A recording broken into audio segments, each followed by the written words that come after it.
Oh my God. Hello, everybody. Good morning, good evening, good day. Oh, whatever it may be. Today has been a very, very long day. Sorry, y'all. Sorry, y'all. I'm sorry. I'm sorry, y'all. Like, today has been a very, very long day. I went to K Fest today with Jennifer. Jennifer and I went to K Fest. But welcome to my channel. I'm Nomadic Kitty. Welcome to my live stream. I'm kind of like in the dark. I'm highlighted, but I'm in the dark today. Normally I got all my lights on, but I don't feel like having all that light on today, y'all. Y'all know. Hello, Ice Queen. Hello, Samantha. I realize I'm a little early, so I'm gonna just give it a little hello, Shelling P. I'm just going. I'm early. I'm early today. I'm early today. Make sure you thumbs up and like the video. I'm early. I'm a little early because hello, Felix is under the bed. I'm a little early today because I'm tired. Today was a very long, long day. If you look at my posts, I started. I have two videos I have to edit. I did a vlog because I went to K Fest today. This is the first time we've ever went to K Fest, and I actually had a really good time, y'all. So K Fest was fun. Um, yeah. So welcome to my channel, everybody. We're gonna talk about uh everything that goes on today. So for those of you who are watching this on the rewatch, for those of you who are new, my live streams, hello Katina, it's been a heck of a week. You ain't even lying. So my live streams go a little bit of something like this. So first we talk about BTS updates. We give the updates for each one of BTS members. Then we talk about things that are going on with Hybe. Hybe is the main dish today because we are going to talk about NewJeans and ADOR. We're going to get a little bit into it. I'm not going to do a deep dive because I've already done like 3 videos. I have another video coming out on Monday, but we're just going to highlight on it a little bit. And I'm going to give you guys the gossip. So today is the gossip show. Today is the show that I'm going to give you what the gossip is in these streets about NewJeans situation. Then we're going to talk about what else is going on in the K-pop, and then we're going to talk about anything else that is going on. Then I think we're going to talk about K-Fest afterwards. So, and I do have a video coming up. Like I said, I have to edit about K-Fest, and so I had a good time. Ice Cream said, "I'm glad you had fun." I did have fun. It was very unexpected. My kids did not want to go.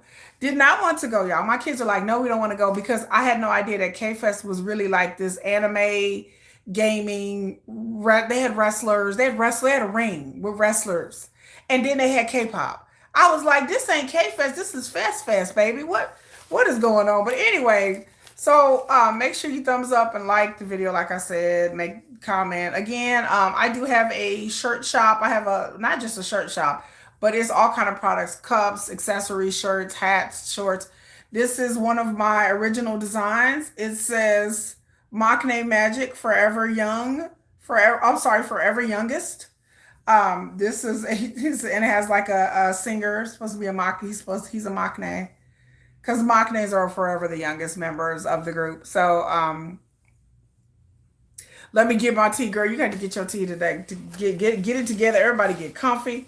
This is not going to be an overly long live stream because I have had such a long day. But I saw JK did a Weaver, so we're gonna talk about that. But anyway, so make sure you like and share the channel. Also memberships. Those of you who are my members, I will give y'all extra tea. I have something really quirky coming out. I usually put it on my posts. What is some of the gossip I've heard? I have something really quirky coming up on my post for all the people who are my members. That is a gossip. It is a very interesting tidbit worth of gossip that I don't know I don't know if it's true or not. Child, that's what I heard. But that would explain some things. Not that I believe it. Not that I believe every gossip piece that I post. Sometimes I just post I'll post things to my members about things that I hear that I find quirky and interesting. It doesn't necessarily mean I believe it. So there you go. But it has been a long week, y'all. It has been a really, really, really long week. So let's go BTS updates. Number one, let's talk about our captain RM. So RM did a Weverse. He did a Weverse live. He talked about BTS. It was a 20-minute Weverse live. He didn't get anything too salacious. He kind of people have been dissecting these live streams like Like these are puzzle pieces. Yeah, we're gonna get into Tay. So RM, he talked about the album and how it was going and how things were going, and people have been dissecting. I am not one, y'all, to dissect every little thing that BTS members post and being like, oh, the album is gonna be like this, and oh, the album is gonna be like that. And to me, it's an effort in futility, in my opinion, because to me, the album is gonna be whatever it's gonna be, and I don't have time to dissect every comment, every phrase, every post, everything that they say, and think that this has something to do with the album. Because again, to me, that's just a waste of my time and effort. I would rather focus on things that I know about. I'm not going to speculate on what the album is going to be about, whether it's going to be EDM, whether it's going to be more hip hop. Like people were online debating about. To me, it's like everybody could end up being wrong. I'm patient. I'm not a person that's into spoilers, whether it be movies, TV shows. I'm not into spoilers. I want to be surprised. So whatever the album is gonna be, and what it is gonna be what it is. So that's how I feel about BTS and this whole album stuff. I don't sweat it. I don't pick apart statements. Also, RM was in Japan with his dad. And he posted some pictures on his Instagram. Again, I don't follow them on social media. I don't follow anyone on social media. Y'all know I think social media is the damn devil. So he posted a bunch of pictures, and I saw somebody posted it on YouTube that he was at like a shrine, and he did like a lot of existential, really RME kind of things. And then also on his live stream, people were the armies in the comment was asking if RM was angry, and he was like, if I was angry, why would I even turn on the live stream? I'll say, y'all be asking some of the most dumbest questions. Why, if somebody is angry or upset or mad, if he was angry, I don't think RM would turn on the live stream if he was angry. I don't think RM was angry. He didn't come across as being angry in his Weverse. He come across as very matter of fact. He came across as just RM. He was just talking about it. He said it's always been BTS and ARMY to focus that, not gossip, basically. Yes, and RM also, because people, I guess, in the comment section was asking him about certain gossip, maybe about NewJeans stuff, and he was like, just focus on the music. That's what he was telling them to focus on. Yeah, they wanted him to get into. RM is professional. He is not going to get into any kind of gossip or anything that is going on. RM is grown enough to know to focus on the music. Again, that's my attitude with BTS, is just to focus on the music and what they're doing. So RM did his little short. So then we're going to get into Jin. There was an announcement with Jin about him. I don't know. Can y'all tell me? What is the announcement with Jin? And so, yeah, he kept saying he wasn't angry, RM. So what has been the Jin is announced for some product or something? Maybe y'all know. Hello, Marie Miller. We just got here. We just started. Jin has some announcement. So I don't know. Y'all tell me. Jin is acting, I think. Okay, Jin Mango Pasta. Hello, Mango Pasta said Jin is acting, I think. There was some kind of announcement, but I forgot to write it down, y'all. Because normally I got my little book and I write things down, and I forgot. I don't know. I might be wrong. Okay. Well, we'll see. Y'all can go look it up. But Jen had some announcement this week, but your girl has dropped the ball, and I didn't write it down. So it was something. It was either acting or advertising or brand or him on a show. It was something advertising. I saw it really, really quickly flash up on my Google, and then I got busy working. And so if y'all could look that up, it would be great. J-Hope, I don't know if J-Hope, that one got by you. I had to look it up. I don't have my computer. Normally I would just get my laptop and look it up, but I don't have the computer. J-Hope, I don't know what's going on with J-Hope. If y'all have any J-Hope news, again, I'm not on social media, so if you guys know any J-Hope news, go ahead and pass it through. Jimin, I know there are Jimin. J-Hope is just chilling. Okay, well, J-Hope is just chilling. Jimin, I feel like Jimin is just chilling. I haven't heard much from him this week. As usual. I mean, not as usual, but I just haven't heard anything from him this week. J-Hope probably is resting or chilling or vacationing. I heard that J-Hope might be vacationing. Well, he was vacationing. He posted J-Hope. So J-Hope or Jimin posted two pictures. Which one, Katina? J-Hope or Jimin? J-Hope, I heard that J-Hope was vacationing somewhere. He was out of town or vacationing or taking a break somewhere. That's what I heard. Also, Jimin. Oh, Jimin posted 2 pictures. Okay, so Jimin posted 2 pictures. Okay, well, I didn't see that. Again, y'all are on social media. Y'all come here and tell me. Sugar, we're just gonna skip that and move on for today. So then after we skip over Sugar, let's go to JK. So JK, beautiful pic of the moon and sunrise. Ah, okay. I think I saw that. I think I saw the beautiful pic Jimin posted of the. So it was in South Korea. Um, so we're gonna get to JK. JK got into a kerfluffle midweek. Okay, so Katina came on here and was like, "Girl, did you see what's going on right now? There's a picture of JK with a girl." I said, "What?" I said, "Hold up." I'm reading my phone. I'm like, "Wait a minute." So I went and searched. If you don't know, I did a whole video about it, and I did a short on my channel. JK, there's a video that came out that reportedly allegedly showed JK with a girl. He was walking to his door, and it was a young lady with him. First of all, I saw the videos and I saw stills of the photos. I looked at it and I was like, well, that doesn't look like JK's home, but I thought maybe they were going to her home or something because it looks like JK's old apartment. And JK, if you don't know, doesn't used to live in this nice high-rise apartment, but he been moved. He has a home. JK's home does not have a walk-up like that. JK's home has a gate that has a private entryway, and I think an underground, I think allegedly, an underground garage. But he has his gate. He has his gate that opens and it goes to a garage. Okay. So if JK want to smash and pass and sneak in and be with a girl, there's no walk up to his house. It's a fence and he has a gate.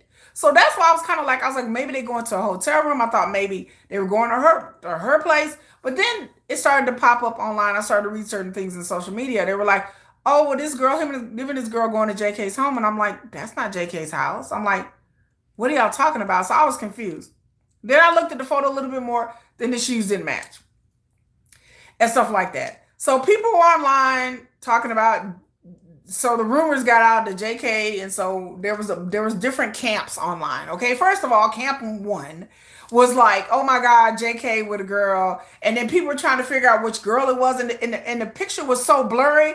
I was like, I don't know how in the hell y'all could tell which girl this was. There was like 3 or 4 different young ladies that name popped out. One young lady in particular, she's a model. She's a Korean model. People were all over her page to the point where she had to limit the comments because they were harassing her on her Instagram. I looked at the video, the pictures. I was like, how can y'all tell who is? I couldn't tell who this young lady was by looking at this. People, I said, yeah, it could be this girl, could be that girl, could be here, that. I mean, shit, it could have been anybody. You know, some people said they might have found a real person and started harassing. Yes, and people were harassing different people. There was 3. There was 1 actress, 2 models, 1 Japanese chick. Like there was so many people's names and being harassed online for no reason. So I did a video immediately because I was annoyed by all of this. Because people then started saying online that JK is a playboy and a womanizer. And again, like I said, I was like, I don't think this is having calling JK a playboy or a womanizer. I was like, I don't think this is doing what y'all think it's doing. Because playboy womanizer, I'm like, okay, so I'm supposed to be pressed about, again, I was still in my video. I said, am I supposed to be pressed about that? I'm like, then they was trying to say that JK, well, this young lady, allegedly in this video, that was the 4th chick he's been with. First of all, there's no evidence that JK has been with any other young ladies in the past 4 months. That would have been came out. So I don't know. Somebody just pulled that out their ass and made that ish up. Because I was like, 4 women? I said, where?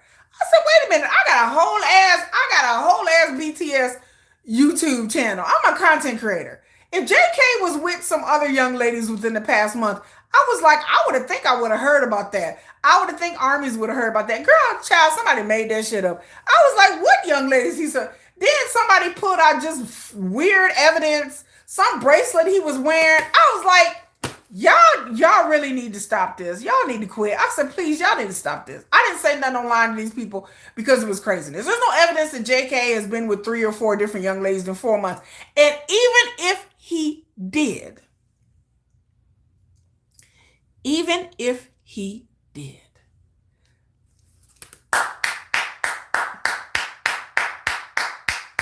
Congratulations, ladies.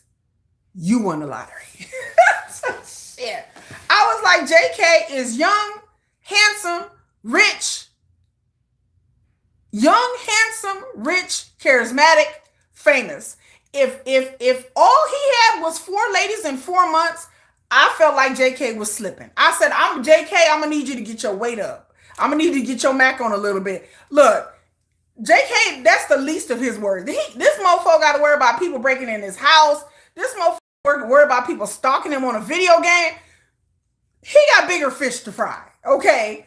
I said, look, if JK is pulling in 4 women in 4 months, I feel like he is slipping. Because damn well know if I look like JK and I was Jungkook of BTS, I'll be pulling a different bitch every night. I'll be slaying a different bitch every night.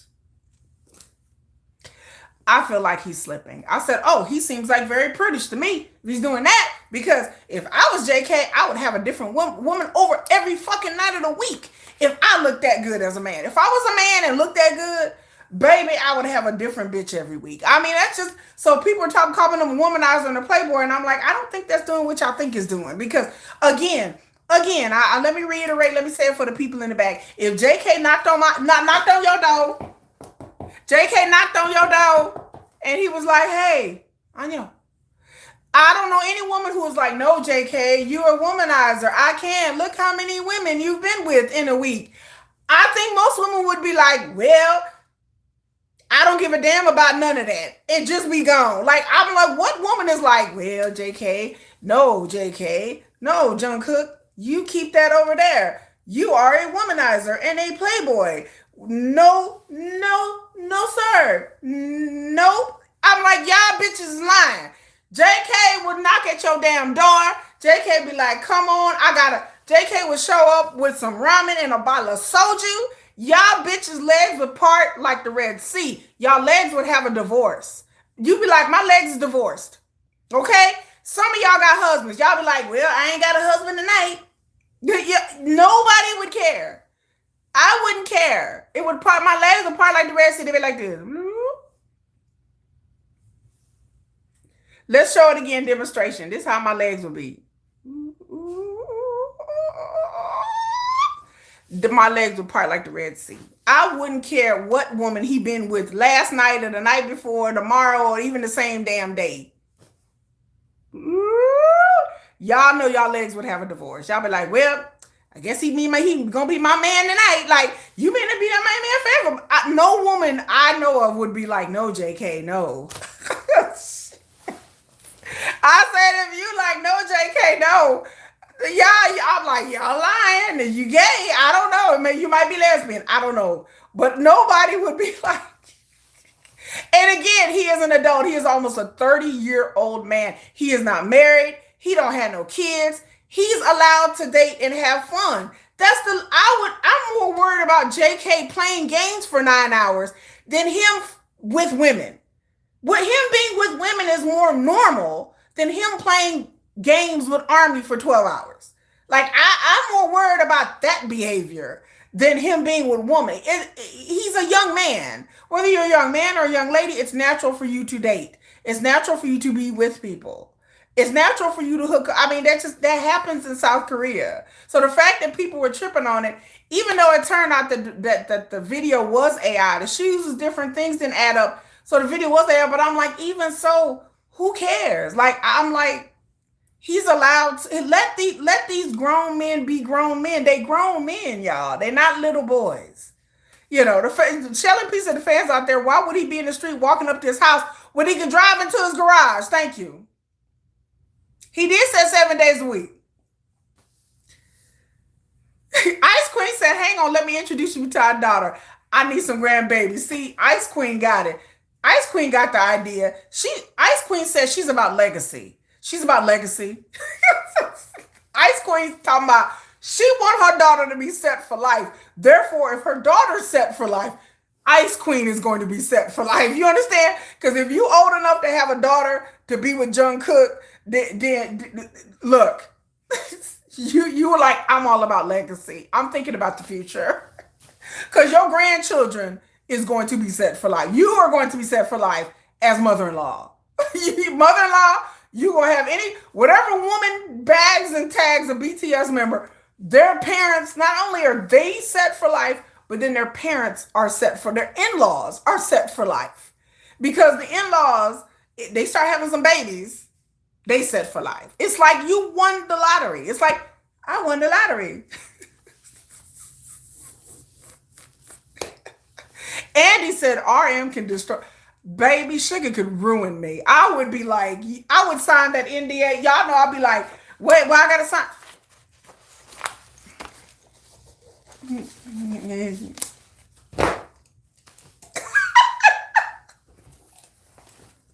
Y'all know a bitch be signing. I'll be like, where I need to sign. Okay, here.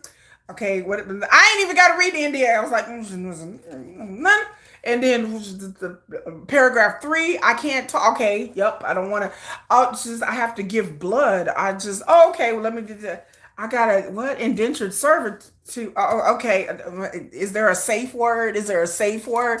Is there, okay, paragraph 5. There's a safe, okay. Okay, safe word. And then I have to do what now? I have to be gagged. Okay, well, I guess we're going to do that. And then what now? Tied up in a basement. Fuck it. Yup. There we go. NDA signed. I won't even read that. Be like, wait a minute. Did you even read the fine print? Hell no.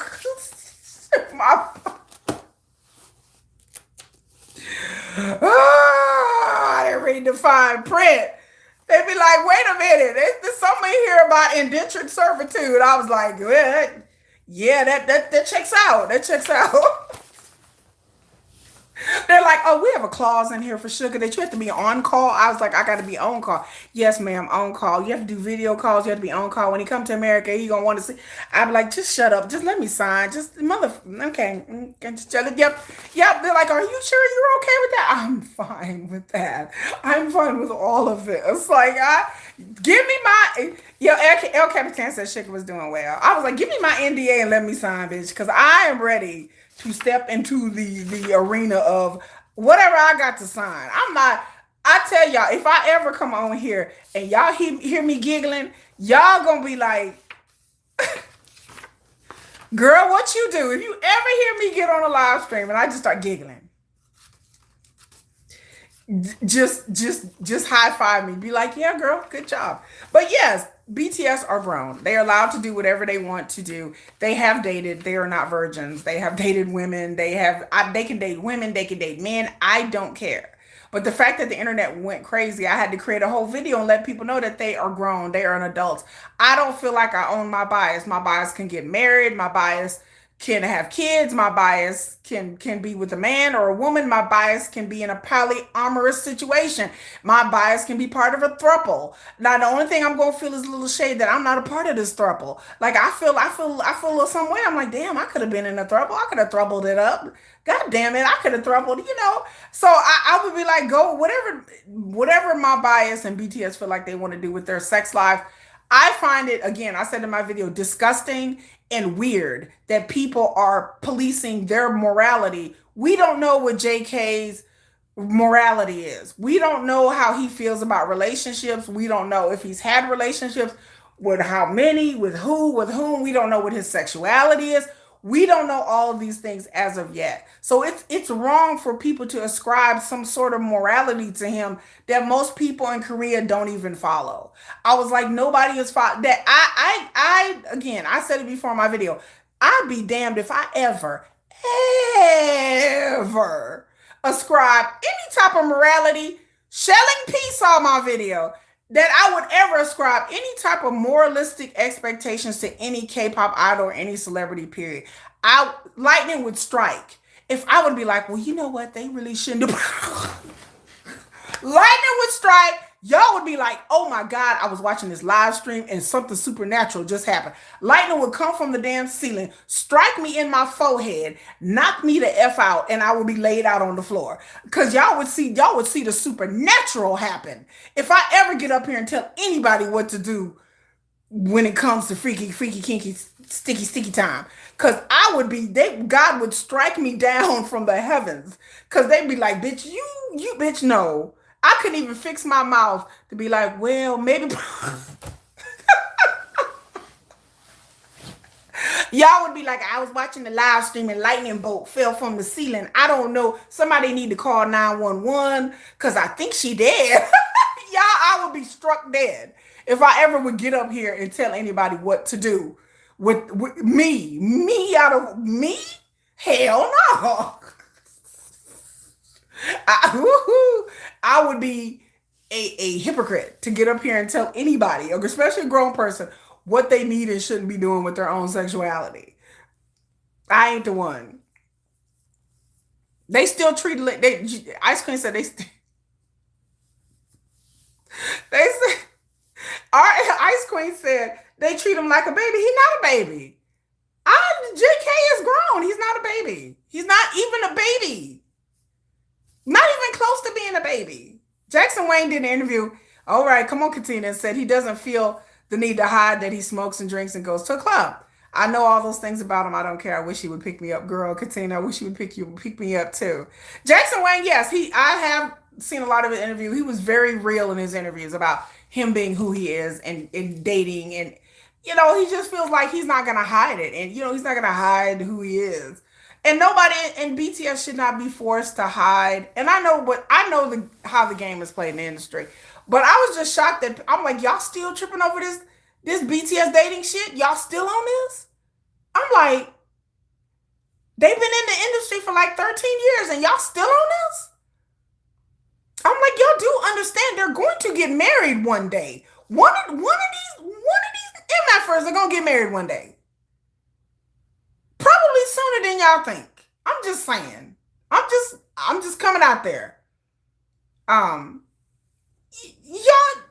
when JK is running around with no damn shirt on, rolling all over the bed, what I realized, I was like, oh, he's not a kid.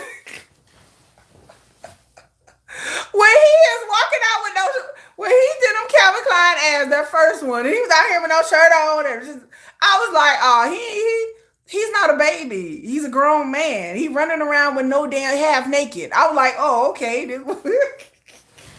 He's singing songs about sex. Like, I was just like, oh, okay. Jackson Wang is straightforward. I do like him. Yeah, he's not a baby.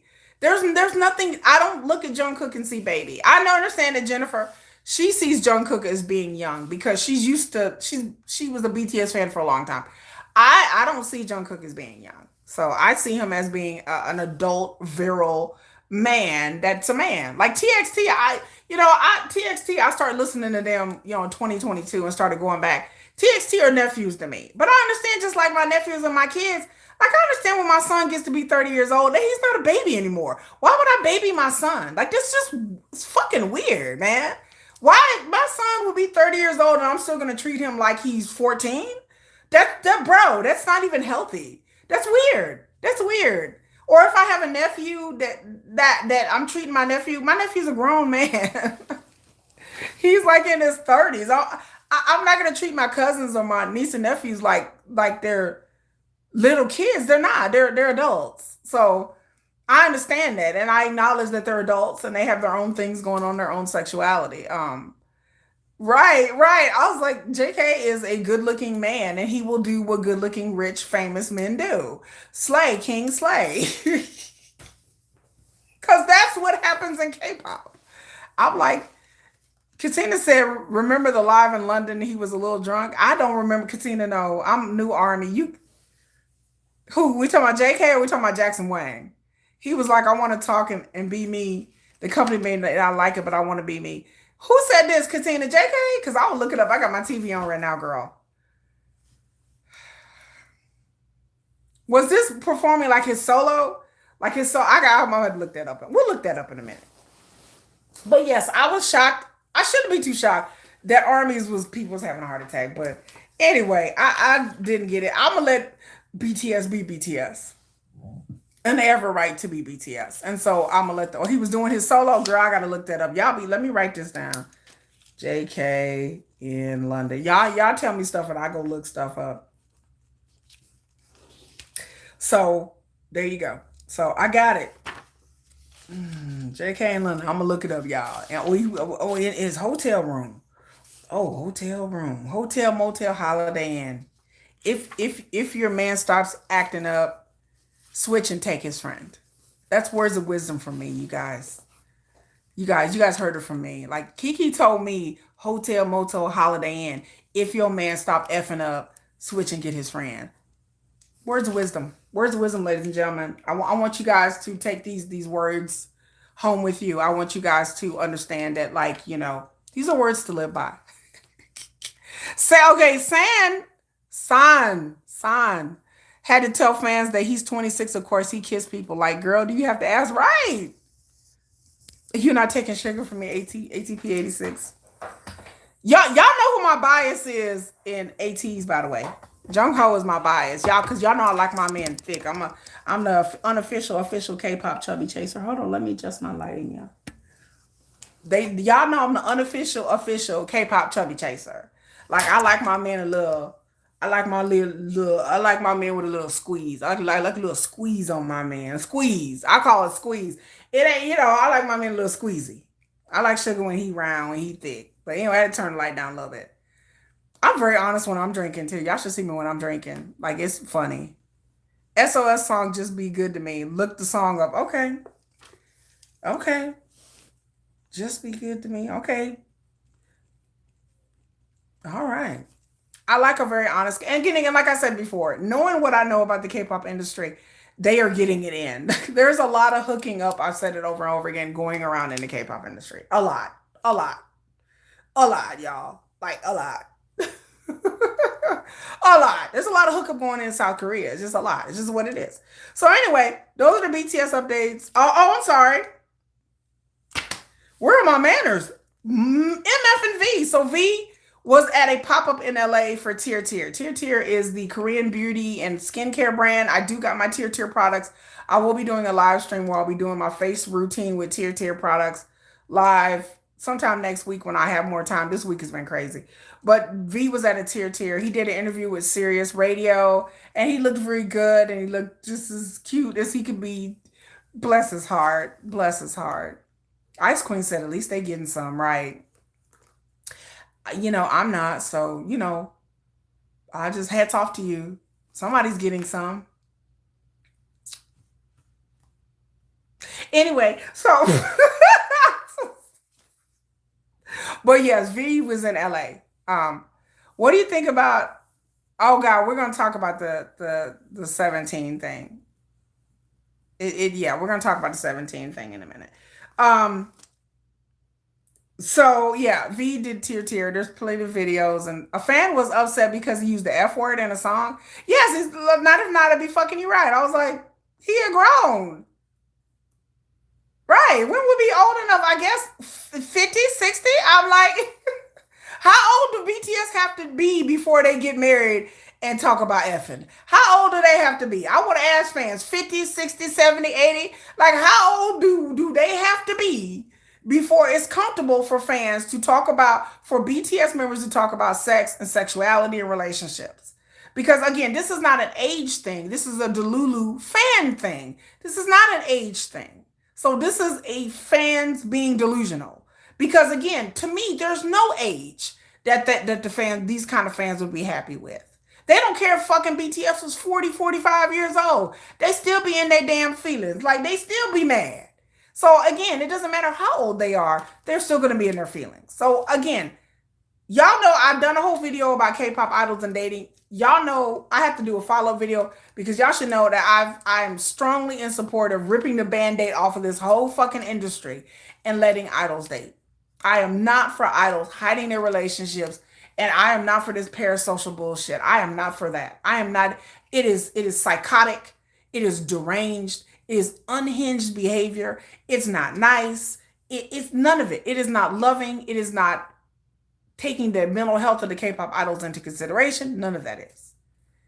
Let them curse, let them smoke, let them drink, do whatever they want to do. As long as they're not hurting nobody, as long as they're not breaking the laws, As long as it's with somebody over the age of 18, it's consensual. Everybody got a safe word. The safe word is pineapple or maybe butter. I'm just saying, I'm just putting it out there, some suggestions.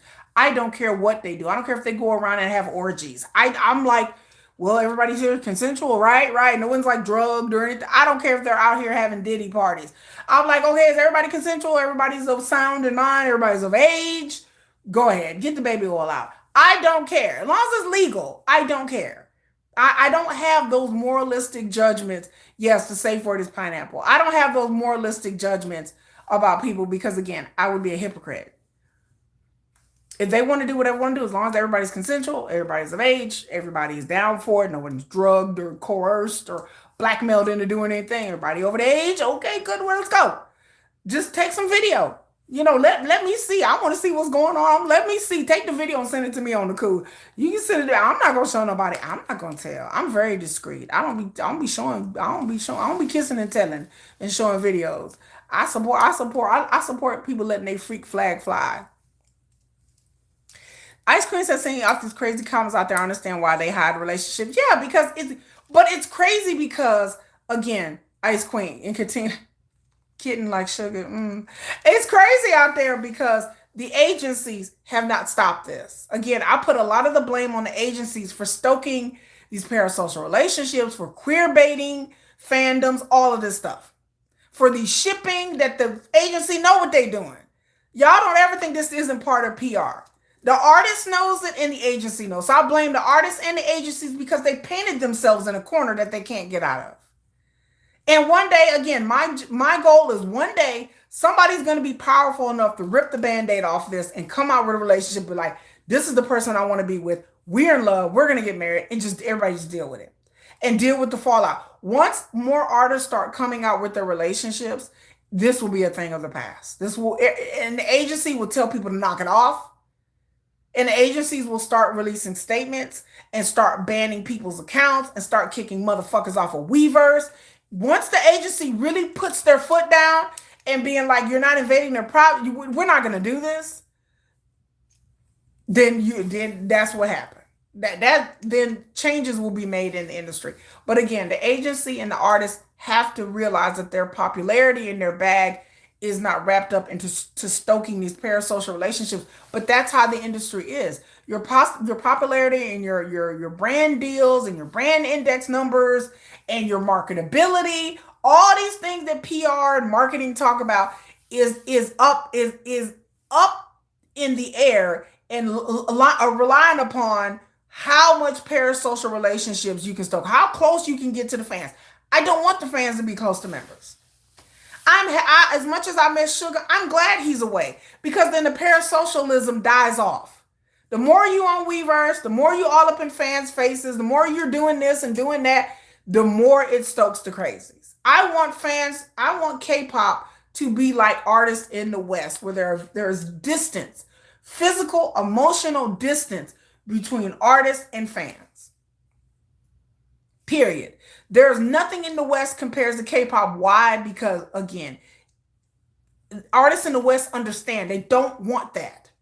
They don't want what BTS wants. Yes, it comes with money and fame and marketing, and you get to be everywhere, and your fans will buy up your albums all the time. Yes, but Western artists don't want the intrusion into their personal and private lives. They want fans to have a distance. Anybody, I said before, anybody that thinks that Western artists should be like K-pop artists has lost their effing mind. Western artists should not be like K-pop. They should not follow K-pop. K-pop shouldn't follow K-pop. Parasocialism is deranged and dangerous. You're going to get somebody hurt. I've said this forever. You're going to get somebody hurt because of this. There are more stalkers with social media has made it crazier. There's more stalkers, more crazy people online. And now it's starting to spill out into real life. Now people are starting like breaking into JK's home and stuff like this. I said, this is not going to stop until the agency goes, you know what? We're going to put emotional distance between fans and between idols. Like we just need to do this in order to protect the idol's safety because it's dangerous. People are fucking crazy out there. Yeah, they get a new stalker every other week. Yeah, I did see the new season again of Are You Sure? Starts December. I talked about that last week, Katina. Yeah. And I said that like nothing is going to change until somebody gets hurt. I feel like somebody is seriously going to get hurt at the airport. Somebody's going to break in their home. Somebody's going to hurt them. And when somebody hurts them, then the industry is going to be like, oh my God, okay, well, we got a John Lennon situation.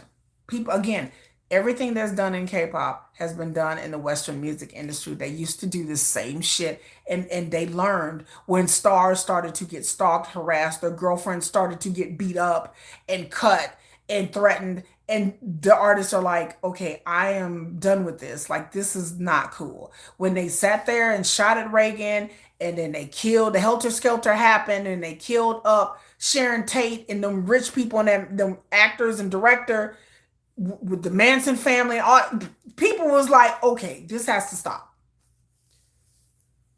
When the Manson murders happened, John Lennon and Ronald Reagan, when that shit happened, things started changing in the music and the acting agency. And I did a whole video talking about this, how things changed and why things changed and why the West is not like that, because stars were scared. After that shit that happened between the late 60s and the 70s, stars were scared. They were like, oh no. They started to get security details. They started putting distance between their and their fans. Before it was all funny and shits and giggles with Elvis and the Beatles. And once John Lennon got murdered, they was like, oh hell, oh F no. Oh, they killing us up in here. Yeah. Uh-huh. Yeah. Stop it. Parasocial relationships is not something that you can play with in these days and times. This is not 15 years ago. This is not first and second generation. You cannot play with people's emotions like this because people are crazier. And then the situation where back in the day before we had the internet, stars could go live wherever they wanted to live. And now people can easily look up and see where people live. So, it wasn't like before back in the 60s and 70s. People really didn't know where stars lived. You couldn't easily look this information. Now you can look to see where their parents live, their girlfriend live. They get a girlfriend, they gonna find the girlfriend's parents, the girlfriend's grandparents, the girlfriend's friends. They didn't have that issue back in the 80s, the 70s, and the 80s, and the 90s. You'd have to worry about people finding your whole social circle. Now, that is very much a danger. So unless K-pop stops this, something bad is going to happen to somebody on K-pop. And I just hope it's not. I hope I'm wrong, and I hope it's definitely not BTS. Yeah, the women in front of the house trying to figure out his code. Hello, Lottie. Yes. So again, if you put emotional distance between the fans and the artist, you want to have stuff like this. But the agencies, this is how they make their money. This is how they keep album sales up. Because if people love the person, no matter what they do, people are going to buy the album regardless because they have an emotional attachment to these artists. I don't have an emotional attachment to BTS. I like BTS. K-pop is my hobby. Sugar is my bias, but I don't have an emotional attachment to BTS. I don't feel like I own them. I don't feel like I'm ever going to be with them. I don't have any jealousy regarding, if they want to have a relationship or be with some. I don't have an emotional attachment. I don't understand it. I've never had an emotional attachment to anybody that I don't know. Like I barely had an emotional attachment to my ex. Hi to my ex.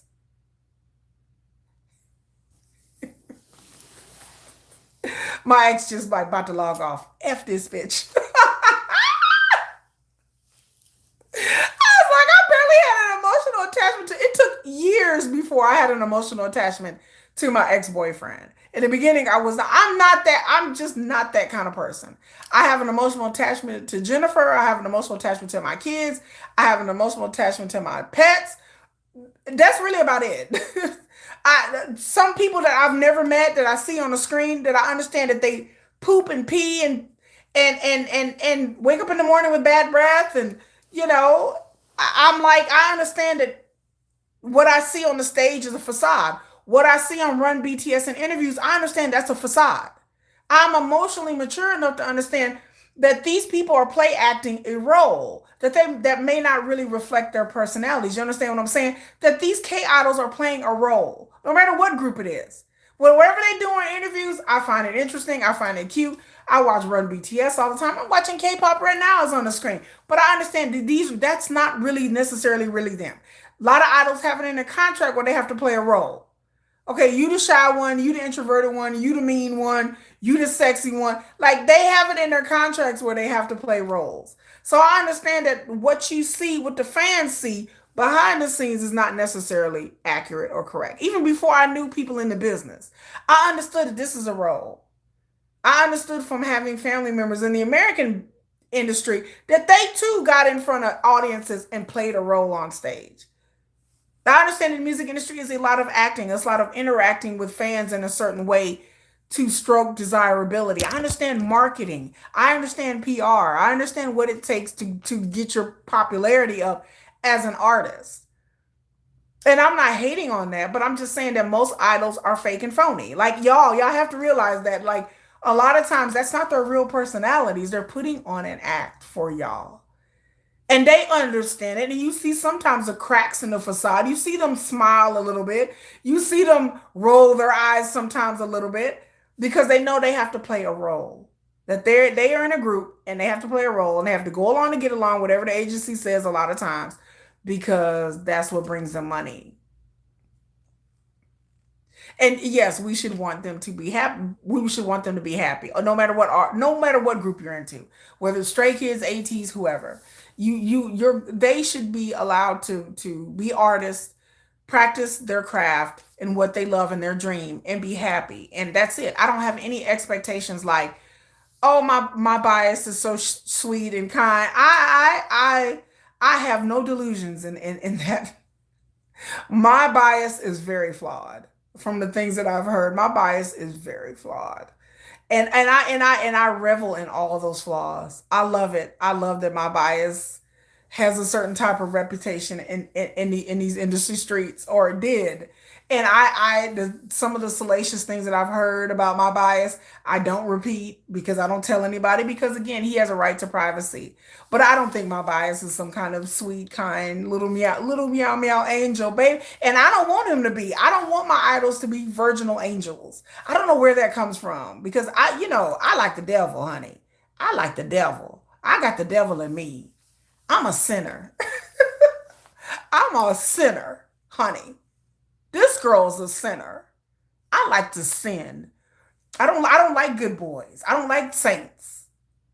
They're saints and they're sinners, bitch. And I'm on the sinner end. I don't like these innocent why would I want a man that acts like a little kid? I want a man to act like a man.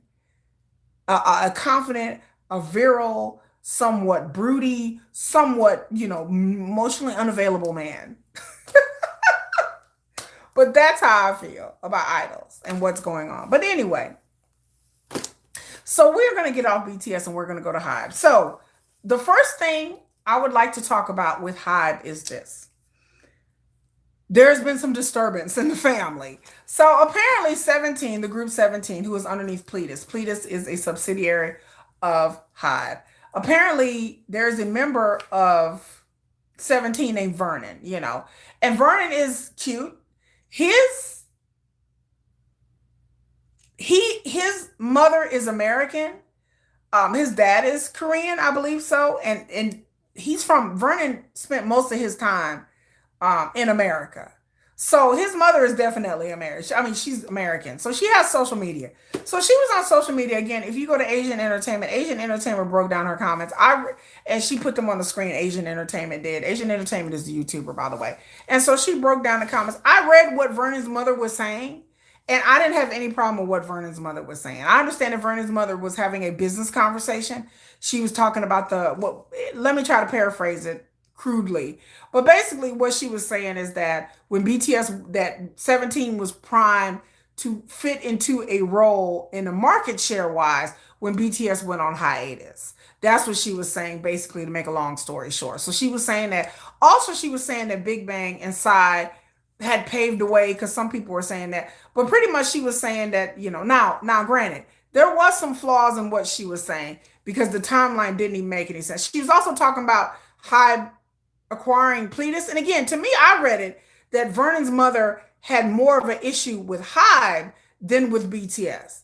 What Hybe buying Pledis, because she was saying that, she was talking about 17's rise to popularity, and despite of Hybe acquiring them. And Hybe has her own schedule and a way of doing things. Hello, AK.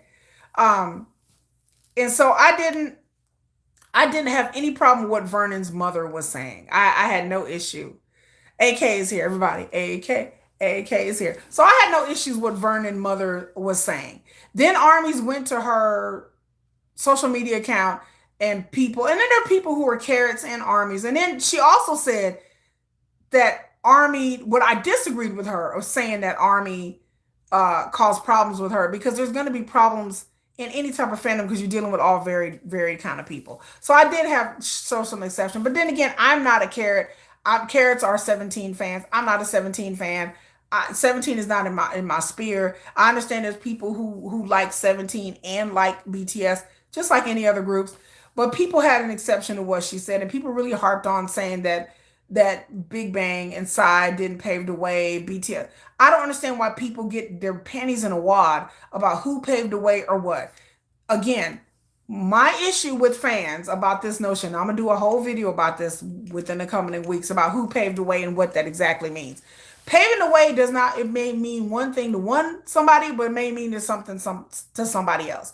Again, I have a problem with K-pop fans, not just BTS, anybody, not understanding the history of K-pop. And they know the history of BTS, but they don't know the history of K-pop. So it's a disingenuous argument to me, because I'm like, do you not understand what Big Bang did? They don't know. So until somebody can know the history of Big Bang, they don't know the history of Big Bang. And I've challenged people on this. I said, so if you're saying Big Bang and Psy did not pave the way, tell me what you know about Big Bang. They don't know. Tell me what you know about Psy in the Western market. They don't know. So you can't tell me that Psy and Big Bang didn't pave the way if you don't know shit about either two of these groups. And Girls' Generation. And 21. So yes, people want to get their panties all in the wad about who BTS, they didn't pave the way, but how would you know when you don't know anything about Big Bang? How would you know when you haven't watched videos, when you haven't looked at the market shares, when you haven't looked how popular Big Bang was? How would you even know that? It's an incomplete argument. Now, if you're like, yes, I know all about Big Bang and I didn't study this and I didn't look up this, okay. But the people who are claiming that Big Bang and Psy had nothing to do with BTS success are people who don't know anything about Big Bang and Psy. It takes nothing away from BTS's popularity and success, what they did to understand the paving way. To me, paving the way is infrastructure. For somebody who is business minded, talks about the music industry, to me, it is infrastructure. SM Isuman. I don't particularly like Isuman, nothing personal. Opa. Isuman is coming back, by the way. We're going to talk about that. But Isuman, who started all of this, the trainee system, who started SM Entertainment, he paved the way as well. There had to be infrastructure in order for BTS to do what they had to do. There had to be something, some trail for them to follow in order for Big Hit to do whatever they did. BTS has had no problems with Big Bang. They had no problem with Psy. They love Psy. They always talk about Epic High and Big Bang and other groups that inspired them, that paved the way for them. And again, there would be no Western market if it wasn't for Psy. And Psy was not organic. I'm not saying Psy was all of that. Psy, the Gangnam Style thing was not organic, by the way. If y'all didn't realize, it's not organic. The Gangnam Style was pretty much basically pushed by the industry and pushed by Scooter Braun. If y'all don't know that, that's a video for another time. Gangnam Style was not organic. It was not just appeared out of nowhere. No, they had industry backers in the West, by the way. Just putting it out there. So it's not like Psy did this all by himself. No, he had industry backers in the West that were trying to bring K-pop or bring Korean music into the American Western market. So that's one thing. So no, the idea that people get upset about that, I'm like, it doesn't take anything away from what BTS did to acknowledge that yes, they had years. There would be no BTS without Daddy YG. As much as as much as I don't like YG and how they've handled things, Daddy YG with the Soul Taejo and the boys, he was a progenitor of K-pop. For me to not understand that this was where it was for, and that's the same thing for any music genre.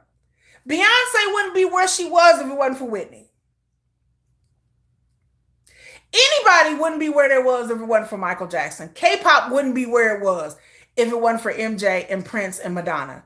All of these groups, whether they be in America or whether they be in K-pop, had progenitors. K-pop is the music industry, and K-pop is the tapestry and the mosaic. It's little pieces here and there forming things to pave the way for artists, any artist. No artist is an island. None. Not now. There wouldn't be no fucking Taylor. There wouldn't be no Taylor Swift. There wasn't no Britney Spears. It just wouldn't be. Or Christina Aguilera. They started their progenitors. Then you keep going back every generation. There would be no Britney Spears. There'd be no Lady Gaga if there wasn't Madonna. So you just keep going back and keep going back and keep going back. One thing begets another thing begets another thing. That is the entertainment industry. So when you talk about Madonna, you have to go back. There wouldn't be no Madonna. You going back to Stevie Nicks, Joan Baez, Janis Joplin. There would be no Madonna without Janis Joplin. So it all goes back. So you just keep going back and you keep going back. There's always somebody that started something. And Madonna did things that no other artist has done. I love Madonna. I'm a big Madonna fan. And no one artist has done. Without Madonna, there'd be no Lady Gaga. There would be no Billie Eilish. There wouldn't be none. Madonna, without Janis Joplin, there'd be no Madonna. So it all is circular. There would be no BTS. There would be no boy groups, nothing without the fucking Beatles. They started it. They're the progenitors, but you have to know music you have to love and know your genre to understand it. And K-pop fans are out of their fucking depth. K-pop fans don't even understand the history of their own genre. And that's what baffles me, that K-pop fans don't even know the history of their own music. You have to go back. You go back, one begets another, and then boom, BTS blew the thing wide open. Whoever comes after BTS owes them. Stray Kids, ATs, owes it to BTS. Blackpink owes it to Girls' Generation and BTS. They beget another. And it will keep on going on but nobody has blown up as much as BTS. It's like there's no Michael Jackson, but damn it, there would be no Michael Jackson without James Brown. But again, if you don't know the history of music, you would be like, oh, MJ. I'm like, wait a minute. Yeah, MJ was great, but do you know James Brown? Because he was the showman of showmans in his era. Michael Jackson got everything he learned from James Brown. The dancing, the showmanship, the stage, he idolized the old Motown singer, Sam Cooke, but you wouldn't know this if you don't know the history of your music.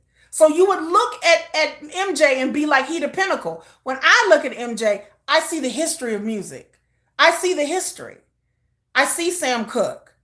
I see all these people that came before. I see James Brown. That's what I see. Going back further. You want to go back to B.B. King, the blues artist. That's what I see. I don't just see MJ standing by himself going, I did everything and everything. No. All those beats and that song and that dancing, God, Michael Jackson was brilliant. And God, Michael Jackson was the king. But before him, there was Elvis. Before him, there was other people. Yes, you have to know your musical history.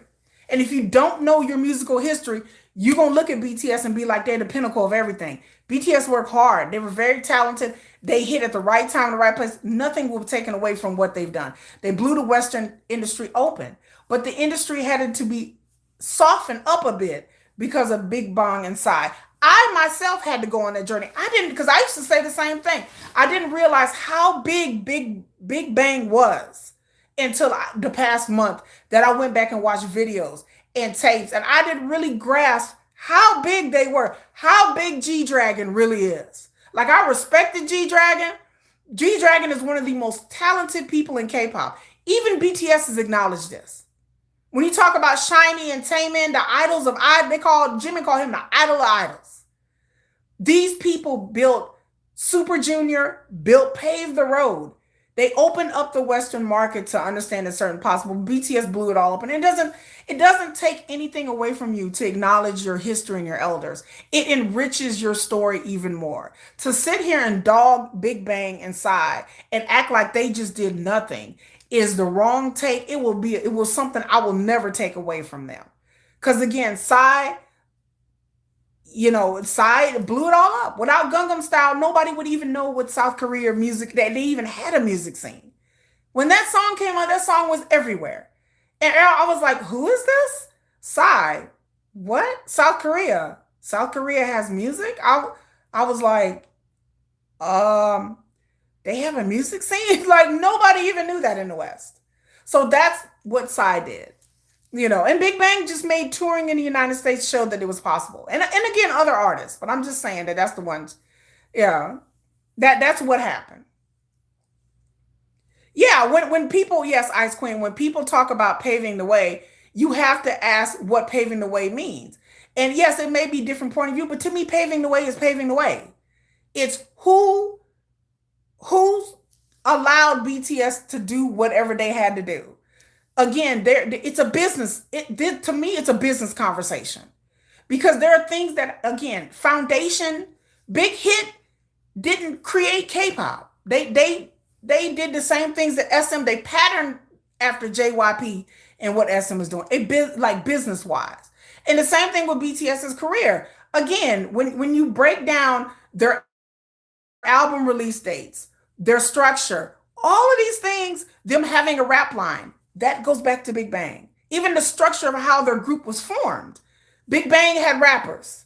Not many K-pop groups had rappers at that time. And again, people wouldn't know this if you don't know your K-pop history. I'm like, who had rappers? Not many.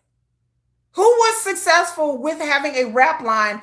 Not many. When you pick apart the music structure, I'm not a musically inclined person. I'm not an expert on music structure. But if you go back and watch those Big Bang, listen to those Big Bang songs, like when you listen to Bae, which is about one of my favorite songs by Big Bang. And again, I'm not a Big Bang fan, but I was like, I see BTS there. I see them there. I see when you have a rapper, when G Dragon did his part, and then Taeyang sung, and then rap, sing, rap, sing. I said, oh, that's a pattern. Oh, okay. So the harmonies and then the rap coming in, again, that is not something that Bang PD invented. That was something that was used quite long ago.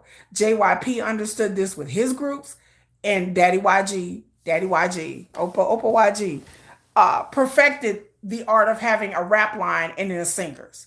That was something, again, Bang PD is brilliant. He's a brilliant composer. I'll never take anything away from RM and J-Hope, but none of them.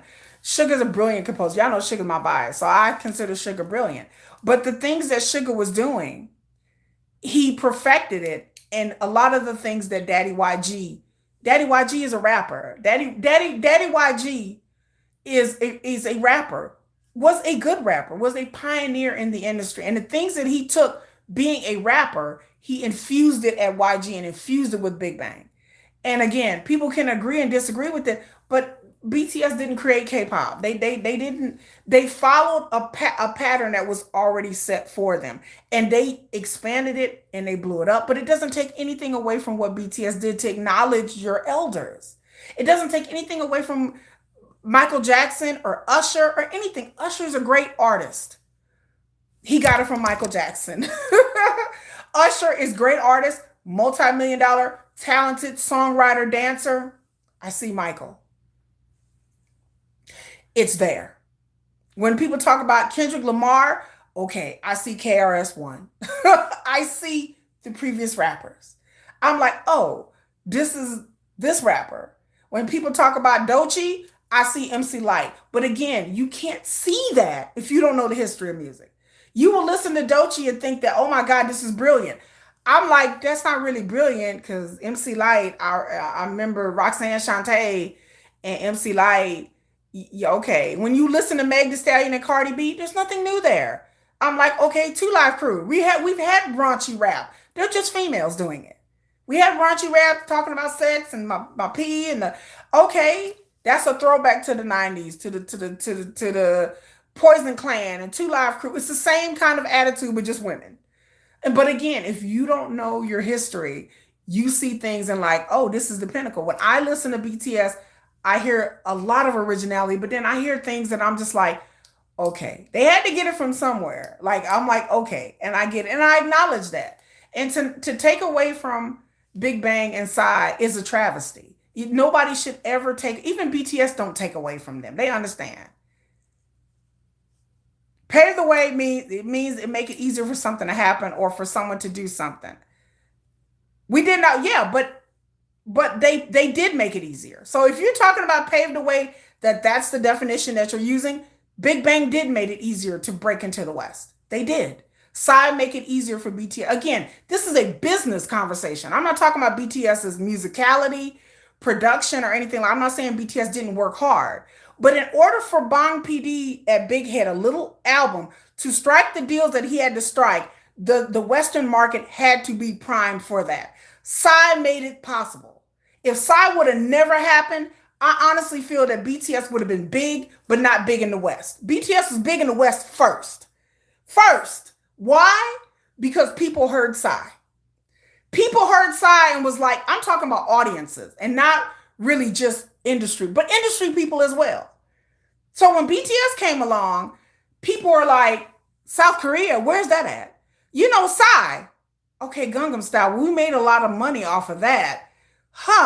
We can make money. That put the idea in their head that the industries could make money off of BTS.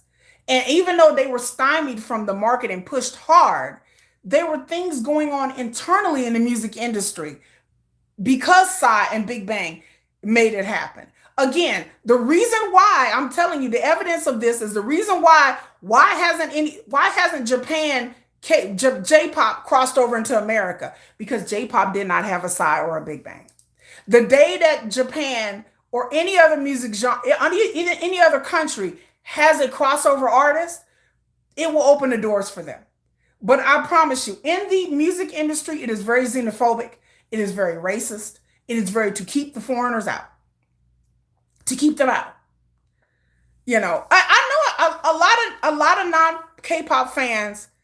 Yeah, they didn't know Psy was Korean, but they knew he was foreign. They knew he was some sort of Asian. I'm talking about inside the industry. And again, Psy was not organic. It was an industry created thing.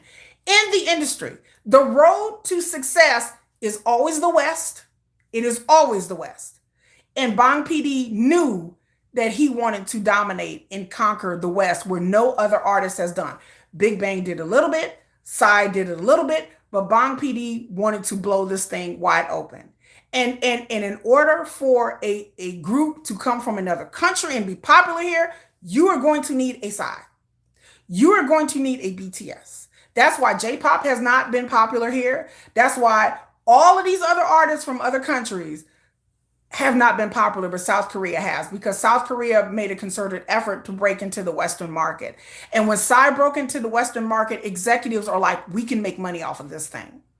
And Bang PD knew that. That's why Bang PD and JYP went to America and honed their skills working underneath Sony executives. And that's what they did. All of them have, to see how they could break into the Western market. And JYP and Bang PD tried before. They studied in America. They tried to take what they learned in America. JYP tried, but they did not. They weren't successful. And once they weren't successful, JYP and Bang PD split up for Bang PD went and started his own label and did his own thing. But Bang PD always wanted to break into the Western market because that's where the money is at. And BTS was not popular in South Korea first. They were popular with international audiences, and there is a reason for that. They pushed hard for international audiences, but international audiences heard Psy. Some of them knew Big Bang. Big Bang toured in America, and people were like, oh, well, here's another group. And Bang PD purposely started to market things to try to catch the attention of the Western market. But unless you can prove that you can make money in the Western market, nobody cares. You know, they take inspiration. Yes, BTS has said it themselves that they have taken inspiration musically. Like I said, musically is another conversation. I'm talking about the business. Called Hands, I love that song, you know. Yes, song Psy made it easier for Asian. Yes, yes. Even though people didn't like Psy and he was a fool, I'm talking about to the Western market. Now, people in South Korea did not like Psy for a long time. Even some people still don't, because they think that he made Asian men in particular look like a fool. But for the Western market, they was all over it. But it was a novelty. It wasn't something that didn't last. It was a novelty act. Big Bang was here. They had some success. Super Junior had success. Girls' Generation had a little bit of success in the West, but they couldn't break through the market. BTS's sound and BTS marketing and what they did by appealing more musically. Because if you go look at BTS's music at the time in 2013, 2014, especially 2015, 2016, they were doing completely different than what the boy groups were doing in South Korea. They were just doing something different. And that caught the attention of Western audience. And Bang PD was brilliant in knowing that. He was brilliant in knowing that. It is, I told people talk about South Korea, I said Bang PD, this is his dream. His dream is to take HYBE to the level of like a Sony, a Geffen. That's what he wants to do. And I'm not knocking that. He wants to be an international thing. That's what Bang PD has always wanted to do. It was never about the Korean market with Bang PD. And they caught on fire in international markets, and BTS would not be where they're at if it wasn't for international, for us fans in America. I don't care what anybody say, the history shows it. They caught on YouTube, you know. Inspiration is different, paving the way, not musical wise. And not inspiration, I'm talking about business wise. That Psy and Big Bang opened doors for them in the Western market. It showed people that they could make money in the industry, not musically, in the industry in America. It paved the way for BTS to be as big as they are. If the market wasn't softened up, you have to have somebody come. Again, I said before, J-pop would be popular here. You need a superstar. You need somebody to catch the attention of the Western audiences and to catch attention of the executives. Psy and Big Bang and others did that. And that softened up the market to allow BTS to be able to break through and bust it on open. But without them softening up the market, they would still be just a Korean phenomenon. Again, in my opinion, there's people who've dissected this, who are learned people in the industry, but I'm talking about industry-wise. And you cannot have a conversation about BTS without talking about the industry. Because again, BTS are where they're at because they are internationally famous. BTS is beyond K-pop. They're an international group now. They're beyond K-pop, you know.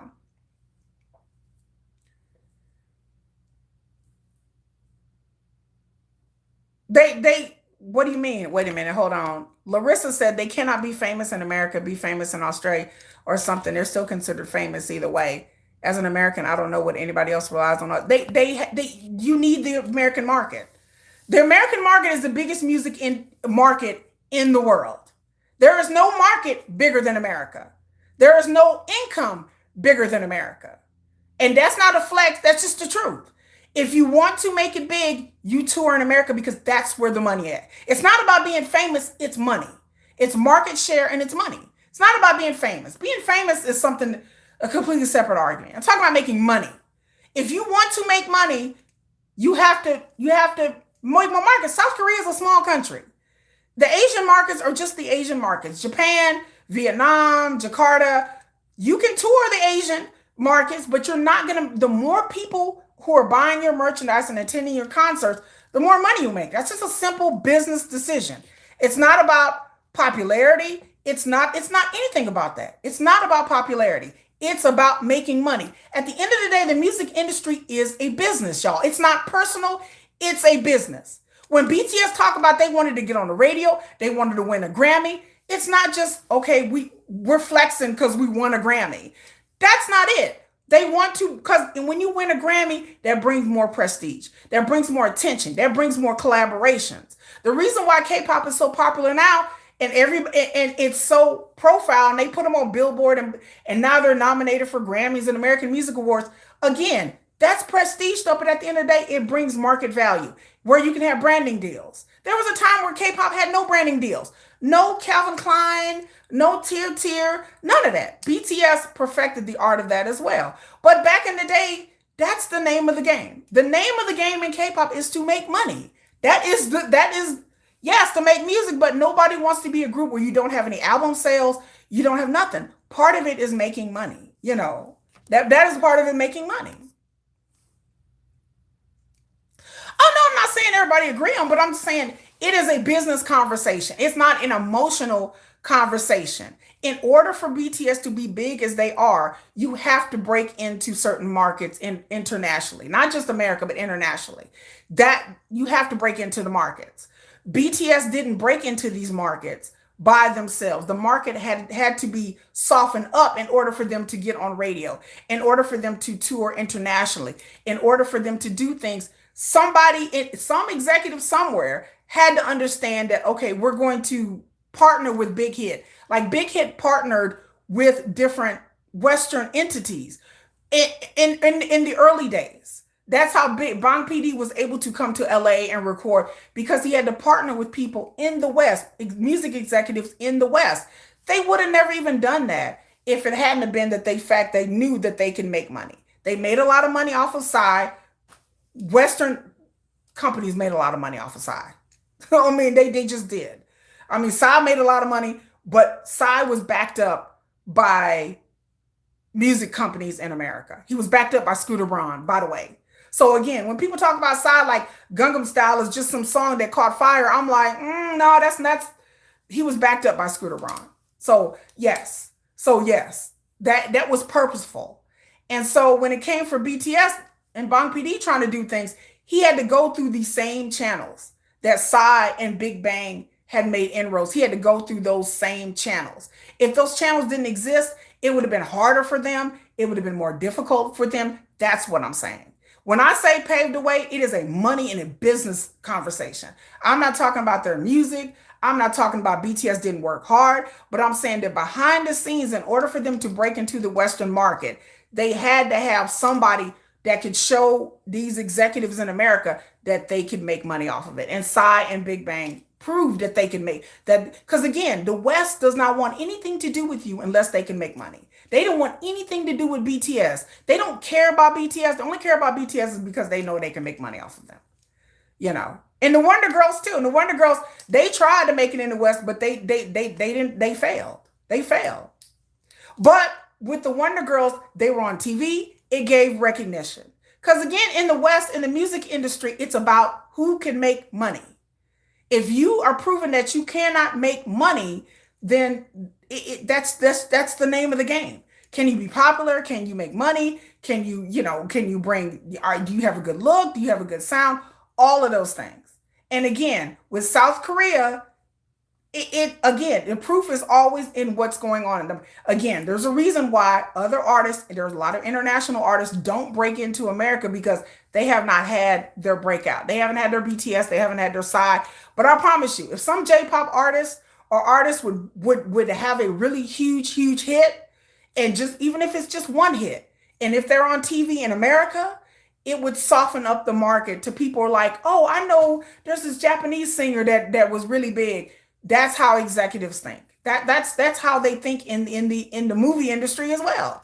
The same thing with anime. The same thing with anime in the American movie industry. Before they shut anime out. When Demon Slayer came out with movies and put movies in the theater and started making money, now all of these companies are like, we need to put more anime in the theaters. Now all these companies are coming back going, we need to make more money. We need to put more anime in the theaters. We need to make deals with Japanese companies. So the only reason, that's the parallel, the only reason you have Chainsaw Man and Demon Slayer in the theaters is because the old movies, these movies, when they would release like Spirited Away and these Murasaki movies, and they started making money. So then the Western market is like, we're going to open up to you to where more anime, more Japanese anime movies are now in theaters. And Demon Slayer made a killing.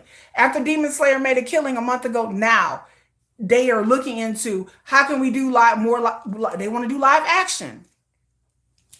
That's how the market thinks. Same thing with K-pop, K-pop Demon Hunters. Same thing. K-pop Demon Hunters on Netflix. Not everybody wants their own K-pop Demon Hunters. Now people who never paid attention to animation and K-pop, it's blown the market open. So now you're going to see more of this. You're going to see more of this and possibly I wouldn't say rip offs, but you're going to see more of this in the market because they know that money is possible. They're like, okay, because the music industry and the Hollywood industry is risk averse. They don't want to blow a lot of money, invest a lot of money and time in artists or in property that ain't going to make money. But once you start making money, then it opens the market. K-pop Demon Hunters, now there's all kinds of K-pop movies in the works, and they trying to make a what was it? What's the movie with the girls singing? What's the movie with the girls singing? Oh Lord, well I don't know. There's a movie with girls singing. What's the movie with the girls singing? Yeah, well I can't forget the movie. What is the movie with the girls singing? They're singing in the movie. They plan to do a K-pop version of that. So now they want to do it, you know. Yeah, JYP and Bang PD, they tried. They did, and they failed. Yep, and they went back to the drawing board. Yes, and Bang PD got it right. He succeeded where JYP failed. Yes. All of these other groups didn't have the longevity of BTS, and they failed. What? No, I'm talking about the movie where they sing. What's the movie? Pitch Perfect. So they're going to do a Korean Pitch Perfect. Why? Because Demon Hunters. Again, if there ever come a movie more popular than Demon Hunters paved the way. Regardless of what anybody say, 10, 20 years from now, there may be another entity or property more popular than Demon Hunters. But I promise you, if there was no Demon Hunters, there would be no K-pop Pitch Perfect. There would be no K-pop reality show coming out. That's why Cordis was in the US first, and they go back and forth because America's where the market. So again, 10, 20 years from now, there may be something more popular than K-pop Demon Hunters. But K-pop Demon Hunters paved the way. They have softened up the market to people are like, well, we need to have K-pop, another TV show, another animation. We need to have reality shows. This is how things get produced. Whenever one thing does it, like the same thing with Marvel movies or anything else in the industry, everybody wants to do it. When BTS started to do something, everybody else wanted to do it. When one group finds success, then all of these other groups, and there's more groups that want to do it because they know they can make money because the industry is risk averse. So again, 10, 20 years from now, there will be another K-pop Demon Hunter type show, maybe. And that will be more popular than K-pop Demon Hunters. You know, they'll do it better. They'll have more resources. And it may be something completely different. Maybe animated. It may be a live action TV show, whatever it is. But K-pop Demon Hunters, best believe, don't ever get it twisted. They are softening up the market for Korean shows. Don't be surprised if you're going to see American produced K-dramas. That's the next thing. I know y'all cringe. I know I hear groaning. I know Jennifer's like, oh, but promise you will start seeing English language Korean shows. And that's a good thing for Korean talent in America. But you will start seeing it because that's how business works. You will start seeing it. So the things that people talk about paving the way, I'm like, y'all, this is how the industry works. If people are like, oh, I hadn't made no money, then they're not going to support that. But this is softening up the market. So be prepared for Korean dramas with English Korean actors, you know. So I know some of y'all cringe, but that's how property gets made. The moment Marvel made a whole bunch of money, now everybody wants to make a superhero movie. Now there's superhero TV shows, and there's been to the point where it's beaten into the, you know, DC, more Marvel movies, Marvel TV shows, Marvel cartoons, Marvel time. That's how the market goes. Is it really Korean shows if it's American English actors? Ice Queen, I don't know. But that's how the business works. That's a debate. It's not. It depends on who produces. I get it. If they get a Korean director and a production company, then does that make it a Korean show? I don't know. I don't know. But this is what's coming. K-pop Demon Hunters has literally opened the floodgates for other property to be more successful than them.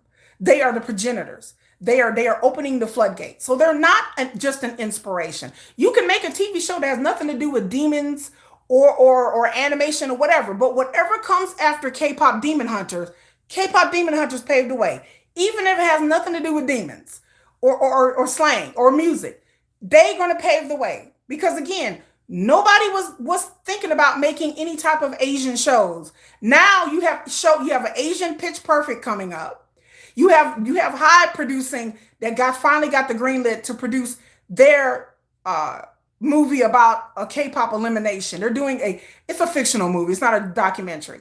That will open the way for same thing about Cat's Eye. Whenever international groups come out, Cat's Eye paved the way. Without Cat's Eye, there will be no more international groups. If Cat's Eye was never been as popular, there will be another international group that will probably be more popular than Cat's Eye in about 10 years, maybe more. But Cat's Eye paved the way. Without Cat's Eye showing industry that it's possible, it is possible to have an international girl group part that takes some of the K-pop system and become popular. Cat's Eye are the progenitors. They are the start of their own thing. And their own thing is international groups. Yes, there's Vicha. Yes, there's been other groups that have tried it. Yes, there's been Reina. Yes, there's been Black Swan, but they have never been successful. But again, without Reina, without Black Swan, without some of these groups that came beforehand, they let the industry know that it's possible. So Cat's Eye are the most popular, and whatever comes after Cat's Eye, they will go back. So that's 10, 20 years, there's another international group. You're going to go back to Cat's Eye. You're going to go back to Black Swan. You're going to go back to Reina. That's how it goes. Because again, without other international groups, Cat's Eye are made possible. You have to let the market and the industry people know we can make money and this is possible. And then, like I said, whenever you're starting a group and you're doing something impossible by breaking the Western market, nobody in their right mind is not studying what everybody did before. Bang PD, you think Bang PD didn't study Psy and Big Bang, you've lost your fucking mind. If you think that JYP and these people sitting around planning, when Bang PD is very smart, he studied everything about Big Bang, everything about what they did, and all of the other groups, Girls' Generation, Wonder Girls, 21. You mean to tell me that Bang PD, as smart as he is, sat around Big Hit and he didn't study what people did before him? You are crazy. To break into the Western market, he took everything that was done and everything that was failed, and you mean to tell me with a straight face that Bang PD and BTS didn't sit around and be like, what has failed? We're not going to do that. What has worked? We are going to do that. And we're going to do this, and this, and we're going to add this, and this. So to sit around and be like Bang PD didn't use the blueprint of what happened in the West with these groups and how they failed, it's not even a conversation. That's what you do as a business person. I can't imagine any scenario where Bang PD, who had been in the business for a while, didn't sit around and use the knowledge that he learned from Sony, that he learned from JYP, that he learned from Daddy YG, yes, Daddy YG, and to come up with a plan to break BTS into the Western market. That's how, again, that they've paved the way. So again, to sit there and say that this man that Bang PD and the people Big Hit, they didn't analyze the market. Of course they do. They do that now. They analyze before Quarters came out, they analyzed the market. Anytime a group comes out, they decide their concept, they analyze their target market, all of that. Bang PD did all of that with Big Hit and BTS. He did not go into the business just like, well, we're just going to produce music and hopefully it catches on. No, these are calculated decisions. You sit at a table with other people in your team with BTS and be like, this is what we're going to do. This is how we're going to do it. And it's trial and error. They tried things 2 steps forward, 2 steps back. Okay, that didn't work. Okay, who did this? Well, we're not going to do that. That's what they did. And so that's how they paved the way. Because Bang PD himself, if you think K-pop is formed in a vacuum, it's not. Any agency is not formed in a vacuum. Whether you're talking about Starship or KQ that came after Hybe, they are looking at that. Hybe looked at SM Entertainment and JYP and what they did and YG didn't do. And they were like, we're going to do it better. We're going to do it different. But we're going to do our own thing. And we're going to succeed where they have failed. And again, that doesn't take anything away from BTS and what they did. It doesn't take anything away from the musicality and the production, anything away from what BTS. Yes, any industry, you learn from the people who came before you. If you are in an industry and you don't learn from the people who came before you and what failed and what worked, you will fail as a business model. That's anybody. I don't care if you're a tech company, a food company, whatever it is. So to sit up here and say that Bang PD didn't study Big Bang, of course he did. He studied everything what made them successful. And then he was going to do and improve on what didn't happen. Everything that made Psy successful, he is like, okay. When you see Bang PD and you see BTS, they started out very gimmicky in the beginning because they thought, okay, this is what the market wants. But then they realized, okay, that time has passed. Now we have to adapt. When Beautiful's Life came around and the albums, they did Dark and Wild and they did things, BTS little by little started to change because they were trying to figure out what was working in the market and what didn't work. But you cannot start a K-pop company or any company if you don't study your competition and you don't study what the people did before you. You will be dead, you know. Thank you, Girl Dad, cooking up deliciousness. Yeah, it's part of becoming your legacy. Yes, Ice Queen, it's legacy. For somebody to sit up here and say that, you don't know the business. To sit up, you are doing Bang PD a disservice. You are making him out like he's a fool. And Bang PD, he has made mistakes. But for one thing, Bang PD is not a fool. He is not a dummy. He is not a dumb man. That is a very intelligent man that's been in the industry for a long time. And when he started Big Hit, he had been in the industry for a while. So he know. And anybody in business will tell you, yes. So yes, he studied. I see with BTS early work, I see Big Bang. I see Wonder Girls. I see certain things and I'm like, oh, this is what they're doing. I see that in their musicality. I see that in their stage presence. And as time, it started to evolve and develop and change. But again, if you ain't got nobody, but they can only study so much because there are things that BTS did that nobody was doing. And so they had to create their own shit. But again, when they first starting out, you need somebody to look after. That's any group. Any group. And again, if you don't know the history of K-pop, you can't have that argument. Because there are people out there, I'm like, have you ever listened to a Big Bang album? They've never listened to any damn Big Bang album. They've listened to Psy Gangnam Style, and that's it. And they've never listened to Big Bang. Then I have watched concert videos. I have looked at documentaries. I have looked at the market share. I've looked at how much money. Do you all understand how much money G-Dragon makes? Do you not understand how popular G-Dragon is?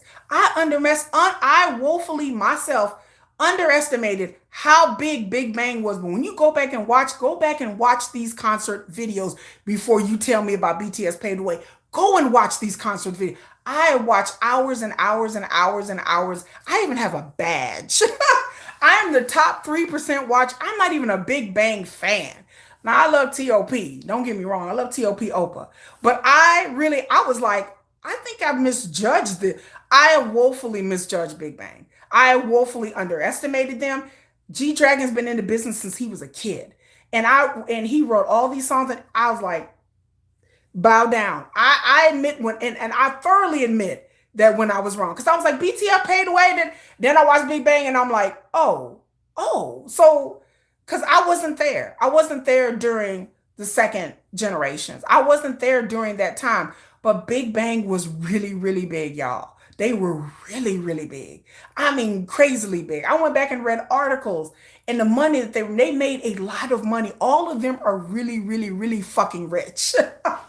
Like I went back and did a video about the top 10 richest K artists, like who are not active.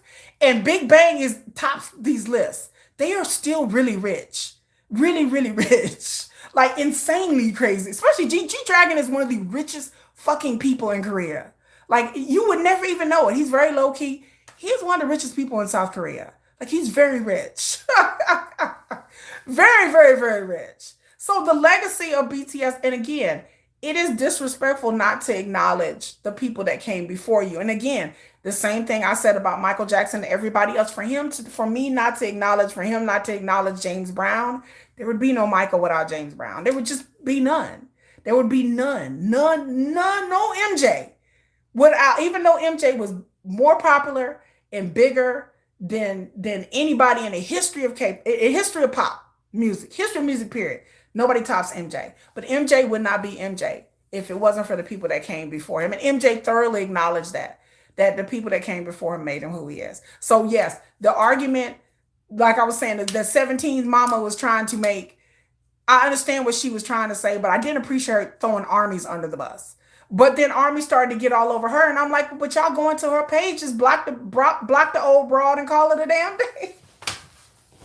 I was like, this is why I'm not on social media. This is why I am not on social media. I'm like, if you don't like what Vernon's mama said,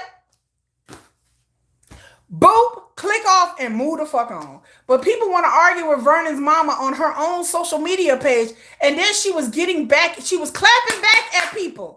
And then people were getting mad at people. She was clapping back at people. I was like, how y'all gonna get mad at this woman back here? She clapping back at people. I was like, it's her social media. She has a right to clap back to whoever she want to clap back. And again, Vernon's mama was having a business conversation that K-pop fans rarely want to have, or don't really want understanding what she was even saying. All they heard was BTS. She was attacking BTS. No, she wasn't. She was really attacking hybe. She was really talking about 17 and Pleatus and the hybe and the schedule. She was really, her problem was with hybe. She just mentioned BTS going on military hiatus. Suga told Taeyang that Jimin used to practice everything about him. Yes! Everybody knows that Jimin patterned his whole career after Taeyang. Like, what are y'all talking about? Like, shit, that's his idol. That's his hero. I see it. I see it. Yeah, you learn from the past. One day, maybe somebody is going to be bigger than BTS. And then everybody would be mad if some supergroup came around and they were bigger than BTS. Everybody would be mad if people are like, nah, BTS didn't pave the way. No, fuck they, whatever group comes out after BTS, you mean to tell me BTS didn't pave their way? Y'all, get the fuck out of here, man. There ain't no way. Every group that comes after BTS, BTS paved the way. I don't care if you ATs, I don't care if you Stray Kids, and I respect them. But there is no way in hell anybody can sit there and say that BTS has not paved the way for artists to make more money, especially break out into the Western market and be as popular as they are. Because that is the goal. The goal is not to be South Korean popular. You can only go so far in the Asian market. The goal is to be internationally famous. I thought everybody knew that. Apparently K-pop fans don't know that. The goal is to make money in the industry. The goal is to be famous. The goal is to get your music out to everyone. There's no point of being an artist where just these small segments of people listen to your art. If you want to be an artist, BTS has a goal. BTS are ambitious. They are an ambitious bunch of guys. They want their music to be heard by as many people as possible. BTS, yes, wants to win awards, no matter what the K-pop fans say. Again, I don't care what the K. I go by what BTS, they want to win a Grammy. Suga has said he wants to win. Give my man a Grammy. They want to win. And much as fans are like, well, it's no big deal. It may be a big deal to them.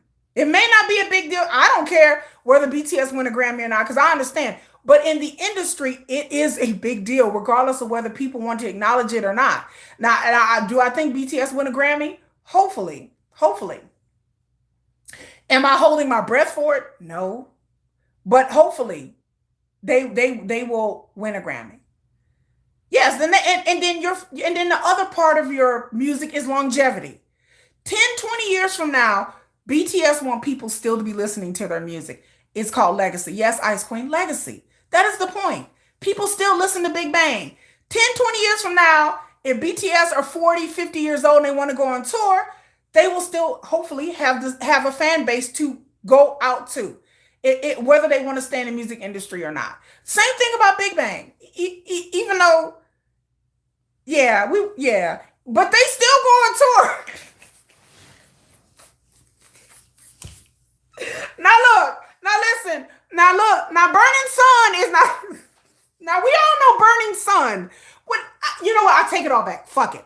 Even Burning Sun Oppa, who I'm not going to name this man's name, because when I say his name, his fans come out the woodwork. The VIPs come out on my ass.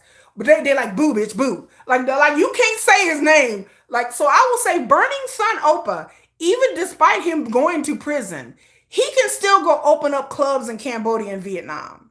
That's power. He can still, this MFer still has fan meets. Let that sink in, Bernie, just in case you didn't know. Burning Sun Opa still has fan meets. I think it's a big deal for Sugar too. They want legacy. They want their music to, with every artist I have ever known, even the ones in my family, they want their music to last the test of time. They don't want to be forgotten. The people are still listening to the Beatles to this day.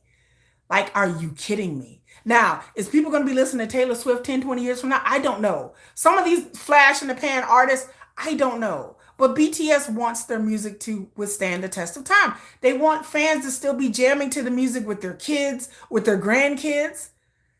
There's music I still listen to. The Supremes is still relevant. Beatles are still relevant.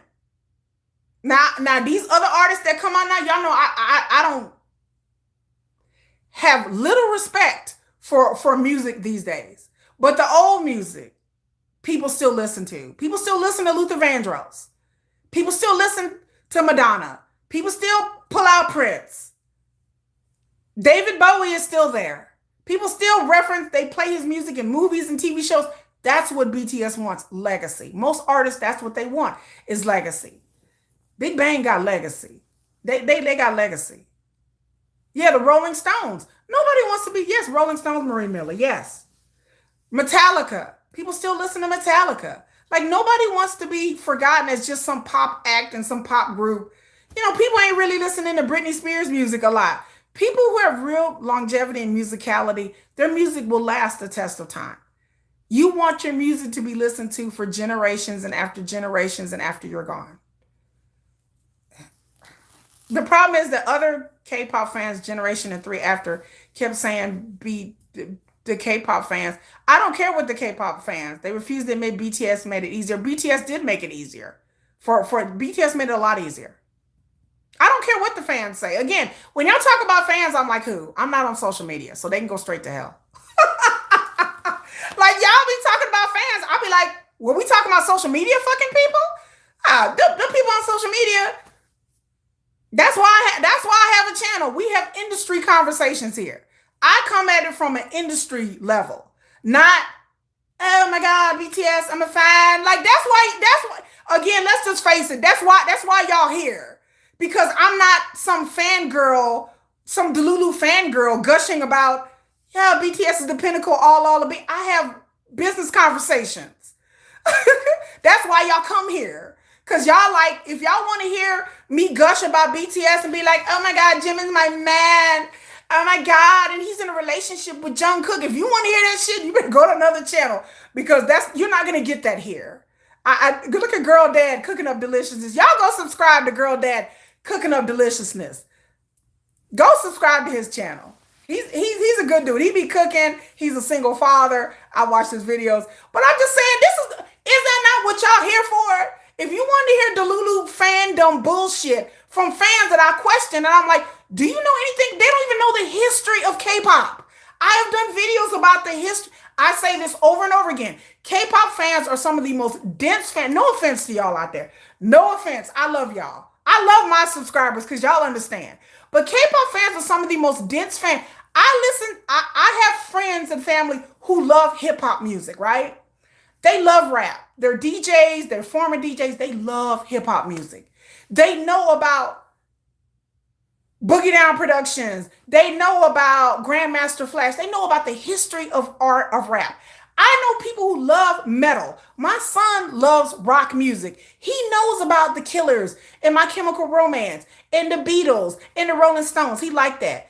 I know people who like country music and they know about Reba and they know about Garth Brooks and they know about all, and they grew up listening to this kind of music. K-pop fans don't know a fucking thing. You bring up groups and they're like, who? I'm like, they know the history of their group. They may know a few groups, but they don't know the history of the genre of music that they're listening to. I cannot take K-pop fans seriously when I hang around rap heads know rap. Country and Western people know country. People who are really into their artists and their music, they know the history of their music. People who sing R&B, they know Whitney. Who don't know Mariah Carey and Whitney? All I want for Christmas is you. God damn it. Who don't know Mariah Carey? I still believe. I mean, we know Whitney. How will I love that she? I'm not even a musical person, but I understand that my kids understand. They know old music. They know the Beatles.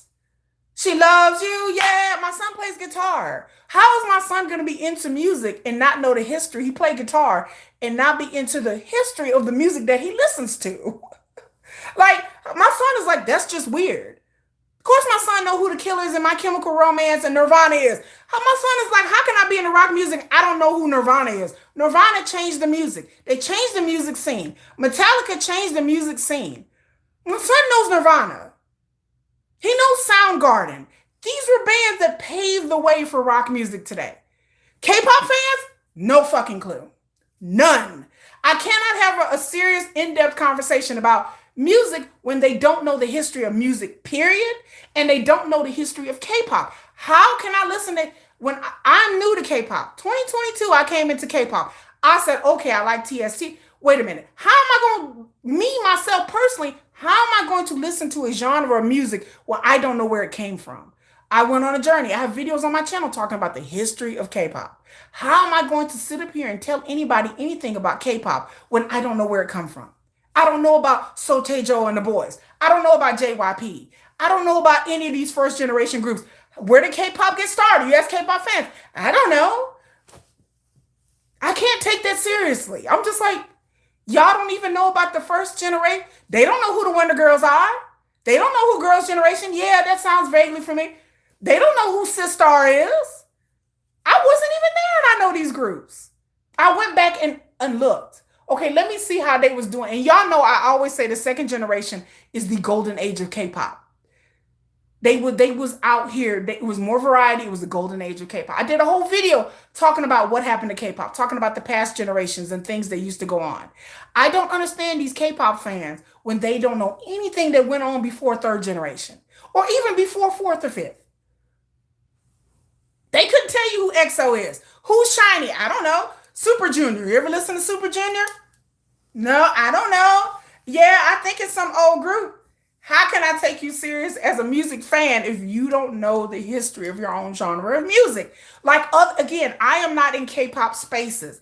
I am one of another person that listens to K-pop. My spaces are people who listen to other music. The people that I know don't take K-pop seriously. They are not K-pop stans. They're not K-pop fans. I'm not involved in social media because I cannot have conversations that I want to have conversations with K-pop fans mostly. That's why I started a YouTube channel, because when I got online, I didn't find anybody like me. I'm trying to have business conversations. Y'all talking about, oh my God, Jimin's hair. And I'm like, okay, that's nice, but can we talk about, oh, Jimin can sing. Okay, that's great. But can we, Jim, okay. Like, I'm like, where can I? So I went online and didn't find a lot of spaces where people were having real conversations. I subscribed to hybe. I subscribe to Asian Entertainment and a few other channels, and that's it. I do not get on social media and deal with K-pop fans. I want to have business conversations. What hybe and Asian Entertainment do on YouTube, they paved the way for me. I'm like, finally, people are Soul Light TV with Sean. Sean came back, y'all. Woo, Sean came back. Woo, Sean came back. Woo, Sean. Wait a minute, hold on. I'm gonna be like Galinda. Woo, Sean came back, y'all. Soul Light TV came back and did a video, y'all. But I gravitate towards those channels because they're having real conversation. I'm like, so there is a place where people can have grown people. Oh, okay. Because they're having business conversations. And that's what I like, you know. Oh, I did. Thank you. You know, like, yo, your daughter likes the in-depth. I like the in-depth. I don't like BTS paved the way. Do you know any other K-pop groups? No.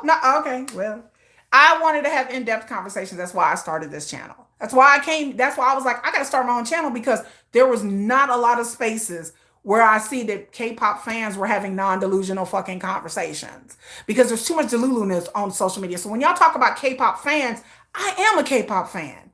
I go to concerts. I have a whole channel. If I didn't believe in K-pop, I didn't like K-pop, I wouldn't devote 4 hours on a Saturday to talking about K-pop, I wouldn't be spending my money on K-pop. I am a K-pop fan, but I feel like we are the silent majority. We're the ones that are not on social media talking about BTS paved the way, and or fans are saying BTS didn't pave the way, and they ain't got the, but they don't know anything about anything. So I don't put any stock in what people are saying on social media. When again, social media is full of bots and plants and stuff like that. So I don't put any stock in those people because again, Jennifer don't either. Jennifer doesn't wander in. She's been BTS. She's been into K-pop for years. She's like, I don't deal with them people. I don't deal with them people online anyway. I just deal with y'all because I'm like attracts like. I said, if I'm going to put out a message, I'm going to bring people, like-minded people. We don't always have to agree, but you have to understand that the conversations I'm having is always going to be a business conversation. It's not going to be really from a fan. I like BTS's music. I love BTS. I love their story first. I fell in love with BTS from their story. I did not fall in love with their music or their visuals.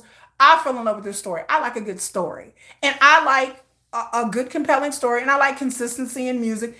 And I do like BTS. But, you know, like, again, yeah, So Light is back, girl. So Light is back, girl. Woo, So Light is back, girl. I was at my Opa, my daddy, my other fake Korean husband's back. So Light TV. Y'all know I have a crush on Sean from So Light TV. That's my man crush. It's my internet man crush.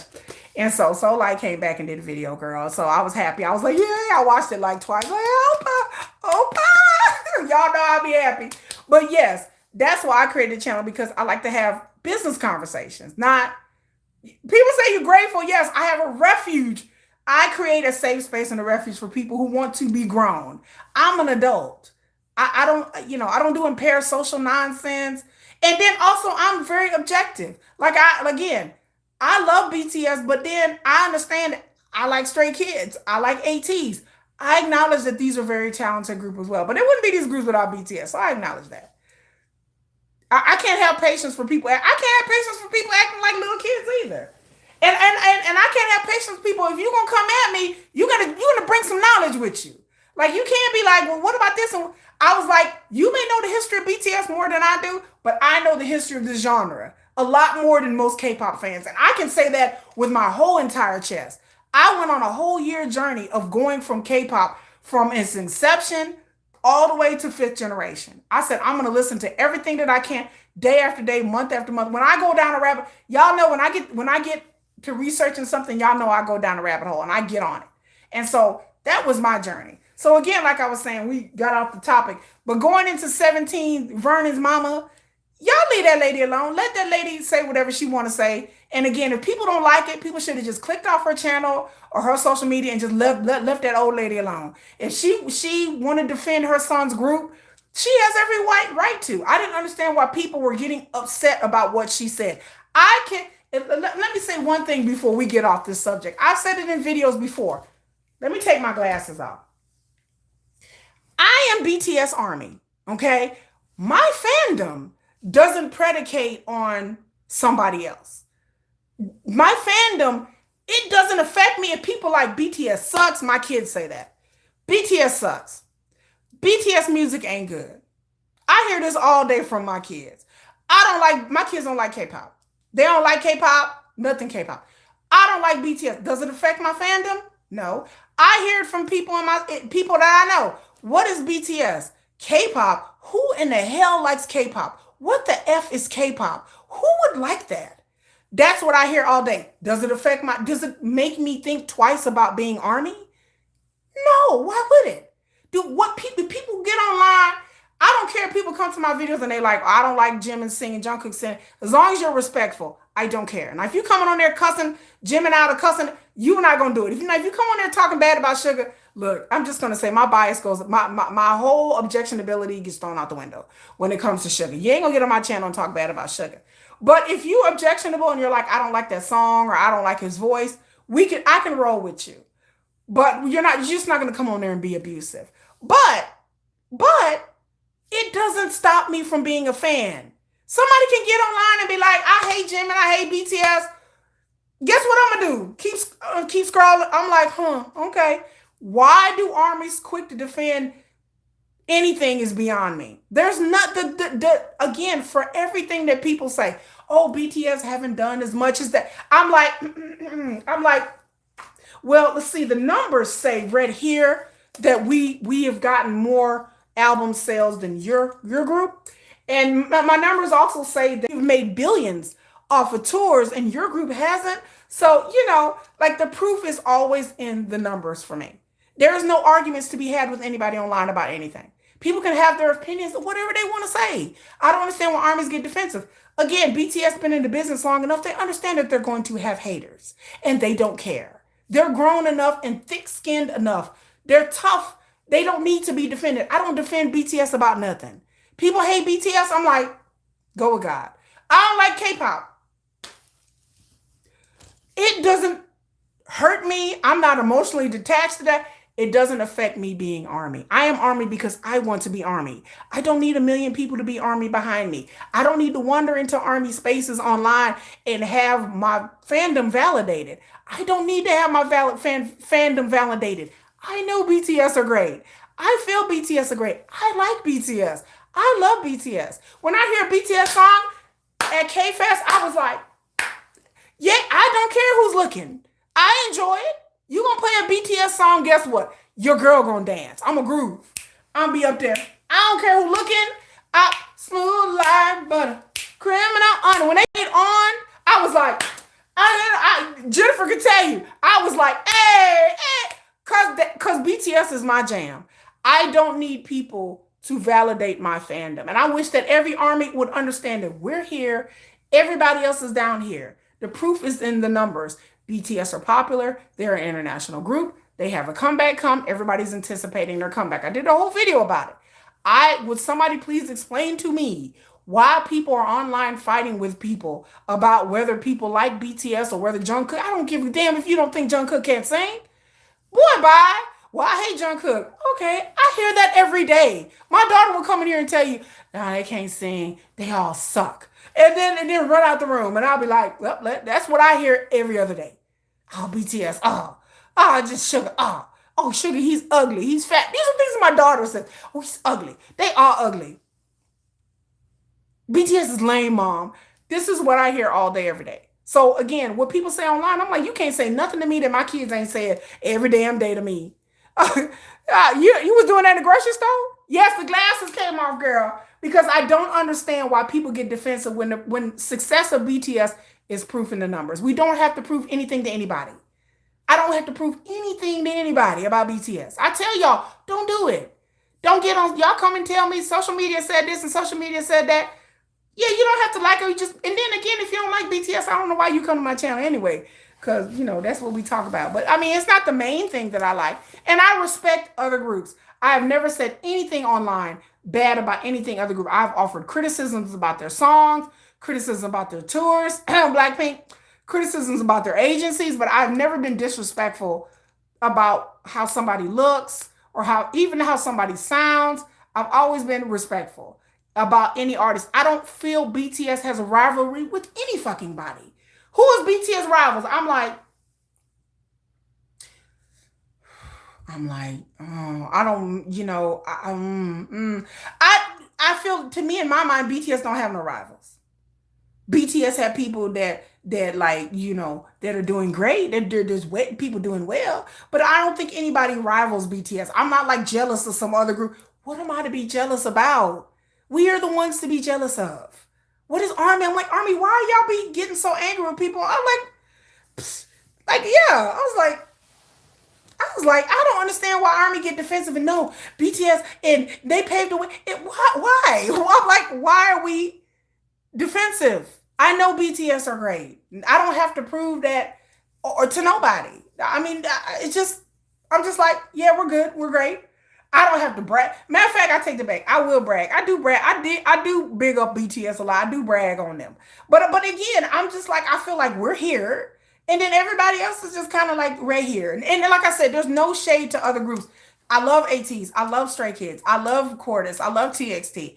I love a bunch of other groups that are up. I respect them all. But when it comes to the market share, when it comes to money, again, this is a business conversation. This is not personal choice or personal, I like this group over. Yes, you can like this person's music over that person's music. You can prefer that group over that group.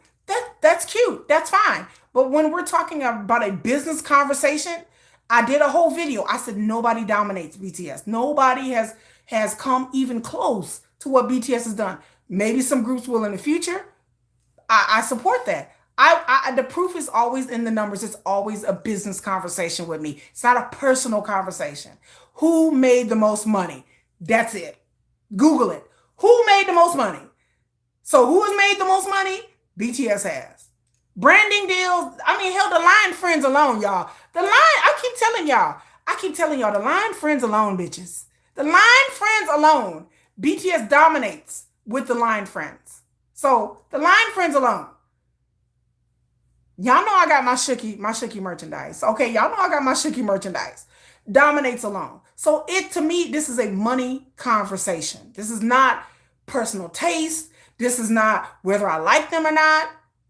I tell people whether you love or hate BTS, you cannot deny the fact that they have dominated the market share. And so people can try to pretend that they haven't, but they have. And so that is not a conversation, an argument to be had. It's just like, how much money they made. Let's just pull it up. It's something you can Google, something you can easily look up. When they come back, they are estimated billions of dollars in comeback. No other group has been estimated by financial analysts to have $5 billion comeback. Nobody. Not Stray Kids, not ATs, not aespa, not Blackpink. Nobody. So that is the end of the discussion. That's just it. Fans have to understand BTS is starting a new journey and they have the map. And they said, Army, are you ready for this trip? Stay on the main road and don't take any detours. Yeah, don't take any detours. I'm never taking any detours. I always keep my eye on the prize. My goal for BTS, I'm a bag watcher. That's my thing. How much money are they making? I don't give a damn if y'all fans care about it or bag. I'm watching the bag. I'm always looking at the bag. How much market share, how much money Hybe has made. Let me go look at the revenue reports. Hybe boy would be on that call because he's a shareholder. I'm on that shareholder call. I want to know how much money Hybe has made. How much money has Big Hit are they worth? How much money is Sugar worth? I am a bag watcher, okay? I am watching the bag always. How many albums have they sold? I don't care about awards. I don't care about none of that shit. I don't care about how popular they are. I don't care about who's talking about it on social media. How much money are they making? What brand deals they got? How much money did they make? That is where my mindset is always with the bag. I want my boys to get the bag. Always. I want my boys to stay rich. I want my boys to get the bag. And I want my boys to be successful and leave a legacy. That is all. And that will make me happy. I don't care about who likes them, who don't like them, what numbers. I'm an accountant by trade. That's my profession. I'm an accountant. I want to see the numbers. How much is their tour going to make? How much are they going to make?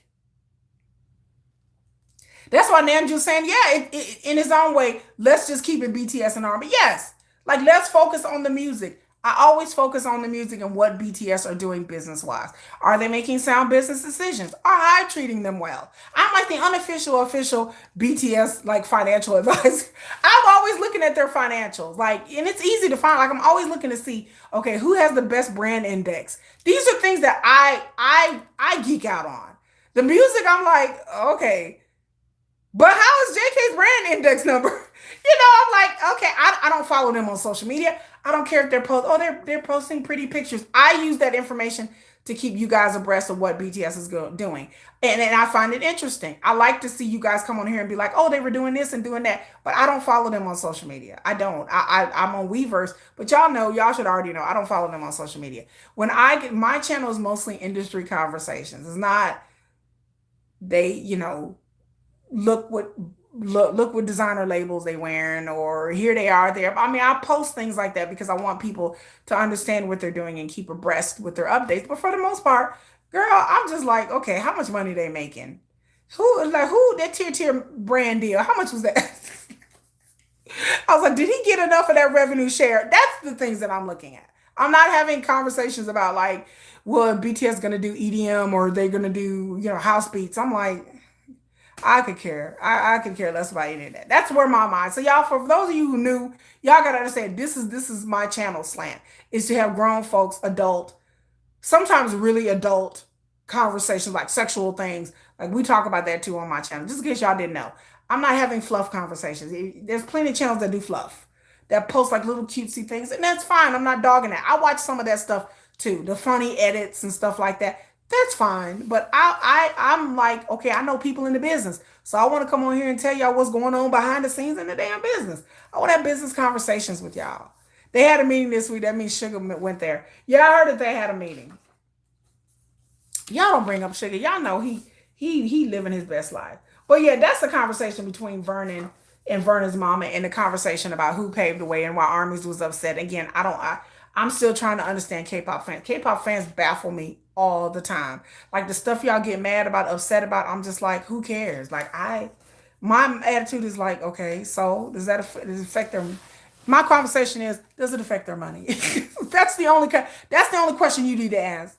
But does it affect their money? It doesn't? Okay, next. That's how I feel. But anyway, speaking of Hybe and money, Hybe lost, they had a profit loss due to them buying shit. I put it right here. I put it right here. If you look at my notes, it says profit loss due to them buying shit. That's what I said. Due to them buying shit. So Hybe lost money. Hybe has lost money, but they claim, they said it, they apologized to all their shareholders. I listen to Hybe Boys shareholder, but they lost money, which is the first time Hybe has lost money in a while. And so they lost money because they said that they've been buying things and investing and setting up a new group in quarter. So this quarter, yes, sadly, Hybe lost money. And then they had to come back and explain to the shareholders why that they lost money. But you know. And yes, El Capitan was online. He's a producer. And he was asked about Sugar, and he was saying that Sugar's stronger than people thought he was. I know Sugar's pretty strong. I know all of BTS. And again, I just say, y'all please don't think these artists are snowflakes. Yeah, especially ones that have been in the business a long time. They are not. They don't need to be defended at every 5 seconds about something frivolous, because 9 times out of 10 they don't care. You know, if it's a rumor about their personal lives or their family, or somebody is harassing them, yes, they care. If somebody is harassing them in their comment section and dogging them out, or they catch heat in the press, yes, they care. But frivolous things, most of the time, most artists do not care. And I don't know if RM cares, because, RM said he be doom scrolling. So I don't know, maybe RM cares, y'all. Well, honey, I don't know. But anyway, so that's what happened with Hybe. They had a profit loss, y'all. Nobody freak out. Don't try to sell stock. I wish I owned stock in Hybe. I would buy some, but I can't because I'm a foreigner. Anyway, so the other elephant we need to talk about in the room is that NewJeans has returned. Two of the members have returned. I've done a series of videos, and I won't get into it. I have another video coming out on Monday talking about the B-Lift Lab and the Minhee thing. So if you want to know more in depth about my thoughts about the NewJeans members coming back, I have 3 videos. I will have another video on Monday talking about all of this stuff. And yes, I did call it. No, you can't buy Hybe stock if you're a foreigner. Yeah, there's a way to do it, but you have to go through a brokerage firm. There's a way to do it. But I have a brokerage firm. Okay. Oh, I know this makes me sound like, Kiki has a brokerage firm. Ooh. But I do. I have a brokerage firm for investments. I know it sounds real rich. Like I'm rich. I'm not. But I do have investments in the stock market. Anyway, to make a long story short, during COVID, I made lots of money. Not lots and lots of money, but quite a bit of money. I had my own business during COVID, and my business at the time, I don't have my online business anymore, but my online business was selling hand sanitizer. So of course, during COVID, I made quite a bit of money because there was a shortage on hand sanitizer, and I just happened to be one of the few people that had authorized to sell gallons of hand sanitizer. So I made quite a bit of money. And I gave away a lot too during COVID. So I have a brokerage firm that handles all of my savings from that. And you can buy international stocks, but there's certain hoops you have to jump through and you have to call your broker and there's certain things. And I've looked into it, but I was like, I don't feel like doing all that, you know. So I have to go through my brokerage firm because I'm a foreigner. Like you can't just go through Hybe and buy it. You have to go through your brokerage firm and Fidelity, and I have to have my brokerage, and then I have to verify my income. Like it's a whole thing. You have to verify that you're not part of a company because they don't want an outside company buying too much stock. So you have to verify that you're an individual person and you're buying individual shares, and there's a limit on how many shares you buy. It's a whole thing. I mean, I won't get into it, but I looked into it, and then my eyes started to glaze over when they started explaining it to me. I was just like, I like, do what now? I'm like, what? And then what? They're like, you send copy your ID and your tax forms. And I'm like, okay. I'm like, no, I ain't doing all that. I was like, yeah, I was like, I ain't doing all that. I was like, eh. And then I called, then Hive was like, well, no, you can't be a foreigner. And they're like, you have to go through a brokerage firm. I was like, so I didn't want to do all that. But yes, Hive lost money, honey. But that's because they've been spending a lot of money and they've been investing and stuff like that. So don't y'all get too alarmed. Now they said by the time BTS come, by the time next quarter roll around, we gonna be real close to the BTS comeback. So their stocks will improve by then for sure. And then but anyway, so NewJeans, Hot stock went up with the announcement that NewJeans is coming back or getting back together. Again, there was a whole thing. I did a sequel to video, but we're gonna talk about the gossip. That's why y'all. That's why I know. That's why some of y'all came. Y'all just came to hear the gossip. So here we go. So if you have not heard about the two members coming back to NewJeans and stuff like that, please go watch my other videos. Please go look up the articles and everything that are out there. But yes, if you didn't know, honey child, NewJeans possibly are all going to be back together and going back to ADOR. Just in case some of y'all are like, what? Spoiler alert. If they tell, wait a minute, Katina said, if they told you it means coming to a shareholder meeting, Sugar being there, pack my bags. I don't give a how much. I would be like, well, guess I'm flying to South Korea, kids. See y'all. And then I would come on this live stream and tell y'all all about it. And I would be like passing out. I would pass out at the shareholders meeting. I wouldn't even make it. But I was like, Sugar, we all passed out, girl. You told your husband to buy Hybe stock, but he didn't want to jump through the hoops either. I know I didn't want to jump through the hoops, girl. That was too much for me. Like I was like, I verify identification, give blood to my firstborn child. Girl, I ain't trying. I think about doing it one day, maybe next year when I have more time and ability to do it. But anyway, so NewJeans may be getting back together. So here goes the gossip. Okay, without further ado, here's the gossip. Number one, gossip. I reiterated in my videos that I heard that the members are not getting along. Again, all this gossip is alleged. This is alleged gossip. This is just rumors. This is alleged. I can't verify or back this up, but this is the things that I'm hearing from inside the business. Number one, I heard that the members are not getting along. And I heard that the members have not been getting along for quite a while, for a couple of months. Again, I've said it before that at least one of the members was going back, and lo and behold, two members went back already, and the other three. But I heard that there is a schism. There's conflict in these streets. That there is a schism. Okay. And so I hear that there is a schism between the members, between the younger two and the older three and the parents. And I believe, and I was told allegedly that the schism started with the parents first. That the parents wanted them to go back. We all know about the dad. It was in an article talking about the dad of, what is it? Heen that wanted them to go back. And the other two, the younger two were minors. Well, I think they just turned 18. But yeah, and so I hear that there's a schism in these streets, And yeah, after everything happened and everything that went on, again, like I said, if you haven't watched my videos, I talk a little bit about this as well. But I really try to stick to the facts in my videos. But here, we're gonna diss the tea, honey. So I heard there's a schism, and I heard it's pretty bad. I heard it's so bad that the two younger ones and their parents are not even talking to the other three. So that's why this was all weird. So you're like, two went to ADOR, and everybody was like, well, didn't the two younger ones and their family tell the other three that they was going back to ADOR? Child, from what I heard, honey, they did not. I heard that they did not. That their parents are like, I heard that their parents talked to the other parents, and the other three talked to ADOR last week. But then the parents came back after talking to ADOR and hearing the stipulations. They were like, maybe we should give it more time. Maybe we should reconsider this. That's what they were telling to the other parents.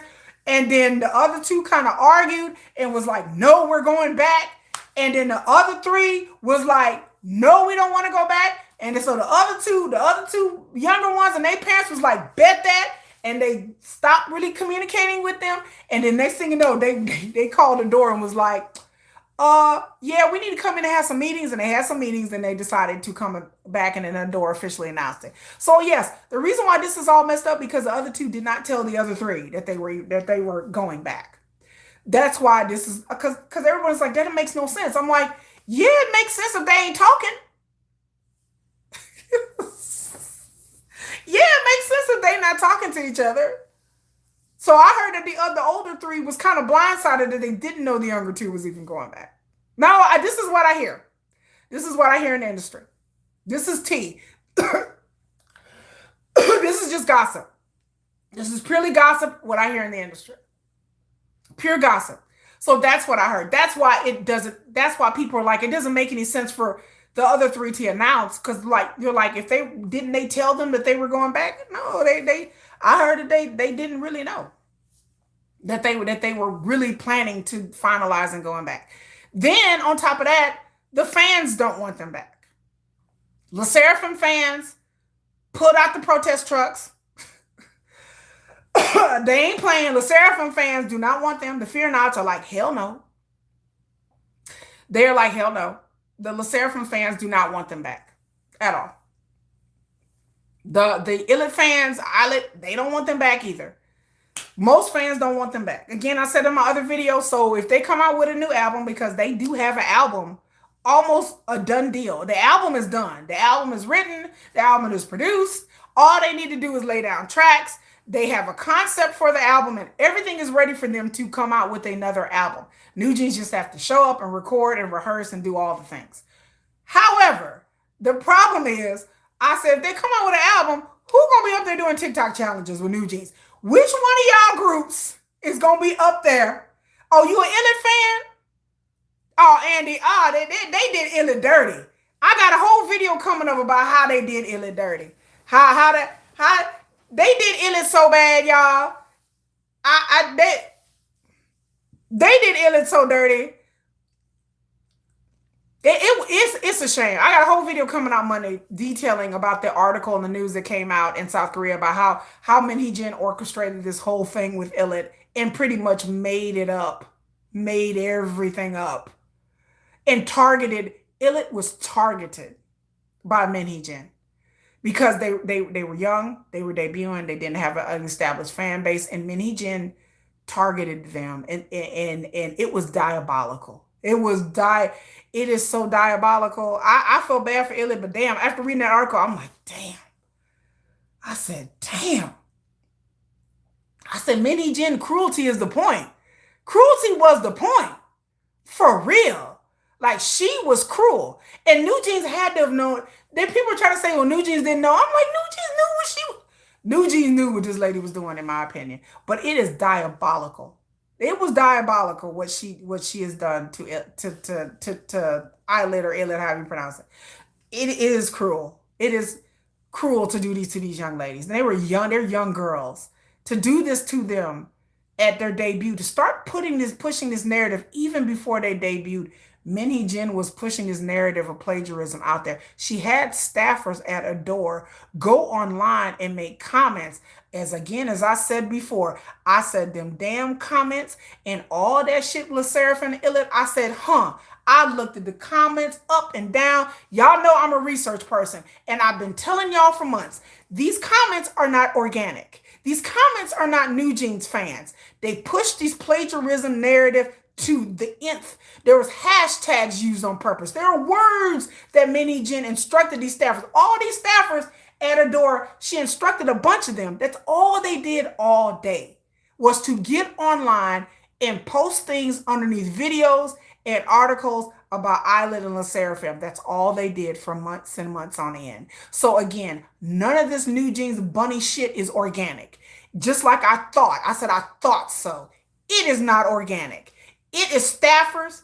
It is PR people that push this narrative, that work for NewJeans, that were on social media online, pushing plagiarism and copying underneath posts. They did this 8 all day, every day. When you have staffers to do things like this, you to stoke the algorithms against Islet, to stoke the algorithms against LE SSERAFIM, all this Coachella shit about they couldn't sing, LE SSERAFIM couldn't sing, and they couldn't perform. I was blindsided by all this. I said, why is people dogging Islet? Oh, they cute. I said, they cute little girls. I said, oh, they so cute. I like their songs. I didn't understand. I read their comment sections. I was like, whoa, what? I'm like, why are y'all dogging them out? I'm like, what, they so cute? LE SSERAFIM, the same thing. I would listen to their songs and then I would go to the comment section on YouTube and I'm like, whoa. I'm like, why are people saying so many mean? I didn't understand why people were saying mean things about them. And then as I finally got to see what was happening, I was like, I looked at these comments and I've been telling y'all for months, these comments are not organic. These comments are not from fans. These comments are copy and paste comments all over different social media platforms, hundreds and hundreds and hundreds of them, that look like people have created multiple accounts and were posting the same narratives underneath people's videos on YouTube, content creators, on X, on Reddit. This thing was set up by NewJeans. SK says, I think the members that left LE SSERAFIM and Islet, even Trainee A, are caused by by NewJeans and their minions. Yes. I've heard things about trainees that have left and things that had something to do with NewJeans as well. And you can't, and again, my video, I got some highly critical opinions about HYBE. Again, as much as I respect HYBE, y'all know I drag HYBE for fifth all the time. Y'all know I drag HYBE. Y'all know I feel like HYBE did not do enough to protect Islet. They did not do enough to protect LE SSERAFIM.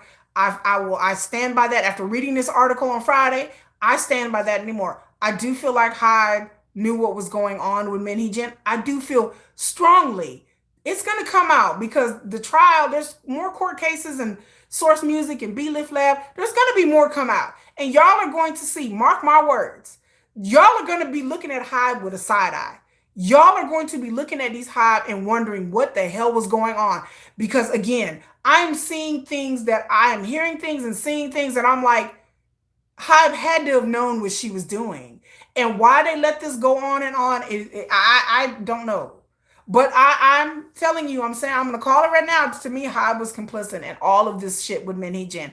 And I'm telling you, in my video on Monday, I'm telling you, I said I'd throw HYBE under the bus because I got questions. I just got questions. I have friends in the industry. They do not work for HYBE. They do not work for any of their subsidiaries. But I have heard things about HYBE and how the company is kind of loosey-goosey. And I've heard things about HYBE that are not good. I've heard things that HYBE fosters this competitive environment between their subsidiaries. And I don't think, for me, in my opinion, that's a smart business model. And now I see it. And now I'm like, I'm beginning to see why people are saying the things that they say about HYBE and how the company is run. I understand now. And there are people that are scared or don't want armies who tread carefully around HYBE, because I understand. I love HYBE. G Friends too. I heard about that group. Yes. They literally let the hostility fester. Thank you, Ike. And I didn't believe it. I believe it now. I don't know why this is allowed to go on. I don't know if this is a business model. I don't know. You cannot let hostility fester in your company. You cannot have divisions going at each other. Right, SK? I don't understand this. There's some things about Fromus, like Fromus 9 is a group, and people telling me to look into that. People in the industry are telling me to look for that Fromus 9 thing. So I got to go look up. I don't even know who the hell Fromus 9 is.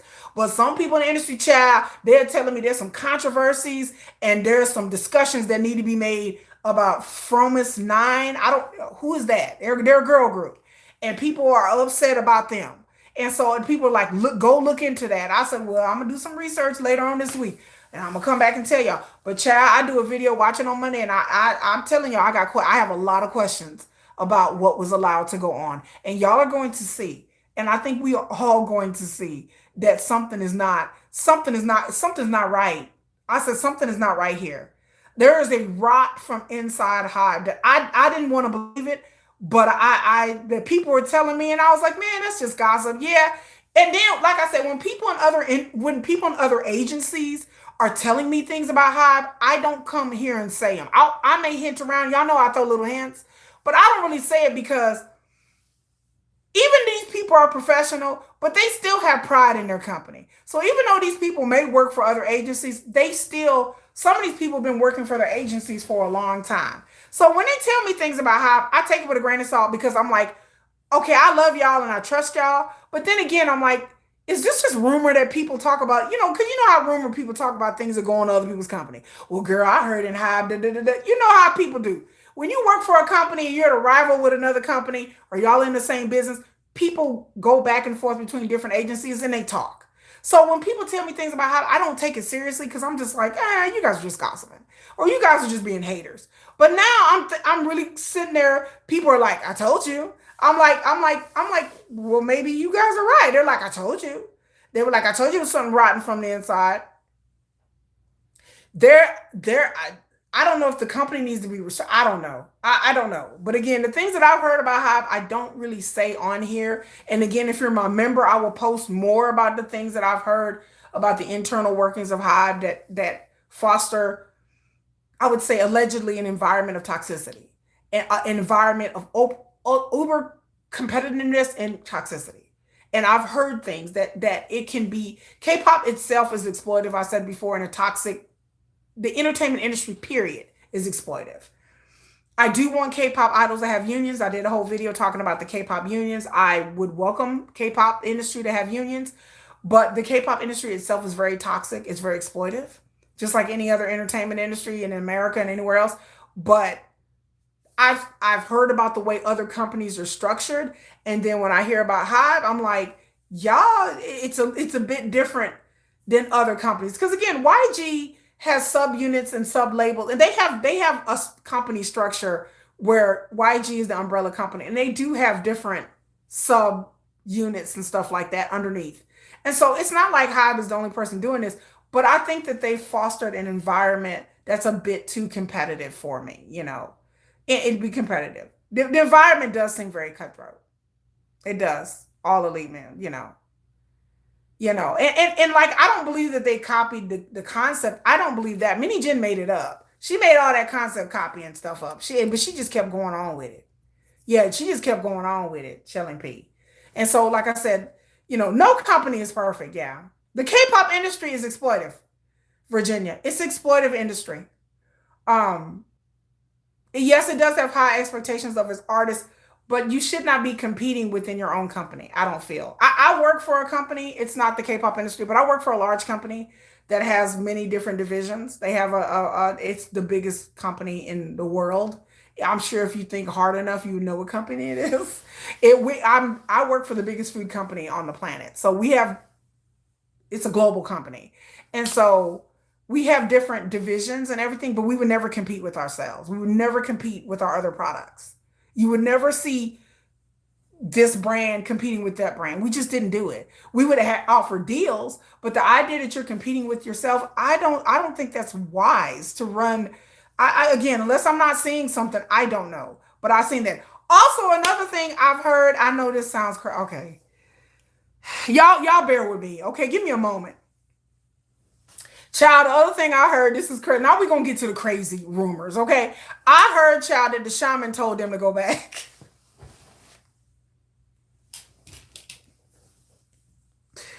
Yeah, somebody out there was floating a rumor that Min Hee Jin consulted the shaman, and the shaman told them to go back. Then I heard another rumor that the shaman told them not to go back. So it depends on who you believe. Either the shaman told them to go back or the shaman told them not to go back. But yes, I have heard both rumors. I heard emphatically, someone told me that that's what they heard, that the shaman either told them to go back or told them not to come back. And that Min Hee Jin told them to either go back or not go back. It just depends on, but yes, honey, they said the shaman was out here shamaning. Okay, the shaman. Y'all know I love shaman talk. Y'all know I love the shaman. I love Minhee Jin and her. I love her shaman. Okay?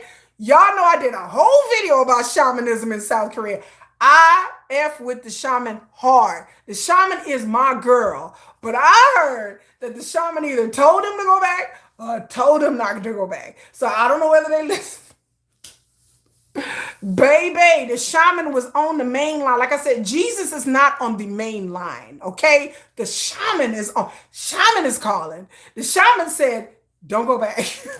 Or the shaman said, y'all need to go back. I don't know. I don't know which one to believe. But I was cracking up. I was like, are y'all kidding me? Please. The shaman is like, the shaman was like, I'm telling you, people are okay, so the group started to talk with Hybe on the 11th of November. Somebody told me that the shaman told them to go back because it was 11/11. There is a shaman. The shaman is still there.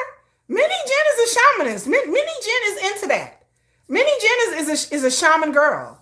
She's a shaman girl. She's a shaman. She got a shaman bestie. Minhee Jin, when you into the shaman, you into the shaman. Someone told me when you in the shaman, you don't leave the shaman. The shaman didn't choose you. Wait a minute, you didn't choose the shaman life. The shaman life chose you.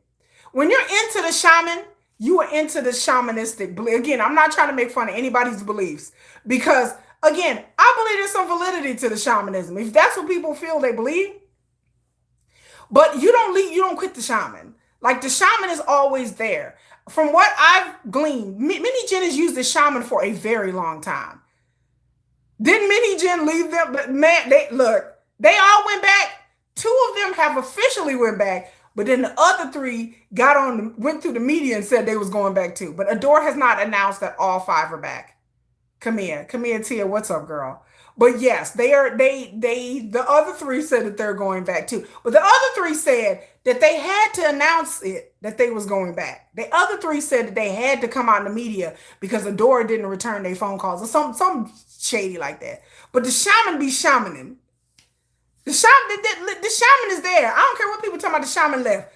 I don't think the shaman going nowhere. I think she still consults a shaman. It may be a different shaman, but I don't think that the shaman left. I think the shaman be shamaning.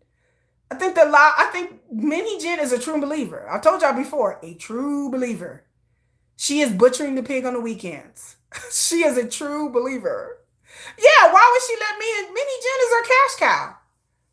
She wouldn't let me. You have a good client like Minhee. And again, from what I know about this shaman has other clients.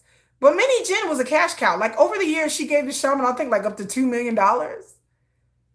That's why the other 3 members had to scramble to make their statement. Yes. The other 3 members came that ADOR didn't call them back, and one was in Antarctica. And again, if one of them was out of town, why didn't y'all wait till she came back in town and announced it? Why didn't they go through the proper channels? Again, this is already starting out of some foolish and fuckery. I said it before. This is already starting out foolish. They were like, well, ADOR didn't get back to us, so you just went on the media on your own? Why wouldn't you go through ADOR like the other 2? They could have went through ADOR like the other 2 did.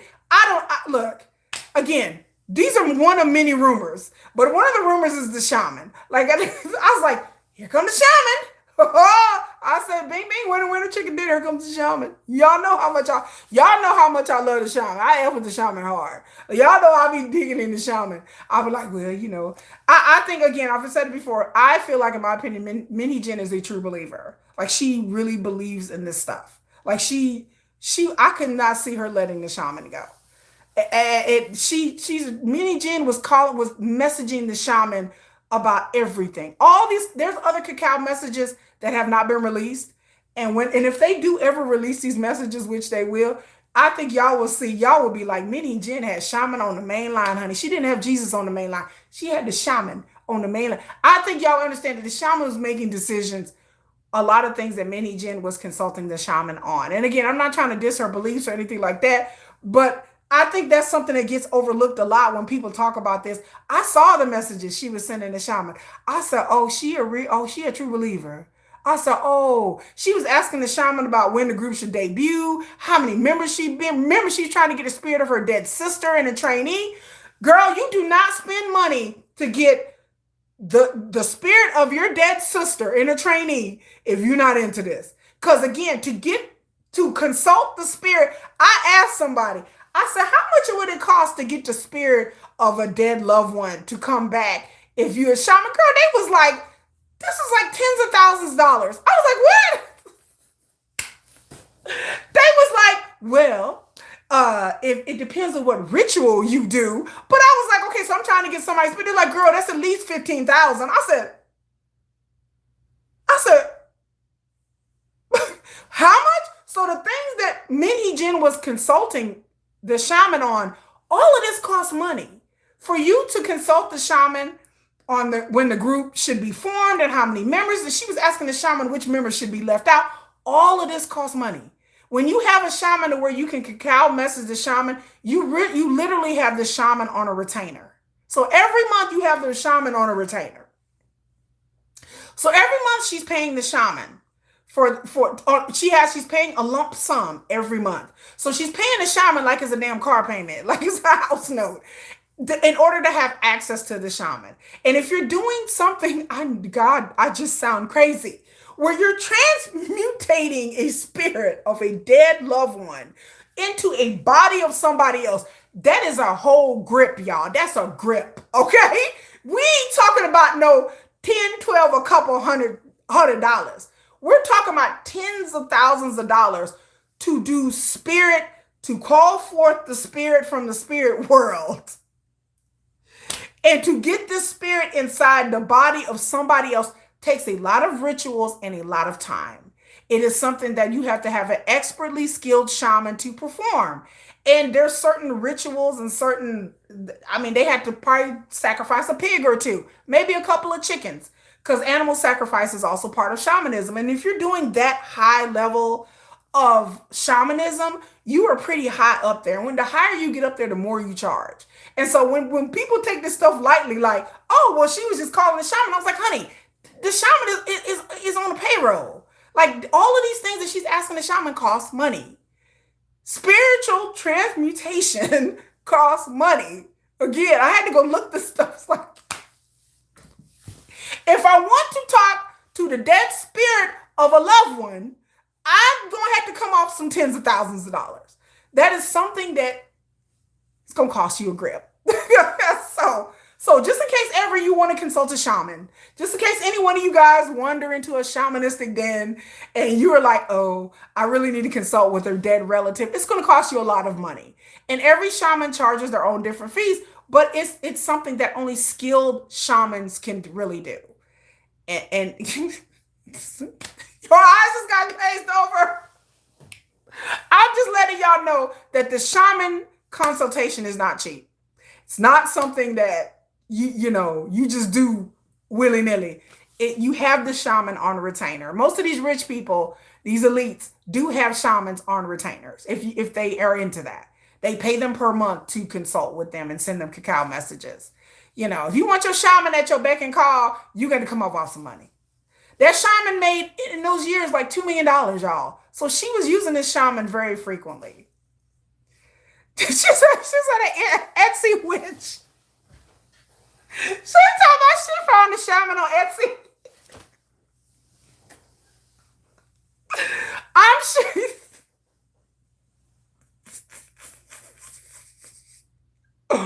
You said ADOR is planning to eat the older members one-on-one separately. They should, because they need to get them away from each other and figure out which each one of them do without the other families and people pressuring them to do anything. But, like they need to do this. But again, I posed the question in my video, do the younger members want the older members back? They're going to have to work this out within themselves, allegedly, from what I hear. They're not getting along. And so, because I think that some of the older ones their parents were ride or die. I think their parents really wanted to appeal and ride this out, but too late. They had a deadline to appeal at midnight on the 14th of November. Mm-hmm. So they have to go back. But again, where does this leave the other groups? Please raise your hand if your group is going to do a TikTok challenge with NewJeans. Please comment if you want your group to do a TikTok challenge with NewJeans. Just put it in the comments. I'll do it. My group, BTS, AT, Stray Kids. It sure the hell ain't gonna be Island or La Seraphim. You said not my group. I tell y'all who is gonna be doing TikTok. Who is gonna be doing dance challenges with them? Who? Maybe a smaller group in another agency, maybe. But nobody, nobody wants that stink all over them. Like nobody would be like, oh yeah. Their reputation careers probably won't be the same. I think internationally they will do well. You think internationally they will do well? I agree with that statement. I agree. I agree. It depends on the music that they come out with. And if they come out with some bangers, some popular music, yeah. But yeah, I can see that. I can see that. But again, in the company, I don't know. I don't. They just not harmonious. Who said stay away from our groups? Nobody is like, no, we're good over here. The only groups that would dance with them is SM. They got the SM connection through Minhee Jin. Yes, maybe so. But I don't see they would really have to come back and do like this apology tour in order to win. They first have to win the public over, but then again, it's hybe. I have no faith in hybe, PR wise. Half the time business, I just have no faith in it. And ADOR and hybe is gonna have to cross every T and dot every I with this situation. They're gonna have to make sure that there's some stipulations to them coming back and make them sign stipulations. Because again, I don't know if they can completely be trusted. Me personally, that's just my opinion. I don't know if they're still in contact with Minhee Jin. I've heard either way. I've heard yes. I've heard no. I heard Minhee Jin is still in contact with some of them sometime. So I don't know. But one of the stipulations I would have for them is that they can't be in contact with Minhee Jin anymore. But Minhee Jin walked off into the sunlight. Minhee Jin starting her own agency. Minhee Jin don't give a shit. She's starting her own agency. She's like, well, girls, see you later. She done laid her path of destruction, and Minhee Jin gonna walk off. I think Minhee Jin, I said before, will be just fine. I think Minhee Jin is gonna have her court cases. She may have to pay some money. She's gonna start her new agency, her OOAK, if she don't get sued for plagiarism.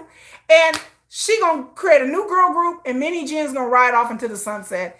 And she's gonna have a bad reputation, but I think Minhee Jin has enough clout in the industry. Y'all, people have really underestimated Minhee Jin's connections in the industry. I underestimated it.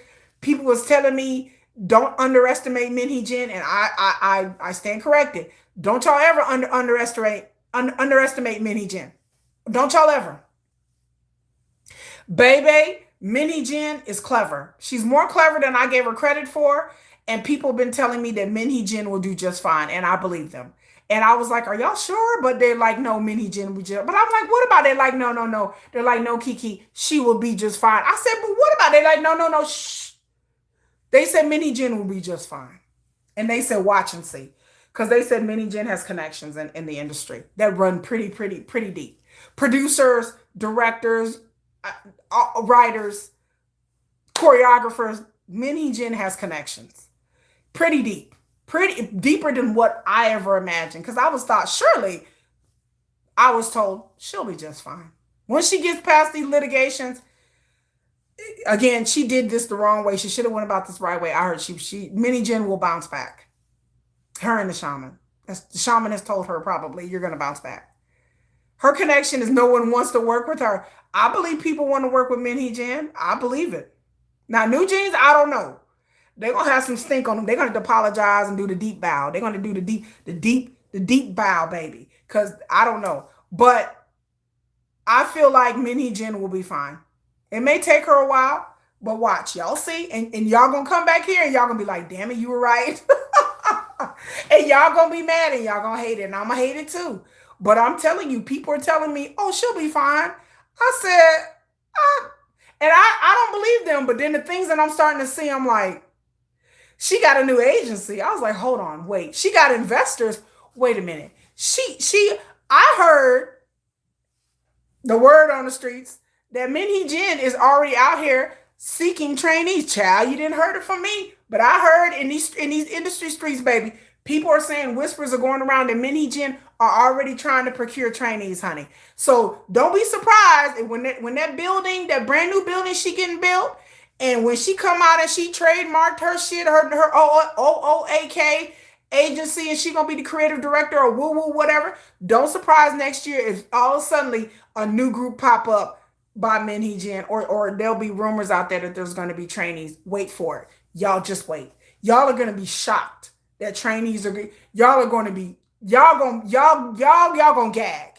You are going to gag because I heard that behind the scenes that Minhee Jin is already trying to scout for trainees, and that people will join her agency. People will. They will be desperate. They will be. They may have failed at other agency. Y'all gonna gag.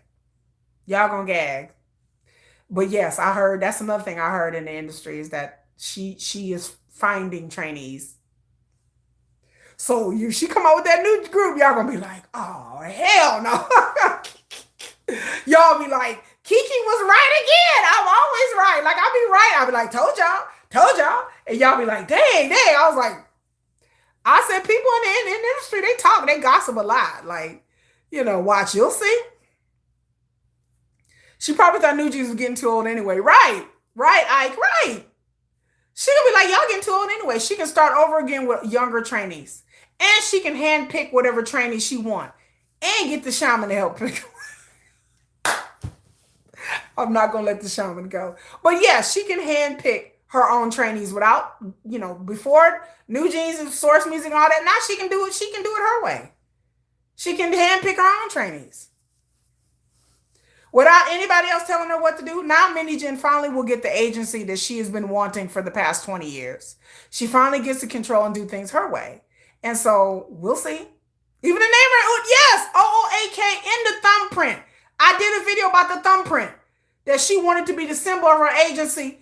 It's a Canadian company. How you gonna steal the logo in the name of another company? And then go file for trademark rights in South Korea. Girl, Minhee Jin is something else. Can we talk about the fact that they did not enjoy their debut or their rookie year? They lost branding deals. Their career was not allowed organic growth. And I'm sure they suffered mentally. I'm sure they had mental health issues because of all that. And they didn't deserve any of this. They were picked on and they were targeted by Minhee Jin.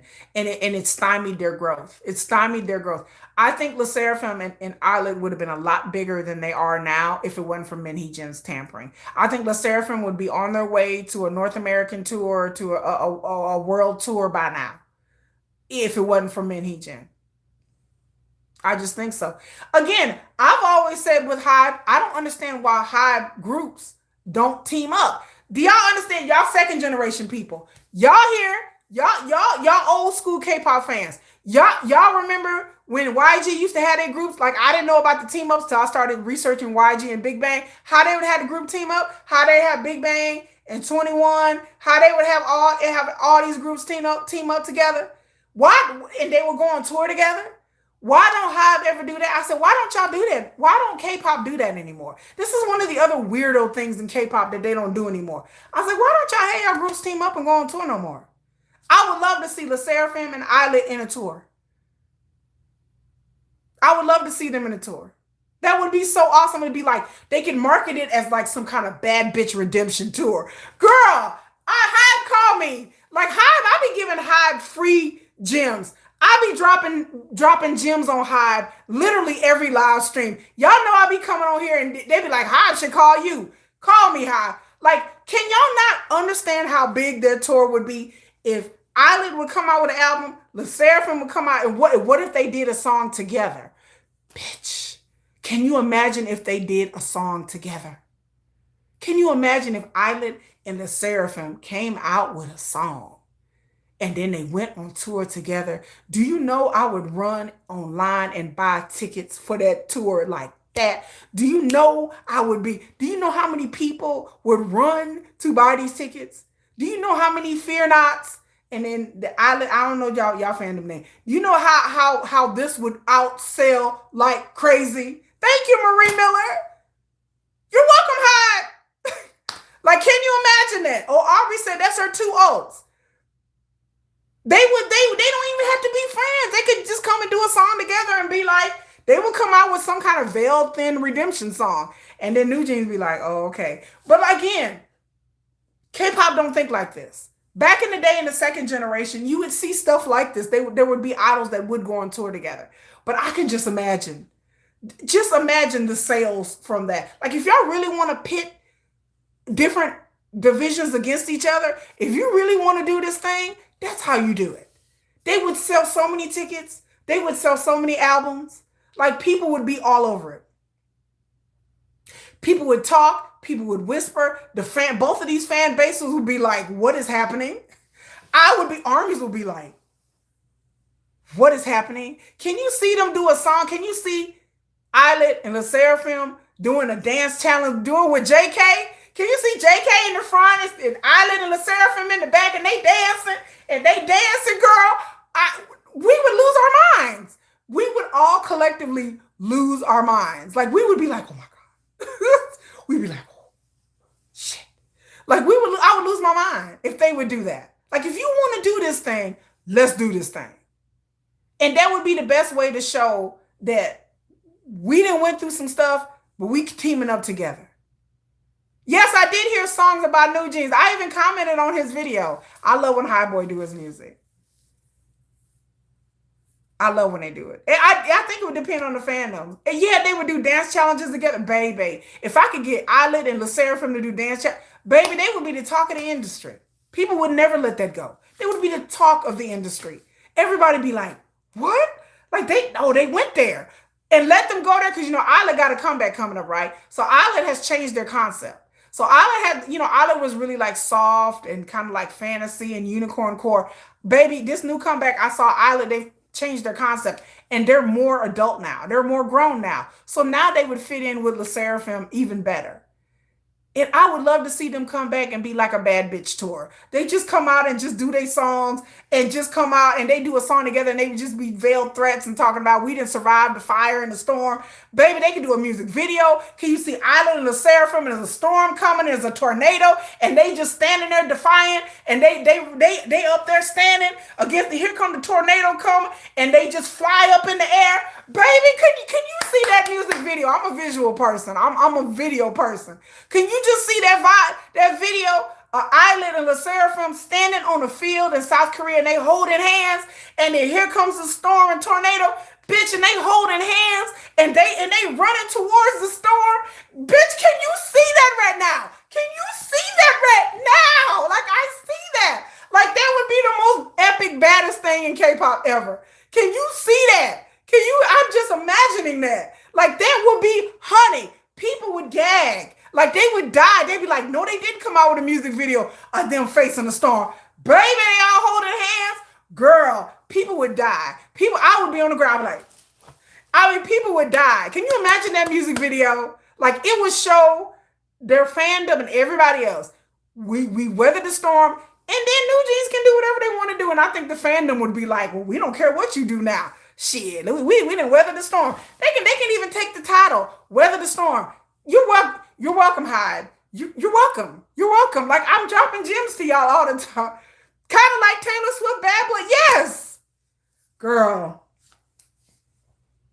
You're welcome, hybe. I be giving hybe suggestions all the time. I'm like, for free. I was like, you can have these suggestions. It would so boost hybe stock and elevate the group. And then also smooth over some of the bad feelings. So NewJeans can go on there. We're sorry, apology train tour. They can do all of that and get back in graces with their fans, sorta. And then Islet and Le Seraphim can come out with their crossover song and show that they okay. And then the fans will be like, we are okay, and they can perform together on Mnet. It's just. You know what? But again, this is the stuff that I think of. Hybe idols are collaborating with each other, just not a time. I want the whole entire group. Back in the day, in the second generation, groups collaborated all the time. There were certain units would collaborate with subunits. They would go on tour together. Like I said, 21 went on tour with Big Bang. So I was like, FX would be on stage with Big Bang all the time. All the YG in the SM groups were on. They would show up on stage with them, not just one or two members, but the whole group. All of FX, I love FX, showed up on stage with Big Bang. 21 would show up. Like they did a lot of things with Big Bang. They did whole songs with Big Bang. I was shocked. I was like, this is the girl. When I started learning about the second generation, I said, to hell with this fifth, sixth, to hell with this shit. Third generation, everything changed in K-pop. That's why second generation is the golden age of K-pop. They had men running around on leashes. They had women. I did a whole video about what was going on in the second generation. Women in thongs. Like they just had all that ass shaking, stripper pose. Big Bang was drunk everywhere, talking about being sober and talking about women. And I was like, okay, so we ain't doing this no more. Then the internet came, and all suddenly we are into the like this soft core, like, well, we gotta appeal to the little kids and the adults. K-pop went from something that was grown to more childish and more like, well, we can't do this and can't do that. And I was like, all these rules are recent. Like none, like the second generation, they weren't really doing all that they do now. It's such a difference. It's a difference in the music. It's a difference in the musicality. It's just a difference. I've been on my live stream and show y'all Big Bang, the old Big Bang videos. They was in the strip club where the girls had bras on. I was like, did she got her tickle bitties out? I'm like, oh, she got her tickle. Oh, she's swinging on the stripper. Oh, she's swinging on the stripper pole. Oh, okay, Big Bang. Okay. They were swinging on stripper poles in generation two. Second generation, they had videos of women where the men actually danced with the women. When did that not become a thing? Big Bang always had women on stage with them. Big Bang was up here like women was women was just. I was like, oh, so I'm like, I was like, I ain't seen this before in K-pop. I'm like, women were up wearing skimpy clothes and dancing with Big Bang, and I was like, all right, dude. But I'm like, we had a strip club. They was in the club, the second generation. You would never see that. You rarely see K-pop idols talking about being in the club or they videos in the club, or they don't even dance with girls anymore. It's considered controversial. I said, since when? We had whole generations where girls would be in videos. And I talk about this extensively in all the time. I said, well, what happened? You had female singers that would dance with boys, that would have boys as the object of their affection in the videos. K-pop became way too sanitized ever since, like in the past, especially in the past 5 or 6 years, especially the fifth generation, the fourth generation. Then it was over with. Then it was just like, I was like, what am I watching? I said, like, who is directing this shit? I was like, what is this? This is bullshit. I want to see grown and sexy K-pop. I don't want to see we 30-year-old and we still little girls. Like they're not little girls anymore. But I need to see more hype to push the industry into that direction. I love Cat's Eye. Cat's Eye are a bit more grown and sexy, more adultish. But I mean, if NewJeans are going to come back, I think NewJeans is going to need a new concept. Their whole Y2K concept created by Minhee, she's not here anymore. I would love to see NewJeans, if they do come back, do a more grown and sexy concept. The NewJeans fans, to hell with them. I don't care what the bunnies say. I will never forgive the NewJeans fans. I won't even forgive NewJeans. I'll tell you, I told y'all, once all of this is over, I will never be talking about NewJeans ever again. I don't care how popular they are. I don't care what BTS member does a dance with them. I will never talk. I never want to talk about NewJeans ever again after all of this shit is over.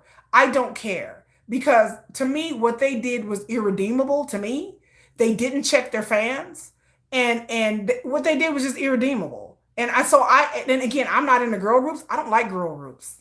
Sorry, y'all. No disrespect. But I talk about boy groups. I'm a boy group fan. I'm not in the girl groups. So when all of this court case is over and all this Minhee shit is over, I cannot wait, because then I can leave NewJeans alone and stop talking about them and stop talking about Minhee. I want Minhee to go do her thing. Well, I'll never talk about her. The Y2K concept is over. You know.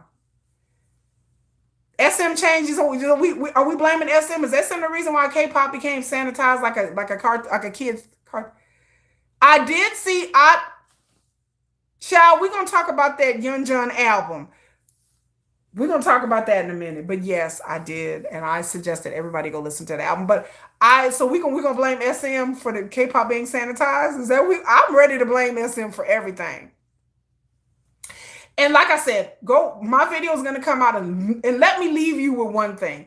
Y'all armies who've been around a long time, y'all remember all the years that BTS was accused of plagiarism, of chart manipulation. Y'all remember those years, like 2016, 2017, 2018. Y'all know BTS was accused of copying, from what I've researched and learned. They were accused of copying XO. They were accused of plagiarism. Remember all those claims? Remember all these claims about RM and plagiarism. Y'all remember those years? Some of y'all armies are still upset. Some of y'all are shaking your head going, yes, girl, yes, Kiki, I was there. I remember that. When RM was accused of plagiarism, when they were accused of stealing concepts and hair colors, when they were accused of chart manipulation, all of these things went on between like 2016 and like 2019. Y'all remember the dark days, those 4-year, 3-year span. Remember when Jimin was called Fat Pig and all that stuff? Do y'all understand that a lot of this stuff was directed, and a lot of stuff this came coincidentally around the same time that Jin was in charge, was working heavily with EXO during that time. So I say in my next video, I said, from what I have been told, you will, if you go back to the past, you will see reflections of the present and with NewJeans. You will see a reflection. So somebody told me, because I wasn't BTS Army then. I don't know all these things about all these things. But somebody told me the other day, they was like, go back and research. And I went back and researched. I had no idea that RM was accused of plagiarism. I had no idea they were accused of copying a schoolboy concept. These are things that I've never talked about because I've never known. So somebody told me to go back and look at I knew about the chart manipulation. I knew that. I knew that they were accused of being in a cult. I knew that came up last year. I knew that they were accused of Sajegi last year, but they said no, they were accused of it before. They were accused of plagiarizing and stealing lyrics, and all this stuff would prop up in the media. And my friend told me, they were like, huh, that sounds familiar, doesn't it? And I was like, what? I was like, did that shit come from SM? They was like, child. They was like, don't that sound familiar to you? I said, that sound like some mini gin. I was like, I clutched, child, honey, I was clutching the pearls. I was like, that was what I was told by somebody in the industry. They was like, they said that's just food for thought. To let y'all chew on that a little bit. That's food for thought.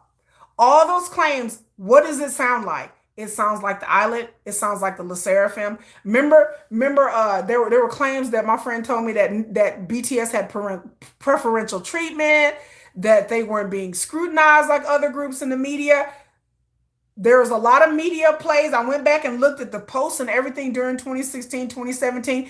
People were saying that BTS had it easy, and BTS had paid off the media, and BTS weren't being scrutinized by dispatch, and BTS had it easy. And they were like, what does that sound like to you? I said, they were saying in the media back in the day, back in the 2016, 2017, 2018, when BTS started to rise, they were saying BTS was having this preferential treatment, and that they were being handled a different way. And I was like, that sound like what Le Seraphim was accused of. They call the Seraphim the princesses of Hybe, and they were calling BTS saying that they had preferential treatment through the media. They accused them of plagiarism and copying concepts and hairdos and hairstyles and clothing and dance moves. Same thing that's happened with Islet. The same things, the same MO happened back in the past. Jin accused groups of chart manipulation in Hybe. Same things. The same things. The past reflects the future. The same things, the same kind of things. At that time, Jin worked for SM Entertainment for a very long time. She was really high up in the company. And a lot of people think that a lot of these things that BTS went through was SM and y'all know, and some of y'all armies know about SM. Some of y'all armies hate SM. SM has a reputation of trying to sabotage BTS left and right. Now, anyway, we're just gonna go on. There's things that I could say, but I won't. But yes, SM has had a reputation of trying to sabotage BTS ever since American Hustle Life. That ever since the beginning, they have had a reputation of trying to sabotage BTS in some way. And again, I would tell y'all, there are people in SM Entertainment that are very good at working with the media. SM is good, it has always skirted controversy, and people, things about SM artists will come up and they'll disappear. And I've told y'all this for months and months and months now. There are things that come out by SM artists that conveniently disappear. That whole EXO lawsuit, nobody barely talked about it at all. EXO major lawsuit, major contract dispute with SM. People barely heard about it. I talked about it. Nobody else was talking about this. The thing with Moon Tae-il about him being a whole rapist and all that, that disappeared out of the media quick. I said, whatever SM is doing, they are crafty at whatever doing. People accuse SM for years of paying off the media and everything like that. People accuse SM of paying off the media. People accuse SM of having insider people in the media. Who else is accused of paying off the media and had whole ass reporters reporting about NewJeans? Minhee. So I leave that with y'all to think about, because SM has been known allegedly to have people inside the Korean media that have written favorable or left things out about them. And Minhee has been accused, and we know that there are reporters out there that have dragged hybe for filth and big up NewJeans and big up Minhee. And because allegedly these certain reporters have had relationships with Minhee, and I propose that maybe they don't just have relationships with just Minhee, that these reporters allegedly maybe, just maybe, also have relationships with SM Entertainment. That these people may have go way back with the company in some sort of way. A lot of these reporters, there are reporters, I won't name names. Hybe Boys talked about a few of these reporters that always drag hybe. There's one in particular that always dragged Bong PD and always drag hybe at every second. And I didn't realize that was that deep, but it's that deep. But yes, that just gives you guys some food for thought on that. That some of these things are just the same things that BTS face, and it's not by coincidence. And I'm like, coincidence? And I'm like, and I want to see the Minhee cacao messages. I want to see all the cacao messages.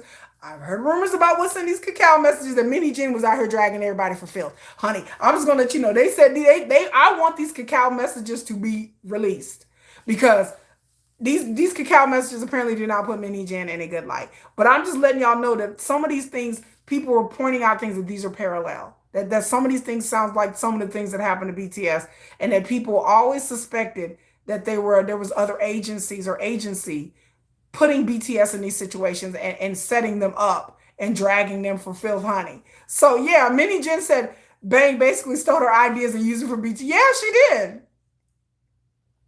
Minhee, yes, she knows all these people.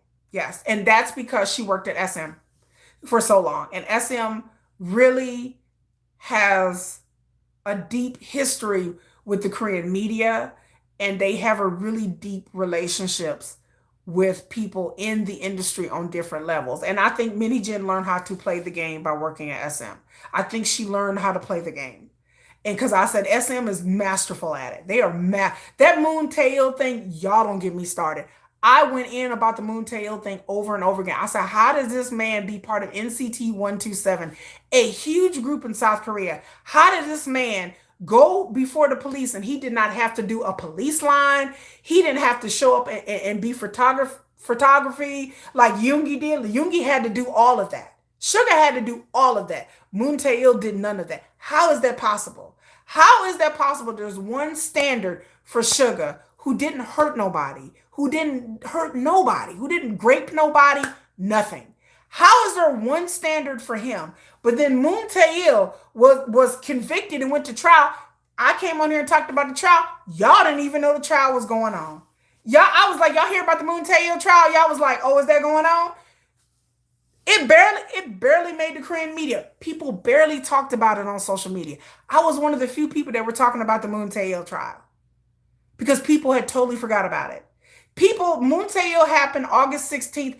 I swear to God to you, last year, by the time October, I was the only person talking about Moon Tae-il. I was the only one of the few people on content creators going, okay, what's going on in this case and the things that we investigate. People had already started talking about it by October. By October, people were still sending funeral wreaths to hybe because of Yoongi. So how the hell were they still sending funeral wreaths in October to Yoongi? And Moon Tae-il, he didn't get no funeral wreaths?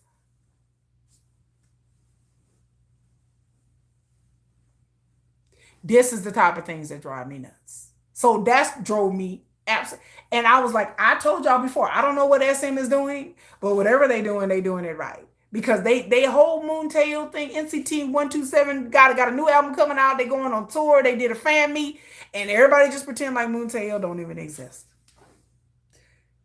And I'm like, how is that even possible? It is very similar. It's very similar.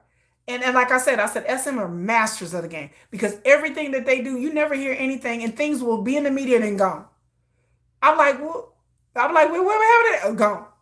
Nobody's talking about it no more. I was like, how's nobody not? But then anything that Hybe sneeze wrong, and all suddenly 10 content creators start making videos.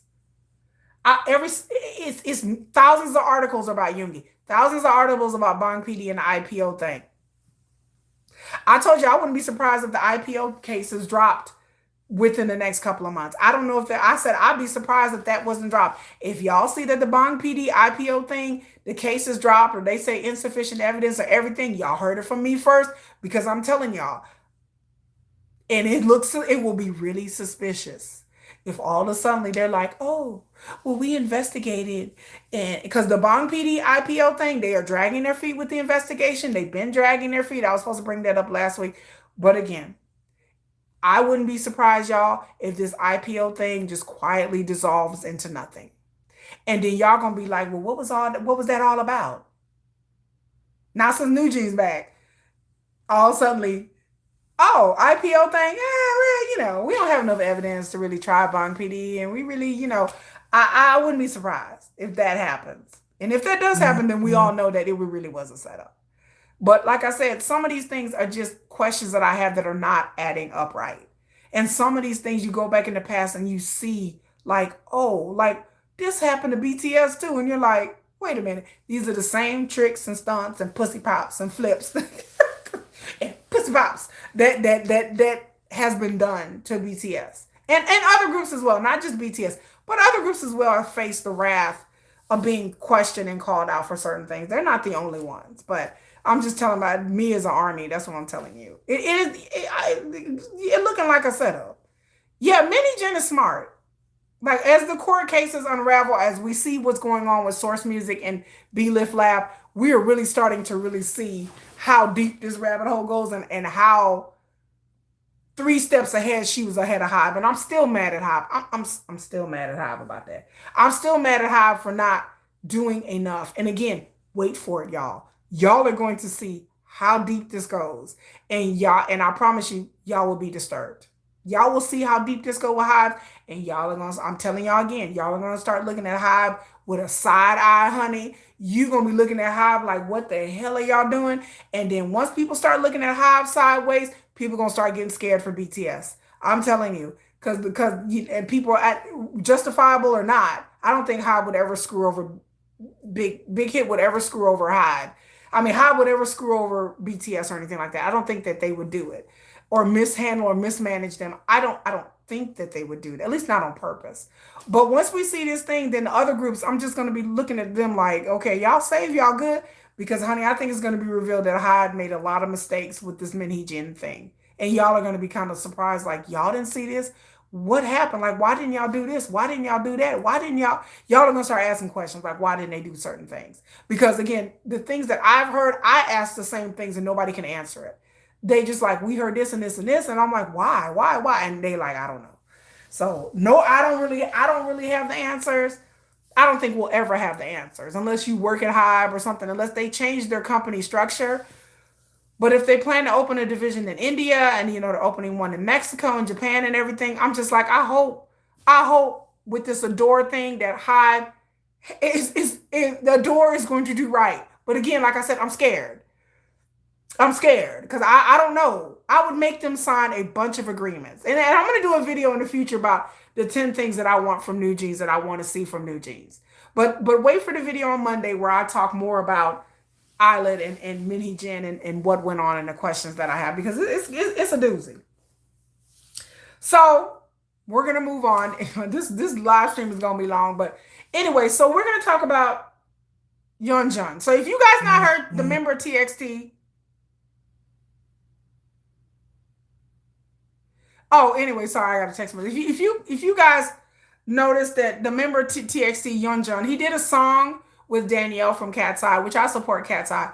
But have you guys listened to the whole CD? It's fire. Again, fire to me. I'm not really like I'm into K-pop music, but not really into K-pop music. Like I'm a casual listener of K-pop music. There's certain songs, but if you listen to that Yeonjun album, it's fire. Like if you guys have not heard it, please support him. I have a soft spot in my heart for TXT. TXT is known as my nephews. My nephew. Cordis is my son's. TXT is my nephew slash my son's too, because they youngest to be my son. You love it, Marie Miller, love it. Virginia says South Korea laws are different than the U.S. because if the U.S. had laws, Minnie Jin would be charged with conspiracy. Minnie Jin would be hauled off to jail if she was in America. Yes, I just bought the physical album. Moonlight said she just bought the physical album. Baby, that album is fire. Baby, I listen to that album. I promise you every day. Like I'm at the gym and I'm like, Coma is my song. Do It and Coma are my two favorite songs. I think there's 6 or 7 songs on the album. Do It and Coma are my favorite. If you have not listened to this album, please, I promise you, if you're into hip hop, into rap, you know I'm a rap line girl. I like hip hop music. It was not what I expected. I did not expect him to sing music like that because TXT is very different. TXT is more melodic and more like more mellow R&B. I did not expect this from him. It is much more. That is definitely. It's like Young John said. You know what, Kiki? I'm gonna create an album just for you. And I'm gonna create an album just for you, mama. And I'm gonna put every song on here, the songs that you like. Like it's just like I feel like he's created an album for me because all of the songs are songs that I like, and I rarely like all the songs on the album. Rarely. Especially a K-pop album. Because K-pop, the musicality of K-pop is not my musicality. But that album is fire. I will be so upset if this album does not do well. And I rarely say that. Like BTS can come out with an album and tank. And I'll be like, I'm still like BTS Army. I still love BTS Army all day. Army all day. Army all day. But this Yeonjun album, I hope it do well. I really do hope it do well. Because it's a travesty that this album don't do well. This album is fire. This album is so everything I like in music. It is the beats, the vibe of it. I was like, I like all of that. So Coma is my song. Coma is my song, and Do It in Coma. But all of the songs are good. The videos is good. I seen him perform. I seen him with Danielle, and Danielle was dancing, and she was body rolling. Y'all know I love the body roll. Body rolling, and I was like, get it, girl, get it. I love the album. So if you have not listened to it, please support him. Please listen to this album, because it's good. The Mamas are coming up. Are y'all gonna watch the Mamas? I have never watched the Mamas live. I think you have to go online and watch it or something. Y'all let me know. Y'all, the Mamas, the Mnet Music Awards.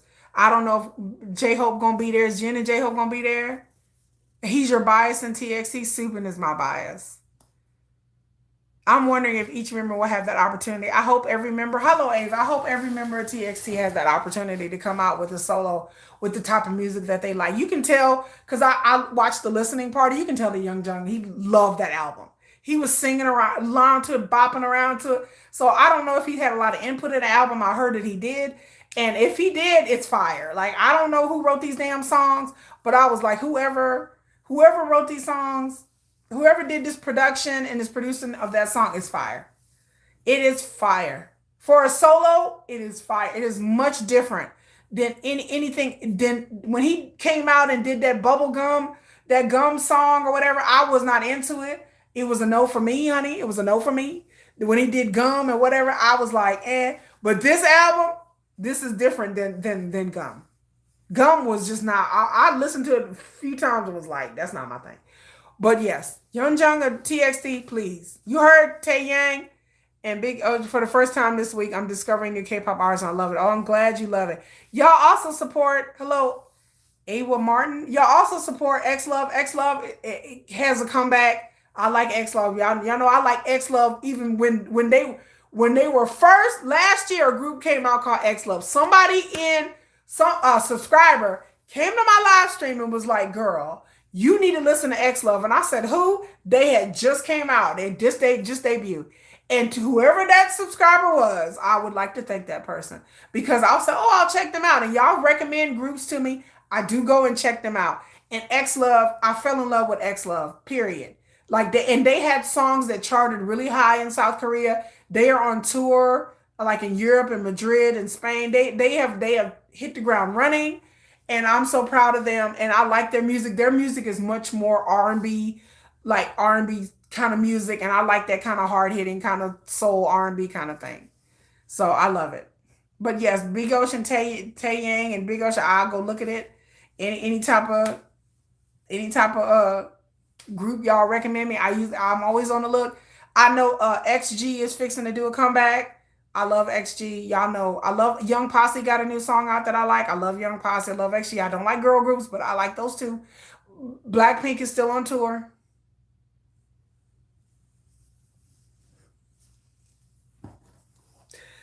Just letting y'all know Blackpink in your area. Blackpink is a revolution.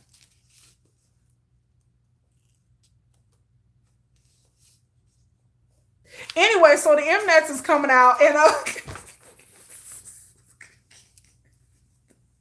just in case. Oh, Big Ocean does sign language. Oh, I have to check that out. I love different kind of music. I like new and different kind of music. Make sure y'all get on that Blackpink tour.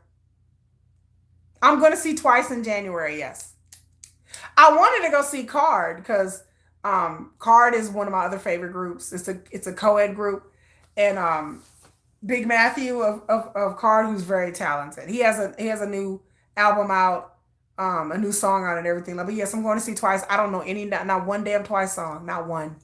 Not one. I'm be standing up there at a Twice concert like this. I like they look pretty. Cause I don't do girl. Y'all know I don't like girl groups. I find girl groups, no disrespect to them, but I'm like, okay. But I do support young ladies. Like I do support them supporting their dreams, and I would never drag them. But just remember, y'all, remember Blackpink. They on tour. Y'all might need to write that down. Just in case y'all missed it. There's some videos online. Y'all want to watch their tour. You can watch their tour online for free.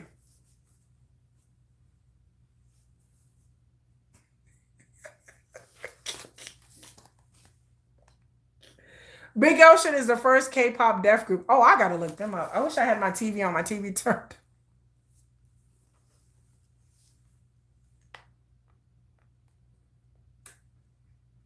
So Susan said, "Why? Y'all go watch. Y'all go support Blackpink.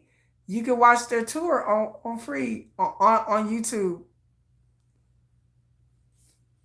or pay for their tickets if they come into your country or not. Remember, Blackpink is still on tour till January. Just letting y'all know that. Just for my blinks out there who called me a traitor. They say you're a traitor. I said, you're a traitor. My blinks, they didn't kick me out the blink club. I can't even claim to be a casual blink anymore because I've talked very critically about Blackpink. If y'all don't know, that's why we laughing, because I've talked critically about Blackpink.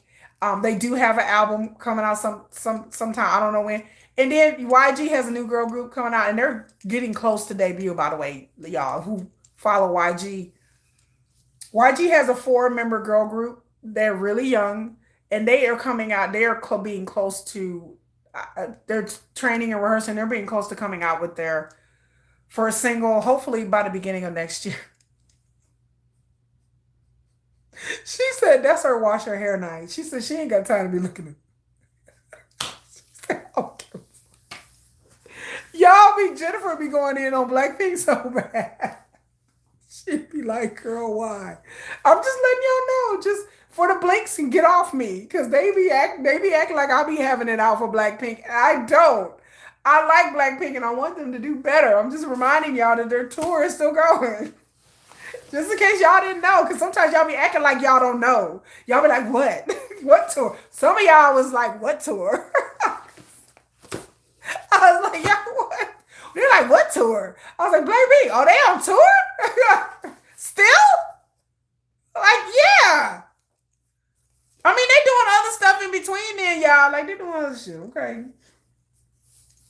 I'm just letting y'all know what's going around in K-pop right now. Just in case y'all want to take a look to see what Blackpink in your area. But I heard next year that after Blackpink do come out with an album, they're gonna go back to doing their solo stuff, y'all. That's what I heard, that they are itching to go back to doing their solo tours. And I told y'all a couple of weeks ago that Lisa signed with a Western touring company. Like I forgot the name of the company, but it's based in America. And I heard that after this tour is over and they come out with an album, that they're gonna go back to being solo, you know. They are, they are not. Lose hope. Okay, well, just in case, Rose was nominated for a Grammy. We didn't really talk about the Grammy. So Rose was nominated for a Grammy. Cat's Eye was nominated for a Grammy. Now I know this is controversial with some of y'all. Okay? I'm just gonna be honest. I know this is controversial because Cat's Eye, Rose, and of course K-pop Demon Hunters, Huntrix, even though they're not even a real group, but they were nominated in the which Huntrix I totally understand. Cat's Eye, congratulations. Opta, I get it. But people was like, that's it. I know some of y'all was in my comment section on my Grammy video, and y'all was like, that's it. Now, I don't know about the Mamas and the Mnets. We're going to talk more about them as we get close. I'm going to look up the nominees. I haven't even had a chance to even look up the nominees for the Mamas. I know the Mamas are the biggest award show in K-pop. Again, I don't know where you can watch this. Somebody please tell me where I can watch it, because I've never watched it live. I've always watched it after the fact. And again, I'm new to K-pop. I'm Baby Army, even though Jennifer told me I shouldn't even be claiming Baby Army no more, because she like, girl, stop it. You ain't even Baby Army. You real Army.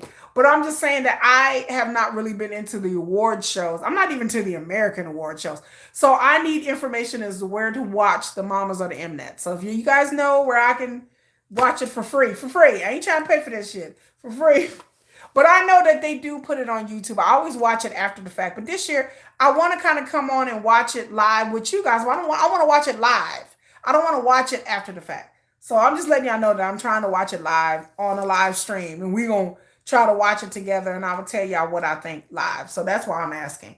But I don't know if J-Hope or Jenner are scheduled to perform. I don't know. We're going to talk about it more next week. Well, for the Grammys, a lot of y'all were disappointed because y'all were like, this is it. A lot of y'all wanted J-Hope or Jin or something nominated. I know your armies wanted, or some people wanted Stray Kids or another, just other groups out there. But I don't know. I agree with the Grammys. Now, Huntrix, of course, I totally agree with. Cat's Eye being best newcomers.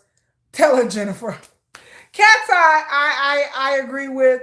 And then Rose had the biggest song of the year, really, with Opta, even though I don't like that song. So again, if y'all agree or disagree, y'all let me know. I agree with the Grammys this year, even though, but because the Grammys really have to go by, they skirt the line between popularity and then what's going to bring them enough viewers to watch their sorry ass Grammy show. Oh, y'all know I'm not in the award shows. I could care less about awards or award shows, but I do like watching their performances.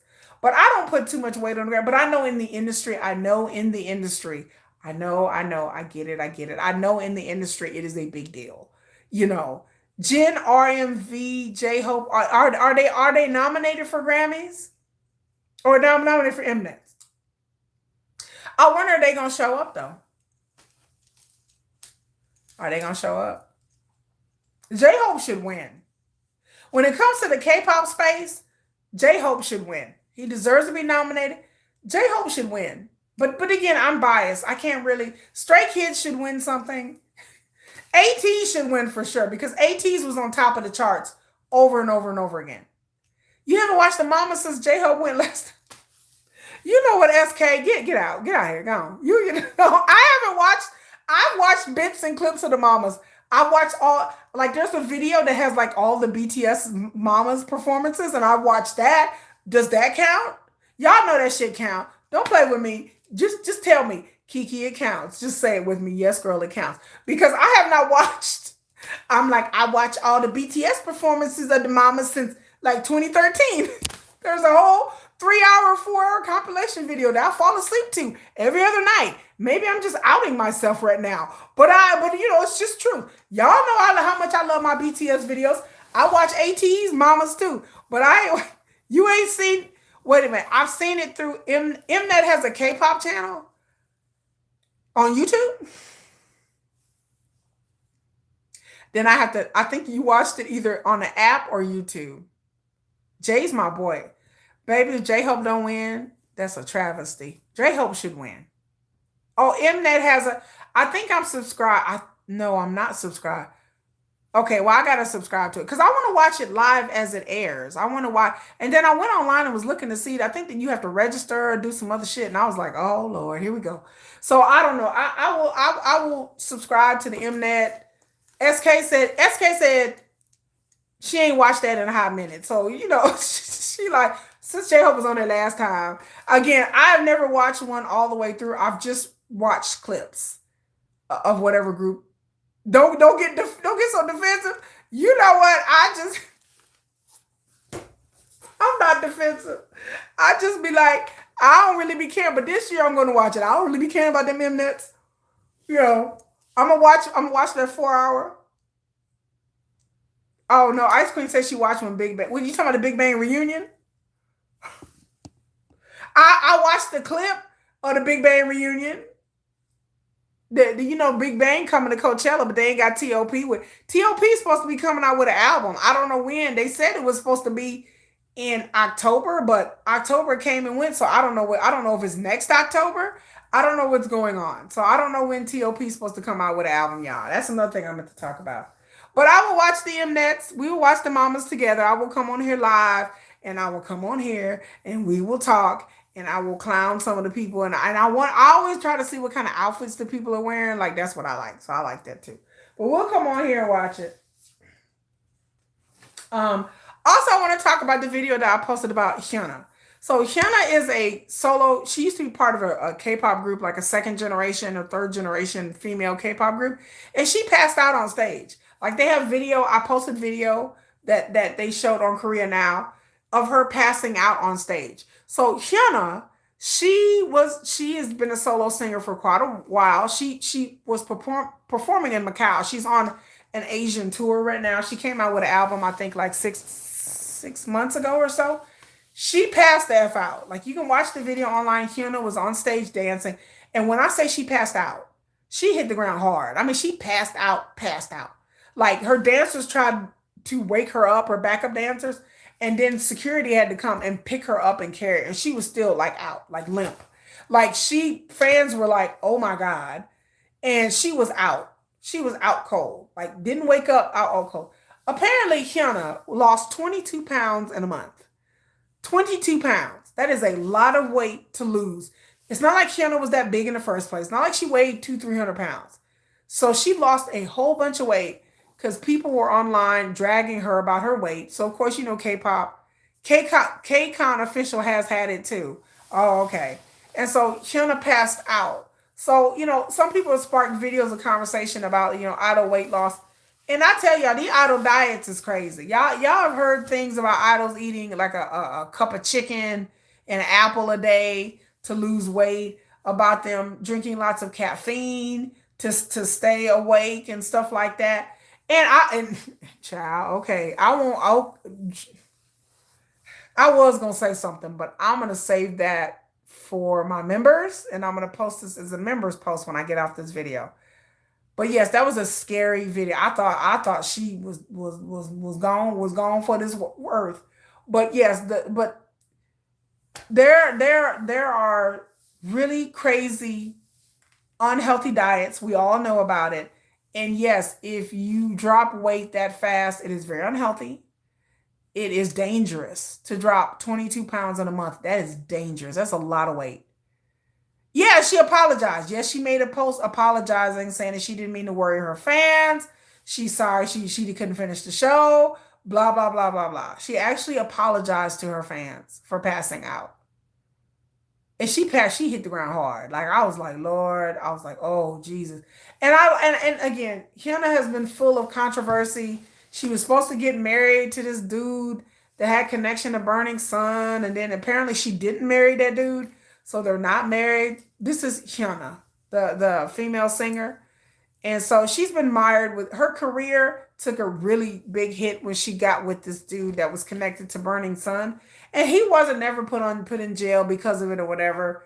I forgot the dude's name, but he was part of a group, a K-pop group as well. And she caught hell for that. Like I remember last year, I was reading a lot of the comments and things what people were saying because she was with this other guy, a singer called Dawn, and they was like in a group together with another guy, and they were in a relationship for quite a while. And she was engaged to Dawn. They were engaged, and people were all happy for them. And then they abruptly broke up, and I don't know what happened to them. I don't know, child, honey. I can't speculate.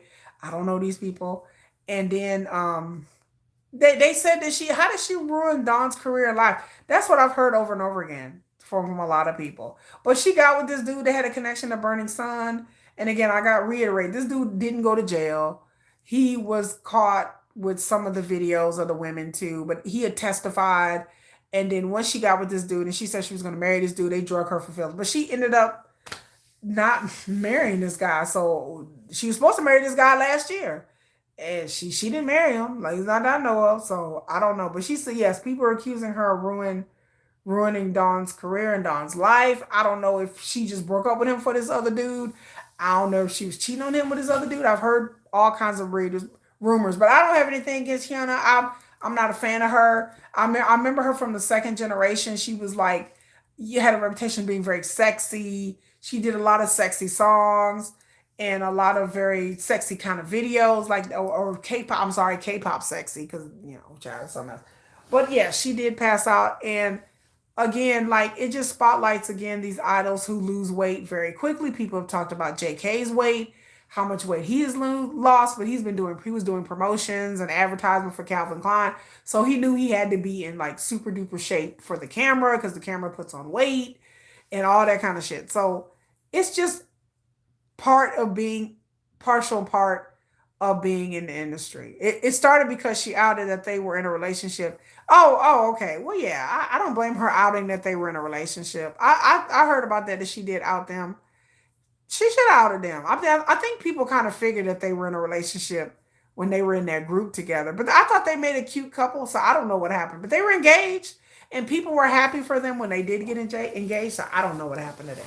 But I heard different things online, but I don't know whether to take that as people online netizens talk, girl, in these social media streets. But I did read a lot about their relationship. But again, when it comes to rumors with netizens, international fan, when it comes to rumors with fans, I really take it with a sprinkle and a dash and a hiccup of salt because I don't believe what fans be talking about half the time. Now, if it comes from the industry, I believe what they say about 40% of the time. I take it back. Fans online, when I hear rumors in the fandom, I believe it about 10% of the time. When I hear rumors from the industry, I believe it about 30 to 40% of the time. Because in the industry, you just have to, like I said, people tell me things and I don't normally take it seriously until I start hearing other things and I'm like, wait a minute. And then I start paying attention. Because again, in the industry, people gossip, people talk, just like anything else. Like when you go to work, people have work gossip. Same thing in the industry. They have gossip. Again, I've heard some rumors that are pretty interesting and have come out to be true. Then I've heard some things that are really way out there that I don't even repeat because it is so crazy, it is so gossipy that I'm just like, surely that's not true. But then if it does come out, I'll bring it up. I'll be like, well, that turned out to be true. So a lot of times I don't really bring out the juicy because I'm not a gossip channel. But I sometimes I hear things and I can't help but just be like, y'all. Cause I be tripping because I'll be like, y'all, I didn't heard, and then something will pop up in the media, and I'm like, what? And I'm like, okay, well, maybe the person was right. Or I'll come back and ask y'all, like, did y'all hear such and such? And y'all be like, what are you talking about? And I'm like, oh, it's time for me to shut up. Because then I realize that y'all haven't heard it or realize that I probably know something that is probably just a rumor. And I hate to spread rumors, especially about people's personal lives, but people's personal and private lives. But there are certain groups that I know more. There are certain agencies that I hear things, but a lot of these groups I don't know. And so I'll be like, who is that? And they be like, oh, girl, this group, you know. And I was like, okay. So I was like, who is that? Like, I can tell y'all, since this is kind of a gossip stream, I have heard that there is a artist, and I can't say who's in a group. Um, and I can't tell you whether it's a boy or girl group. But I do hear that recently somebody is going to get outed in a relationship. And I can't tell you what group it is. I can't tell you what's a boy group or what agency it's with. But I keep hearing from different sources that somebody is going to be outed in a relationship. And I don't know who. But just wait for it. But I hear that somebody's going to get outed in the media that they're in a relationship. And I don't know if they're going to leak this themselves or there's some photos they're going to accidentally show up. I don't know, but get ready for it. But I hear people keep telling me that somebody wants to go public with their relationship. And this is one of many ways that artists do it. But I hear that somebody wants to go public with their relationship. And so there's going to be some rumors floated out there that somebody that's in a KL group is in a relationship. And it's somebody pretty well known. It's somebody in a pretty well known group. That's what I keep hearing. And so they're going to float these rumors out there to see how the public is going to react, or maybe somebody's going to out them. I've heard it both ways. So get ready for it. So if you hear somebody in a K-pop group that they've been dating someone, or you hear a dating rumor, or maybe they may just come out and say, look, such and such is dating such and such, then you will know that you heard it first here, because that's what I keep hearing, that I keep hearing that such and such is about to come out, that a member of this group is going to come out saying they're dating somebody. And I'm like, what? And they're like, yeah. And so I keep hearing about this group over and over again, that somebody is tired of hiding their relationship and they want to come clean with their relationship to their fans, and that the person that they're with is kind of tired of hiding. And like I said, it's not BTS, by the way. It's not BTS. I can say it's not BTS. No. It's not Bangtan. Sorry, y'all. But no, it's another group. It's another group. And it with a different agency. Not in Hybe. It's another group. So there you go. There's a little tidbit.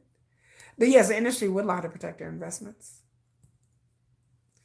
The Burning Sun guy. Oh Lord, the Burning Sun guy. You won't say his name. I won't say the name of anybody. Whenever I used to say the name, when I would briefly talk about Burning Sun, all the VIPs will come to my channel, and I'll be like, VIPs, I have no beef with you, but your Opa is a whole ass criminal. He's a convicted felon. Okay, if y'all want to go to his fan meeting, go to his club in Cambodia, do your thing. If y'all want to go to Burning Sun Opa, that's what I call him, Burning Sun Opa. Or Big Bang Burning Sun Opa. If y'all want to go to his club in Cambodia or Vietnam or whatever, then do it. What about Johnny from NCT? Are y'all talking about that rumor? I always talk about the NCT rumor about them in that hotel room with them prostitutes. That's the story that keeps on giving. I will never let that story go. That is one of the craziest stories I have ever heard. That is crazy. The NCT members in a hotel room with two women that their manager procured, allegedly, that this story was on the internet in a few YouTube videos and it disappeared. I was like, how is this not the biggest story in Korea last year? How in 2024, in March of 2024, this story get dropped and nobody talked about it? I did a video about this story and everybody was like, what? I was like, last year, because it was so incredulous that this major group was in a hotel room with two women that their manager apparently procured, and then that the ladies took photos of them in the hotel room and they were posting things, sexual things about which member that they were doing things with of NCT, and nobody talked about the story. It still blows my mind. Every once in a while, I go online just to make sure I didn't lose my mind. I was like, did I lose my? And then I would find this story, and I was like, I'll be damned. This story, It's amazing that nobody talked about the story. Like I said, the same thing when I talked about my video about idols being in a union. I talked about the story that I told y'all a long time ago about the group that I can't say their name, about the manager beating up a minor, and he's in prison. He was sentenced in June. A CEO of a K-pop group was sentenced in June for beating up a minor. And y'all went to go look up the story. Y'all were horrified. Y'all were like, what? Y'all were like, wait a minute. He beat up a minor. He hit the kid upside the head with a bat. And I told you the kid was in the hospital for 2 weeks and he's no longer in the group. And this is an active male K-pop group. And y'all were like, what? So yes, if you go watch my video about idols in the union, I tell a story about Maiden. I tell a story about Omega X, which a lot of y'all know about, and I tell a story about the anonymous group where the CEO got sentenced in June for beating up a minor who was in the group, knocking upside the head with assaulting a minor, beating him with a steel bat or a steel pipe. And y'all were like, surely. And again, when I was told this story, I was like, this is not a real story. And I told that person, I said, you're full of shit. And they were like, no, really. And I looked it up. Look it up. It's a real story. You will see CEO got sentenced to prison in June. It was in the Korean media. And this story, what group it is, they never told, but I know what group it is. I know the minor who got hit, and I have to protect their identity because I know somebody who's close to the group who are connected to this group in some way. They don't work for them, but they're connected to this group in some way. And so I told her I would never, I would maybe hint around it, but I can't tell you to really out because he's not a minor anymore. He's over the age of 18 now, but he's not in the group. And he's not on social media or anything. And it's a new group. And it's a group that came out and hit the ground running. Again, I'll talk about it in my idol union video where I give you details about this particular group and this situation. And it's not funny, but it's sad that they put this kid in the hospital for 2 weeks. And that got left out of the articles, but that's what happened, y'all. Somebody was like, and the other kid that he hit that was in this group, well, he wasn't a kid, he was over the age of 18. But the other member, he was in the hospital for 3 days. And so they said that they had COVID. And then one member came back and the other one never back. And they settled. They settled with this kid and his parents. They gave them, I think, like $50,000-$60,000. And the guy's in prison. And it's a story you can look up. Look up K-pop CEO assaults. And then the article, and you will read the details and be like, how did I not know this? Nobody knew this happened. And you would think that it would be a huge scandal because, again, this is an active group, an active boy group. And I'm just amazed at K-pop sometimes. What things get put out in the media. But again, NCT is SM Entertainment. This particular group is not SM Entertainment. They're with a smaller agency. But SM Entertainment, that NCT thing just blew away real quick. And again, that's another story you can look up. Look up NCT members in a hotel room with 2 women. You will be like, girl, my jaw was like, I was like, when somebody told me this, I was like, that's not a real thing. I was like, that is a real story. They're like, I was like, honey, child, the things that K-pop let slide. I said, oh, Lord have mercy, you know. And then my new video come out on Tuesday. I talk about the Epsteins in K-pop.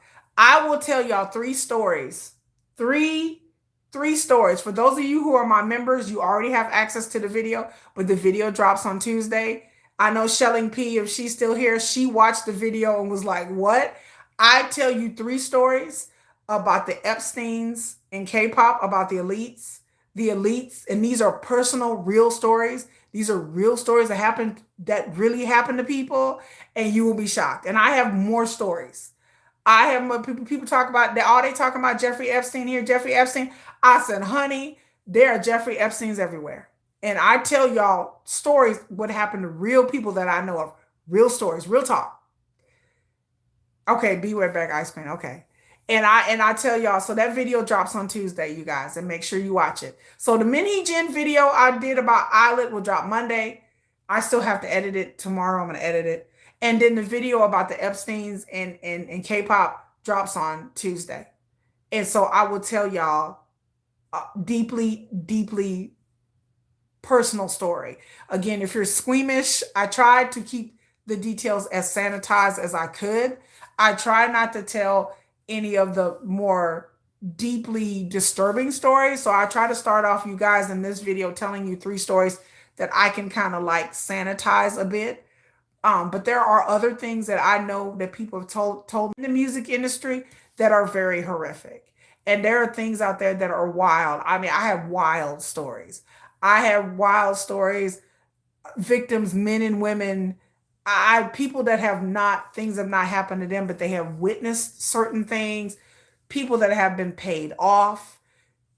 I'm telling you, I have heard about, and I know people personally have experienced things. I know someone who was personally essayed in the K-pop industry. I know somebody who was violated in the K-pop industry and couldn't say anything about it and is held on and only certain people know about it. And I have to keep the situations. I have to kind of change the situations a little bit because this person gave me permission to tell her story and the other person gave me permission to tell their story as well.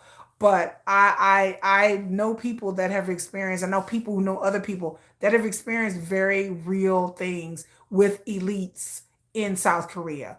Chaebols, I got a story of somebody that was with a Chaebol son and weird strange things popped off there. So yeah, I know people who have been around the music industry and for a while and people that have dealt with different executives in the business and they are just as bad as Epstein. I'm like, y'all think America, y'all think Diddy and Weinstein is bad, honey. They exist. They are everywhere. They're in China, Russia. When y'all talk about the Yumin Long Star, I touched on that. Y'all know some of y'all know the story. Y'all know that Chinese actor that fell out the window and China has censored. I've listened to some of the stories and the rumors that's going around. He was an actor. I mean, it gets into wild parties, SA, all kinds of stuff. There's evident. There's rumors out there that they wanted to do something strange for a piece of change.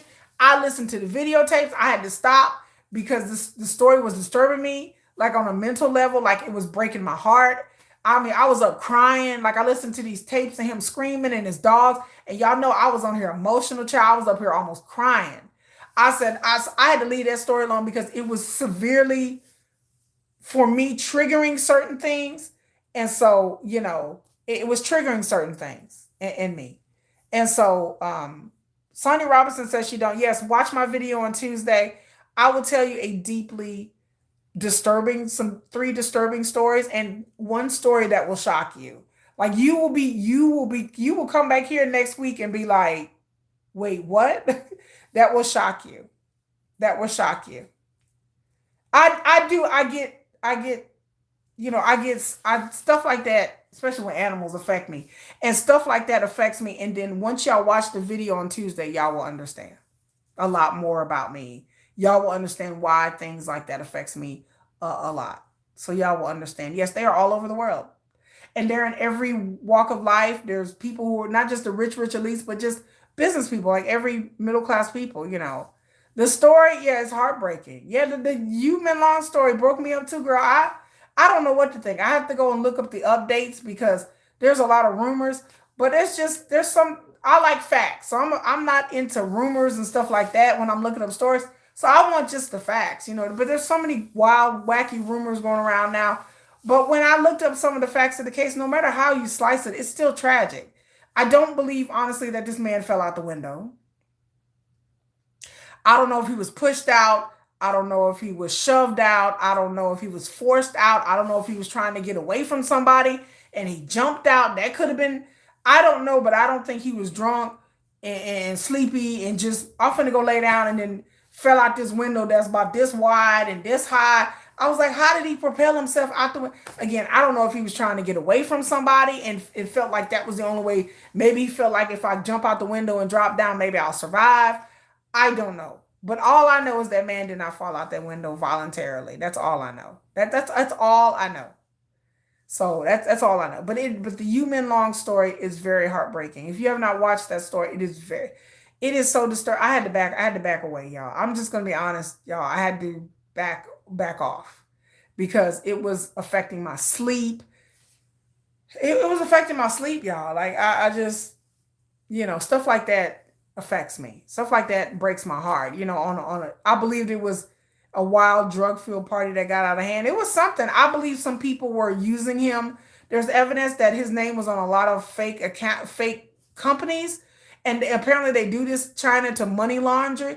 I do believe that that's solid evidence that his name was on many fake shell accounts, fake accounts. And so I do believe that they were using his name and identity to possibly funnel money through these fake accounts and launder money. Whether he knew about it or not, he may have knew about it and been like, okay, I'm done.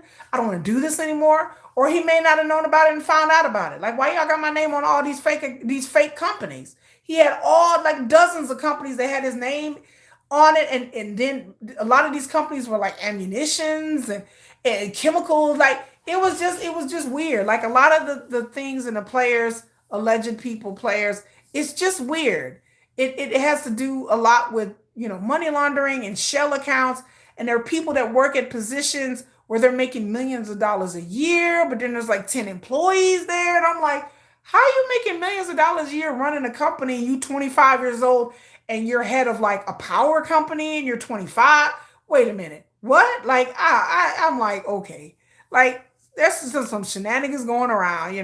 Have you been down the rabbit hole? I went down the rabbit hole. I didn't even go down that far. I went like I stepped my foot in, like my feet in, my arm was looking around. I put my arm in there, I was looking around, and I had to crawl out because it was just too much. Psychosis triggered by drugs happen. It does all the time. I do believe all the stories about the shenanigans, though. Yeah, I had to protect my peace, Marie Miller. I had to. I've experienced and seen too much in life. I had to protect my peace. Like I couldn't, like that kind of stuff. Like that story, it hurt me. Like rarely. I'm not a very emotional person. Like I've seen enough and been through enough. But the audio tapes and the video, I had to stop. I'm like, that's enough for me. It was affecting my sleep and my mental health about what happened to this young man. And whatever happened to this young man, I hope the truth comes out one day. Maybe never, but I don't know. But there's been other actors and actresses in China that have been they have suffered really weird things and things. They have mysterious death and found naked, and it's just weird things have happened in China. I didn't know the China movie. I watched a whole documentary talking about the history of the Chinese movie industry and how really like organized crime it is. But then again, some people say that about K-pop too. K-pop has been accused a lot of, especially these small companies, of being like organized crime. And so yeah, like I can't really say too much because the way a lot of these K-pop companies are run, I'm like, that's kind of like the mafia. I was like, that kind of sound like if you go look, y'all, I'm gonna do that video, but I'm gonna do a deep dive in the history of SM entertainment. I didn't watch several documentaries. I didn't talk to people. I may know somebody that knows somebody that knows something about it, but I've talked to many of people. And again, I hate to get on SM, y'all, because they are just but they ain't run by Isuman anymore. They run by Nephew. So Nephew be running the company. And by the way, I'm gonna tell y'all, Isuman is coming back. Isuman has a no compete clause with Hybe because when Hybe bought those shares of SM, which again, I will do a video about that too, because I didn't heard people didn't told me all kinds of shit about that Hybe buying SM stock. Baby, I don't know what that's. So I got to research on my own because the things that I heard about Hybe buying parts of SM, the stories that I've heard is so crazy. I was like, that can't be real. That can't be real. I'm gonna have to research and find the facts out myself because when I ask people about it in the industry, I hear all kinds of shit. I hear all kinds of things that I'm sure it's not ethical. But yes, Hyde bought shares of SM, and so Isuman sold it to him. Like I forgot the story, and so he has like a no compete clause for a certain amount of years, and I think it expires in 2026. So Isuman has been preparing with his old ass great granddaddy Opa has Isuman, the granddaddy of K-pop, is coming back with a new company. A new company. So wait for it. Y'all ready for Granddaddy to come back? Because I know Isuman, some of y'all, woo, some people y'all can't stand Isuman. Some of y'all don't like him. I mean, you know what? K-pop wouldn't be keep. Oh, girl. Marie Miller just came out talking about she heard money laundering rumors. Girl, shit. When it comes to SM, baby, I hate to be hurting people's feelings. I just sometimes keep my comments to myself because the things that I heard about SM in these streets, I like, I've heard of all kinds of crazy rumors, especially when Nephew did the hostile, basically the hostile takeover. When Nephew basically took over SM, I heard all kinds of things. I heard all kinds of things about SM before this, how it was formed. But Isuman is respected in the industry, but he's coming out with a new agency, by the way, y'all. So once that no compete clause ends next year, Isuman is going to come roaring back. He already has, I believe, group sign and trainee sign and shit like that. Like Isuman is coming back into the business, and some people are weary of that, especially nephew. Nephew is not happy about that. Allegedly. I heard Nephew wasn't too happy about that. And then again, I heard, again, I keep telling y'all over and over again, that SM wants to sell. And I keep telling y'all, I said, y'all don't be surprised if next year and a half, 2 years, the SM doesn't sell. They've been trying to, Nephew has been trying to sell this company to Kakao, to Hybe, to other investors. Nephew has been trying to sell SM. Period. Nephew does not have a passion for the business like Isuman. Nephew wants out of this business. I think Nephew wants to go do something else. He wants to cash in his money, go find another business, crypto, whatever the fuck he want to do. That's what I heard, that he wants to go off and do crypto. That Nephew wants out of K-pop. That he is tired of this company. And Nephew is like, I'm done. And I heard that Nephew is done. That's why he's been trying to sell it all of these years. But again, if he finds an investor, finds someone to sell it to, SM will go to the highest bidder. Because honey, Nephew wants to be done. And Isuman is going to come roaring back. And I don't know what this is going to go for the business, but I am ready for it. Because Isuman is like the wild card in the business. Ain't nobody really know what he's gonna do. Some people think he's going to fail. Some people think he's going to be very prosperous. Some people think it's going to be a slow road. Some people think he's going to hit the ground running. I have heard all kinds of theories about when Isuman came. Oh, you can't stand them? Damn, Moonlight got some of y'all. Oh, I see in the comment section, Isuman got some haters. Y'all like Isuman? I respect him because of what he did for K-pop. But there are things of how he ran his company that ruined artists. Like, I'm not talking about rumors, but ruined. Y'all know SM. Have y'all watched that Netflix documentary about SM, which they don't get into the shits. But yes, there are a lot of artists that have sued SM for back royalties. SM have done quite a few artists dirty. So the history of SM is kind of like, it's bittersweet. You know, they started all of this. And I respect Isuman as a businessman, and he laid the foundation for how the K-pop industry is run. But then there are things that in the K-pop industry that I don't necessarily agree with fundamentally. Like the training system, you know, we wouldn't have had a training system if it wasn't for Isuman. But Isuman took it from the West, and they just made it more strict. He just regimented it, made it more strict, provided some organization to it, you know. But the K... Oh, he evil low key. Oh, okay. Well, y'all. Y'all like, to hell with Isuman. You're like, fuck that bitch. Y'all are like, to hell with him. I'm like, damn, okay. Y'all like, to hell with Isuman. I'm like, oh, if he gets the right body, yes, he's gone. Yeah, Nephew's gone. SM used to be the pinnacle, the jewel in the crown of K-pop. And Nephew, in my opinion, has run SM into the ground. They have run them into... SM did their revenue share, and they have turned a profit. They made a lot of money. I'm going to say it before, and I'm going to say it again.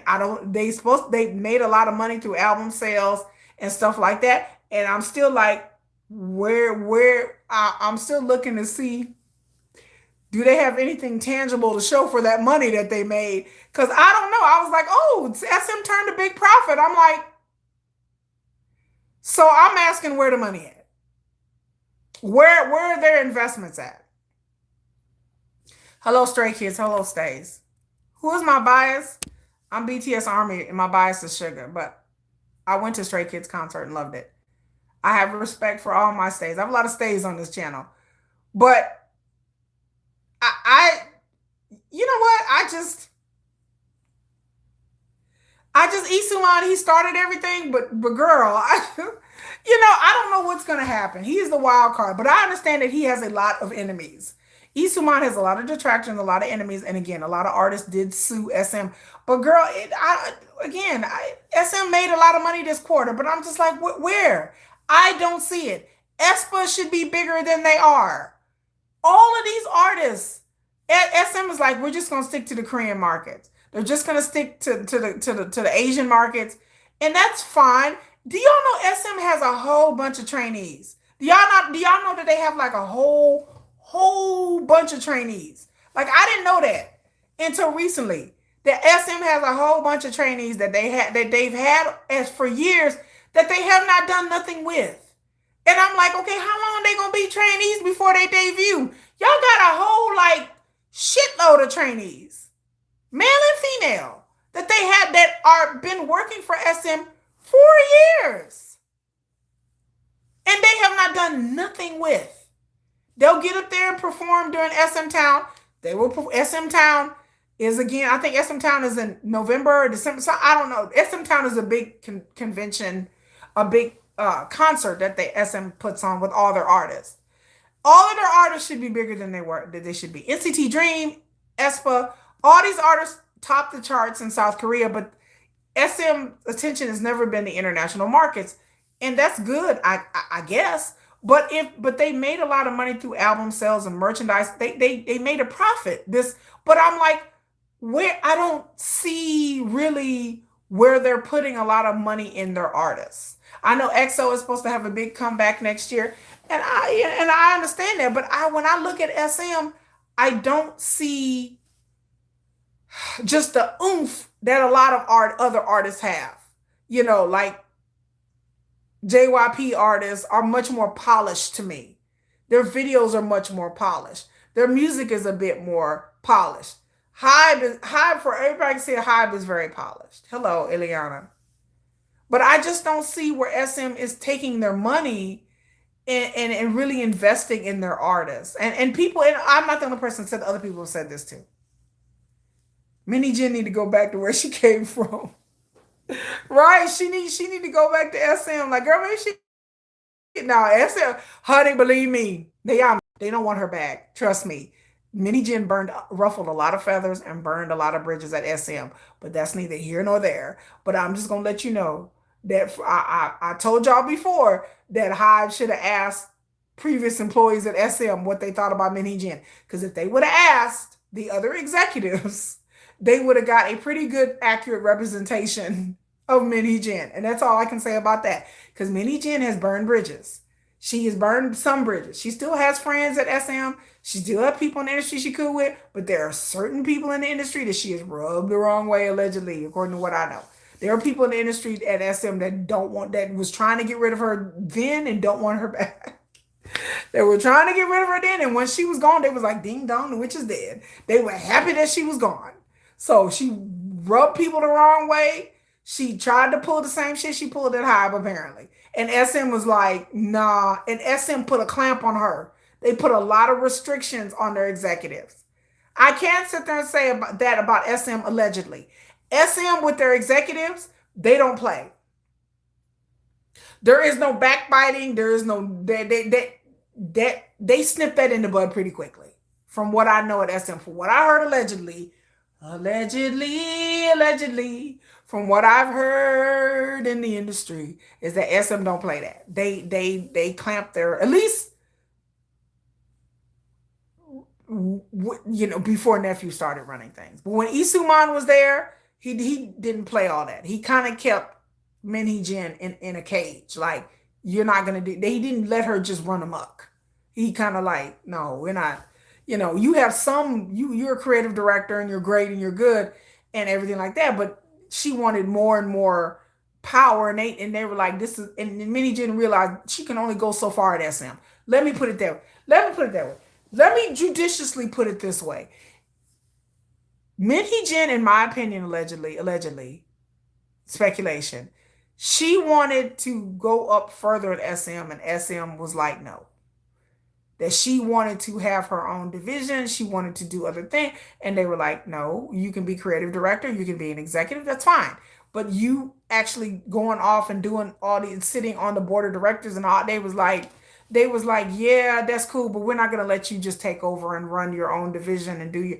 They were like, no. So apparently they contained her for her getting, doing her own things because she wanted to do her own things at SM, but apparently they wouldn't let her. And I think the SM's corporate structure, from what I know, is a bit more. What was, I don't know what nephew was a bit more of a hierarchy, and it was a bit more strict. Like, really, these people had to stay in their lane. You can't be a creative director and then you want to take over this and take over that. They like, no, no, no. You're a creative director, you need to be the creative director.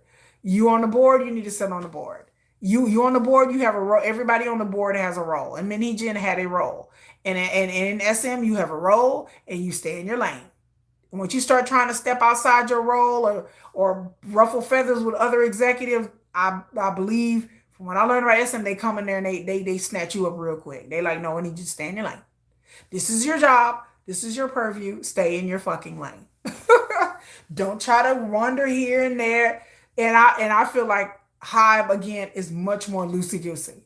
It's much more like, sure, you can go do this and then go do that, and I want to help with this and I want to do this and I want to control. And I think Hybe is much more, a bit more permissive than what I would say. I like a more strict corporate structure. Let's put it that way. I used to work in HR. So I prefer a more strict corporate structure. That's what I'm used to working in corporate America. So this loosey goosey shit that they be describing to have, I was like, okay, a CEO to me should be a CEO. CEO to me is not creative director, is not in charge of the music. They have oversight. They can add their opinion. But to me, a CEO should be CEOing. He or she should have that position, and they are there to clear things and step in when necessary, but they should let their teams and the people in their divisions do their job. I don't see why a CEO would be contacting parents.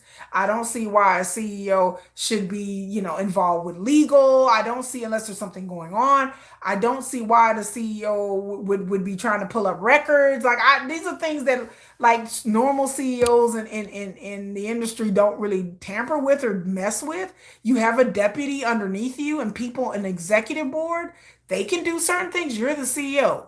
It just seemed like, to me, in my opinion, Minnie Jin was kind of a control freak. That she wanted her hands in everybody and everything. Whether it be the management team of NewJeans, yes, the management team of NewJeans, the creative director, the producers, the one doing the music video. When the hell do you know a CEO of a company talking about Dolphiner, the music director or whatever? I'm just like, the director of a music video? What? Like, she was cool with him, and I'm just like, what? You're the CEO. The creative director of NewJeans should be contacting the music video director and figuring out what cut. That's not something a CEO would really have that much hands into. But it just seems like Minnie Jim was doing too much. Like, she just seemed like she was doing everything.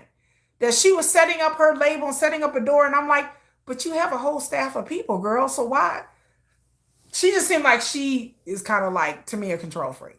Like, she wanted her hands in everything. She wanted to sign off on everything. She wanted to be involved in the contracts.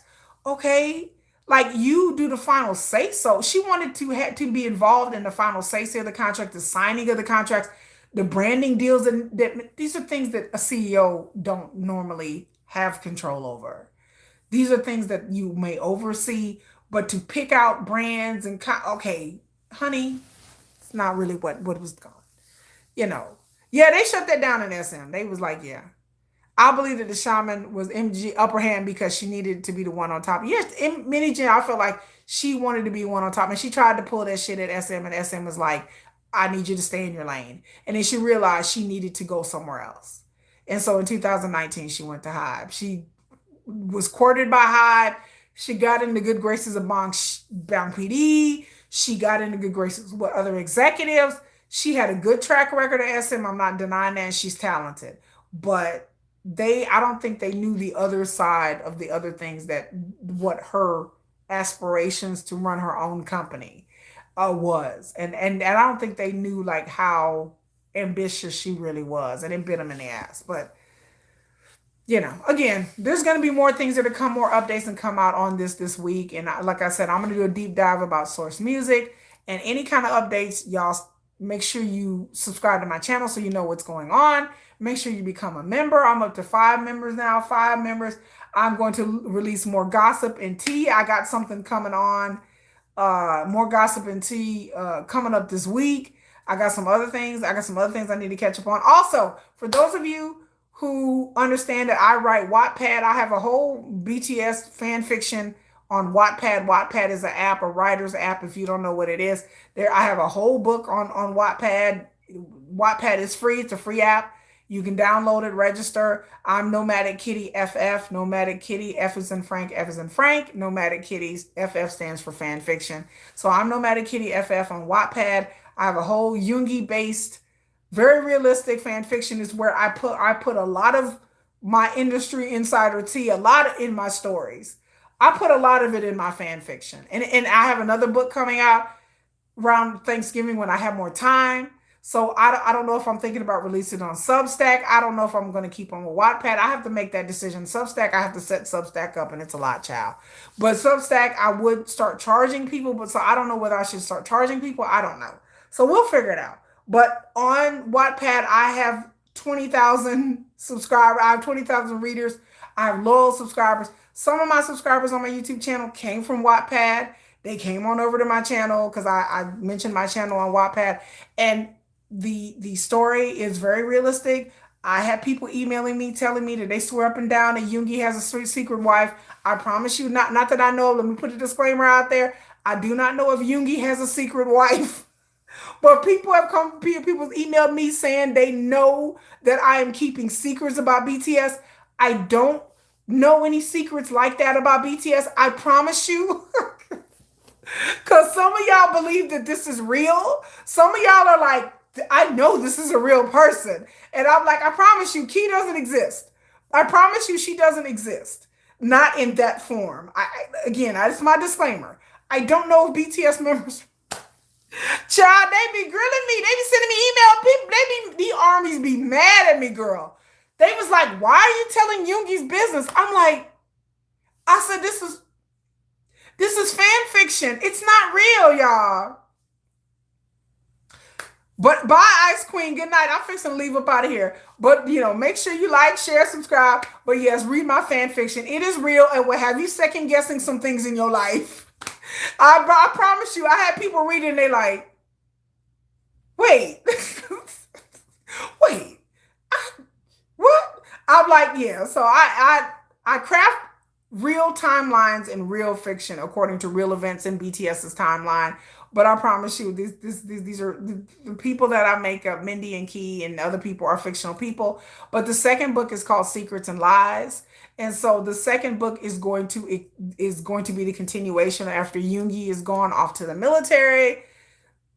Yoongi is going off to the military, and his wife Key, they have come out to the public that they are married, and they're hitting with a public backlash, and now he's going off to the military. So now his poor wife is stuck back at home, and then her ex shows back up in her life after Yoongi goes to the military. And so her ex has remained anonymous. She has not really mentioned much about her ex. And in the second book is called Secrets and Lies because you find out that the main character has really been keeping some real deep secrets. But there's a reason. It's a lot of trauma there. But you figure out that she's been keeping real deep secrets. And we find out who this mystery ex is throughout the story. And I reveal it, pretty early on. But people have been guessing as to who this ex is. And so this ex is somebody very well known in the K-pop industry. He is an idol, and they have kept their relationship secret for years. And there's reasons behind that, and there's a lot of trauma behind that. And before Key got involved with BTS, she was involved with a K-pop singer that is very well known. And this person did not treat her very kindly. This person, shocking things have happened. Not anything illegal, but just a lot of heartache and heartbreak and loss. And then there's another secret component to this that my main character has not told Yoongi at all. And then this book leads all the way up to the scooter incident. In my book, I craft a narrative of how the scooter incident happened, why it happened, why Yoongi was out drinking, what happened, why was Yoongi out drinking. Well, in my fan fiction story, you will see why he was out drinking and why he made the decisions that he made. And then the scooter incident, and then the aftermath of Key and him trying to deal with the scooter incident and the things that happen. And then there's going to be something shocking that happens that's going to end my second book, and it's going to end on a cliffhanger. And y'all are going to be like, what? The people who read are going to be like, what? What? Like, what has just happened? What? What? And it's going to end on a cliffhanger. Just like my first book ended on a cliffhanger, the second book. And so I've written the second book almost. I think I'm halfway through it, but I'm going to start posting things, but I just got to figure out when, and I'll probably do it around Thanksgiving holiday within a week. So if you guys like to read, please follow me on Wattpad, Nomadic Kid. And I'll put links in the comment section, so y'all just click on it and y'all can take a look at the story. And it's written in small parts, so you can read a chapter and go on to the next chapter. Each chapter is probably like 1,000 words.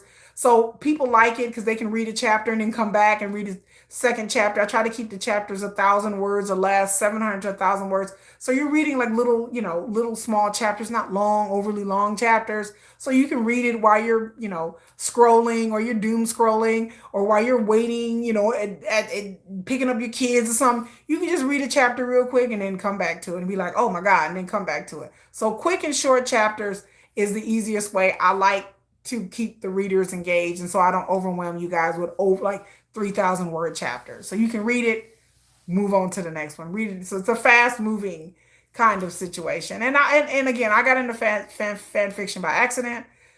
You fascinated how my mind works, girl? Tay is on his way home. He is okay. Good. Yeah, they think I'm lying. Marie Miller. They always think I'm lying. They think I'm lying. They think they think Yoongi really has a wife. And I was like, I promise you, he doesn't really. I said, not that I know of. And then I've had people accuse me of working for BTS. And these are not like, some of these people are like, okay, so on Wattpad they have rankings. My story is ranked really high. There's BTS stories. My story is ranked like number 49 of like 356,000. Then South Korean, there's like 40 South Korean based stories. Mine was ranked at one time number 1. So my stories are ranked very high on different lists. Like you can go to Wattpad and sort by what you want to read about. So you can just click on BTS and it'll bring up all the BTS, and it'll rank the stories based on popularity. So my stories are very popular. They have a lot of views. And I've been doing this since June. So I haven't been even doing it half a year, but almost half a year. Since June is when I started my Wattpad. And I didn't think anybody was going to read it. I honestly didn't think anybody would ever read it. I was like, these are short stories I've been working on since I became like late last year. And I wrote all these stories, and I was like, and somebody said, Wattpad, you should put your stories on Wattpad. I had never heard of Wattpad. And I said, okay. And I didn't think anybody was going to read them. I really didn't. I barely advertised it. I was like, ain't nobody going to read it. I just wanted really some place to house my stories. I didn't think people would go crazy. I didn't think I have followers. I have fans.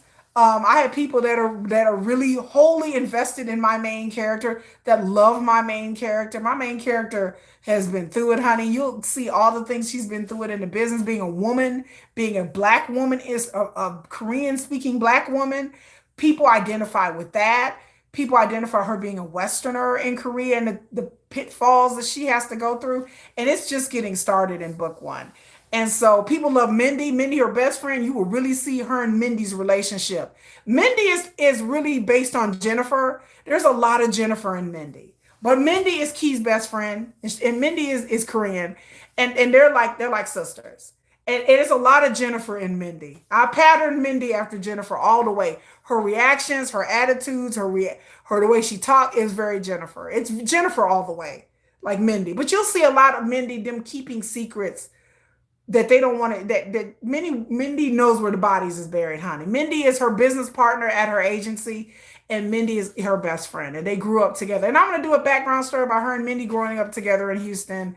They met when they were in middle school, and Mindy's parents taking Key in because her father died. It's a lot, you know. Mindy's Key's mom dying was a drug addict and died of a drug overdose. She never knew her mother, and I'll tell a lot more into the backstory of what why Key is the person that she is now. Because somebody is really going to hurt her real bad. Her ex is going to hurt her, honey. He gonna drag her to the through the mud, honey. But yeah, people really do hit me up and email me all the time saying that these stories because they think I know BTS. They're like, you have to know BTS because it is very timeline intensive and very accurate to the business. And people can recognize it. And like I said, so many people send me messages. I think that they're in the business. Like I've had people send me messages in Korean. And I'm like, are you in the business? Because the things that they say, they were like, how do you know this? How do you know this? I was like, and I have to reply to them and be like, well, I know people in the business. And so I can pour all that into my stories. The things that people have told me about certain, and I have to just craft it in a different way. Um, so you have to craft it. So you know, writing is a great outlet. Writing is somebody talking about transgender, honey. I would never be a part of the transgender community. Every transgender person I know is absolutely positively fucking gorgeous. If I was a transgender, I would be failed at a transgender. They would kick me out of the fucking transgender club. They'd be like, bitch, you need to leave.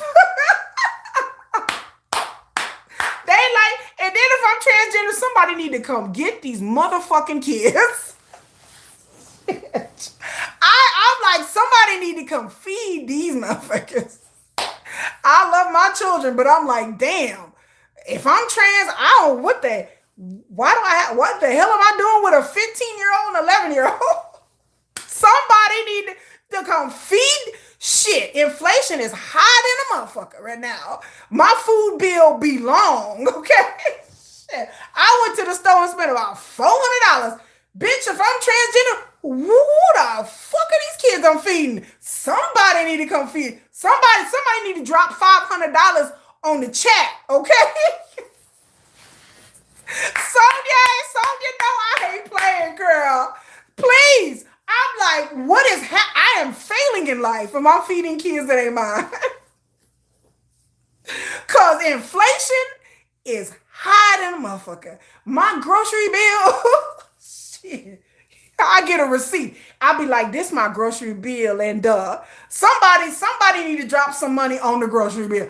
I need a Tumara to give me $500 on the chat because damn it, my grocery bill like $400. Who is feeding these kids? What? Why in the fuck do I have C-section scars? The fuck did I ruin my body for? Baby, every transgender person I know is really glamorous. Girl, they got their nails done. Bitch, with these nails, do you think I'm transgender? Have you seen these fucking nails? Look at this shit. I don't know no transgender person that ain't laid, slayed, and filleted, girl. That is not an insult. I wish to God I could look like one of these transgender chicks. These chicks is bad. These chicks be bad than a motherfucker. Bad. I'm like, that is not, I'm like, that's not doing what you think it's doing at all. I was like, I would fail if they would take one look at me and be like, oh no, honey, you ain't part of the community. Get the fuck out of here. They look at me and be like, girl with them feet and them nails, they be like, girl, you can't, no, don't. They be like, you are straight fish, honey. You are fish, McFish, McChicken, McFish. You are a fillet of fish, bitch. I couldn't even pretend to be trans. They be like, girl, with that hair and them nails, gone. They would take one look at me and be like, "Oh, girl, oh, honey."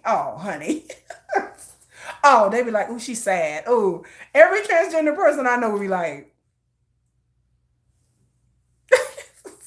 every transgender person I have ever seen is gorgeous. They makeup is beat to the gods.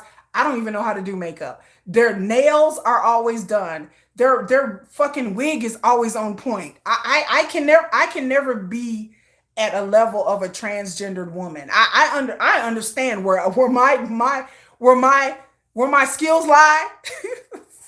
My skills lie is having the body parts of a woman because I got the big up tops and the big down lows. I have all that naturally. That's the only thing I have on the. But then again, transgender people they get the big up tops and the down lows too. They can get all that injected. It is an insult to the trans community to call me trans because again they would never accept me. I am too basic bitch to be. I don't know how to do makeup. I don't know how to do hair. I dress very casually, and every trans person I know is beat to the gods. And I just be sitting there like this. Like I am in awe. I am in awe of transgendered women. Like they are like they take being a woman to a whole nother level that I can never aspire to be. That I wouldn't want to be. I'm much more casual and low key. Y'all know I come in here, I'll do my face, and y'all know I'm much too low key and don't care. But yes, to call me trans is an insult to the trans community. It is an insult to those women. Don't do them women like that. Don't do it. Every trans person I know is not a basic bitch. And I am a basic bitch. Okay. I revel in my basicness. I am a basic mom who lives in Texas. There is nothing special. And again, if I'm trans, who the fuck are these kids? Somebody need to come pay for these children. I don't want these C-section scars I got. I'm like, I done had birth. I done went through birth twice. I was like, damn, that's the only thing I have on a transgender. I can give birth. Like I said, I can't even say with the titties, the tickle bitties in the butt. Like I don't even. I can't even claim that because transgenders have a better body than I do. They go and get enough surgery where they look absolutely positively gorgeous. Trans women are gorgeous women, and I'm jealous of them hoes. Because again, I don't know how to do makeup. I don't know how to do hair. I'm like, have you seen my nails? They know. They would look at my nails and be like, girl, okay, girl. Oh, yeah. Ooh, yeah, girl. Ooh, you straight fish, huh? Oh, yeah. So I don't know how that's an insult. I'm not like I love trans people. I'm gay friendly. So they be like, girl. I have gay friends who would be like, girl, can you get these nails done? Like, girl, the BL craze, Sonia. They got this Netflix movie coming out called Ten Dance. I put a post on it, girl. I'm not even into BL. I'm not in BL as boy love. I'm not into the boy love. I'm not into guy shipping. I love all my LGBTQIA people out there. I'm an ally. I'm an ally of the community. But girl, they got a show called Ten Dance that I was just scrolling and I was like, what's this? And it's a Japanese ballroom dance show. And it's about these two dudes inside the ballroom dance. Honey, on my post, I think on Monday I posted like a link of it because I have posts set up all throughout the week. Honey child, if you have not seen Ten Dance, it's coming on Netflix in December. Baby, I will be watching that. And I'm not even into BL. And speaking of BL, baby, I'm gonna do a whole video where I talk about how do y'all hear about what oh Lord, I'm about to say something really offensive. You hear about them girls? What's them lesbian girls' name? What them lesbians? Shit, I may turn lesbian. These lesbians are making millions. Okay, so there is this Asian couple that were in a movie, okay, that was on Netflix. I think they're from Thailand. What are they called? Orm Ling, Orm. Y'all chime in if y'all know who the hell I'm talking about. These chicks went to Fashion Week. These chicks went to Fashion Week and they made millions. They shut down Fashion Week. Nobody in the West was talking about these chicks. What their name? I wish I could turn on my TV. But like I forgot their name. It's like Orm, Ling, Orm, something, Ling, Orm. But there's a duo of females. They're from Thailand. Girl, they are making millions. They having their own convention. How the F you have your own, they having their own tour and they having their own convention. Matter of fact, I have to go watch this movie because I'm like, these chicks got their own brand deals, their own tour, they having their own convention. Cause they're two ladies. I don't know if they're real lesbians or not. I want to be a lesbian. I'm like, I was watching clips of them Fashion Week and people was like, who is these ladies? I said, that's them lesbians. I said, Lord, that's the girl lover people. Yeah, Orm, the other girl. Girl, I was like, they have made like $30 million in like a couple of weeks. I said, oh God, like they are killing it. They have brand deals everywhere. They are everywhere. They're in commercials. They're like the sweethearts of the Asian world. Like, I was like, and nobody in the West is talking about these chicks that made $30 million, y'all. Like, these chicks are like the talk of every fucking thing in Asia. Like, even in South Korea, they talk about these chicks. Orm and Ling Ling. Yeah, Orm and Ling Ling. Orm and Ling Ling. Those are my chicks. Orm and Ling Ling. I was like, shit, I need to. They out here being all cute and lesbian and having a lesbian good time. I said, shit, I want to have a lesbian good time. They may be lesbians, but they're not together. They not even together, but they on together in this movie. There's some big movie that I need to watch that people keep telling me I need to watch. Like, girl, you got to watch this movie though. I was like, but I'm not into romantic shit. So I'm not into love stories. I like K-dramas, but I like supernatural. I like a lot of fighting. I like a lot of zombies. I'm not into this romantic. I don't care if it's boy love, boy, girl love. I don't care who it is, okay? I'm not into but people are like, you need to watch this. I was like, okay, I will give it a chance, y'all. I promise next week I will get around to watching Orm and Ling Ling show. Because everybody keeps telling me that their movie was like, I said, this better be the best movie I ever done seen. Because y'all tripping. Yeah, BL and GL are emerging. Yes, an exploding market. Yes, Thailand and China are their biggest market. Thailand and China, and then Japan too. Don't forget about Japan. Because, baby, they got 10 Dance coming up, baby. 10 Dance is going to kill them. It is a really high quality made BL Japanese movie. And so I cannot wait. Until 10 Dance. I'm going to watch 10 Dance. And again, I'm upset because Orm and Ling Ling, I'm like, I want to be lesbian too. I'm like, I'm not even lesbian, but I'm just like, bitch, I might be. I don't know how much money I get to make. I'm like, if I go lesbian as a content creator, will it bring was it going to bring more was it going to bring more viewers? Like this? They made like $30 million off a fake relationship. They have got branding. They're having a convention. Okay, two of the biggest BL series are Revenge Love and ABO Desire. Let me write this down. Cause I'm not into the BL shit. They raking it, girl. Let me see. Revenge Love and ABO Desire. Okay, girl, I'm gonna watch it, Sonya. I'm gonna take your word for it. I'm gonna watch it. Again, I'm not into the girl love, boy love thing, but there used to be a boy love manga I used to read, but it was really good. I'll tell y'all about it. It takes place in I like stuff that take place in the past, but there's a manga I used to read. I used to watch it on YouTube. They have the whole manga on YouTube, and so it's about this king that fell in love. It's about this family that are desperate and they dress their son up like a girl.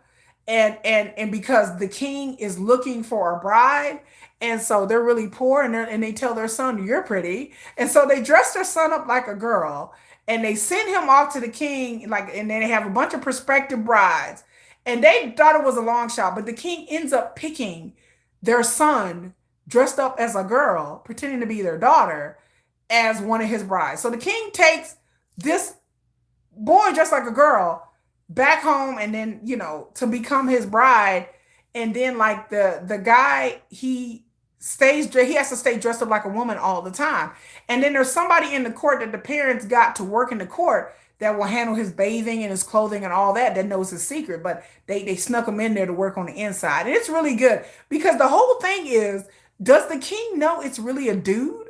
Like it gets. I mean, there's other stories, palace intrigue, but the whole thing is, does the king really know it's a guy? Because the king sleeps with him at night, but they don't like they're not intimate, but he sleeps with it, and then they fall in love, and then you're like, wait a minute, why are they falling in love? And then you're like, and then there's a lady that works in the court, and then she falls in love with him, but she thinks he's a girl. It's some shit. So you're like, so the king is in love with this dude dressed like a girl. And then there's a lady that's a lesbian who works in the court, and she's in love with the king's quote unquote wife because she thinks he's a girl. She doesn't know he's a dude. So he has two people in love with him thinking that he's a woman. And then there's somebody else that knows he's a man, and that person is in love with him too. Girl, it's baby, I was invested. I was like, this is some shit. And then, there's wars coming, and then the whole thing is you're like, and then like they actually are intimate, and you're like, wait a minute, if they're actually intimate, does the king know that he's a dude? Child, it leaves you guessing right at the end whether the king. And yeah, this is a historical drama, but yes, I found that story intriguing because the whole entire thing, I'm like, but does he know it's a dude though? Or didn't you realize toward the middle of the story he may know it's a dude, but he don't care. Girl, child, he didn't even care. It is wild because I don't think he even cared. I don't think he even cared it was a dude. Because there's enough evidence in that story that I'm like, wait a minute, they actually slept together. And you're like, well, surely he knows it's a dude, but he still treats him like a girl. And so I don't know. I think at the end it is revealed that he did know his secret. He's like, I know you're really a dude, but I don't think the king really cares. And the king is kind of mean to him. He's kind of gruff and he's kind of passive aggressive. That's the real reason why I like the story, because y'all know I like my man passive aggressive. So yeah, the king is all gruff and kind of like sugar. He's kind of like, he doesn't say much, he doesn't talk a lot, and he's kind of gruff. But then, and he's kind of mean to her. He's kind of like ignoring her. But then eventually, like he ended up becoming very tender and sweet to his wife, husband, I guess. But yes, girl, that story sucked me in. You wasn't into Be Love In, but got sucked in. Girl, I see. And I don't like I said, I don't like romantic shit. So I'm not into romantic stories. But if it's BL, or GL, I can kind of tolerate it. But I just romantic stuff, like people, like Jennifer watches a lot of K dramas and a lot of romantic shows, like Korean dramas and Korean movies about like romance and quirky relationships, and the CEO falls in love with the secretary. He like I can't watch that shit. I don't like none of that shit. I gotta have some action and some action and some tragedy. I don't like love music. I don't like love music. Like I don't like any of the BTS like love music or any of the K-pop love music. Now, if the music is about like getting it on, getting it in, I like it.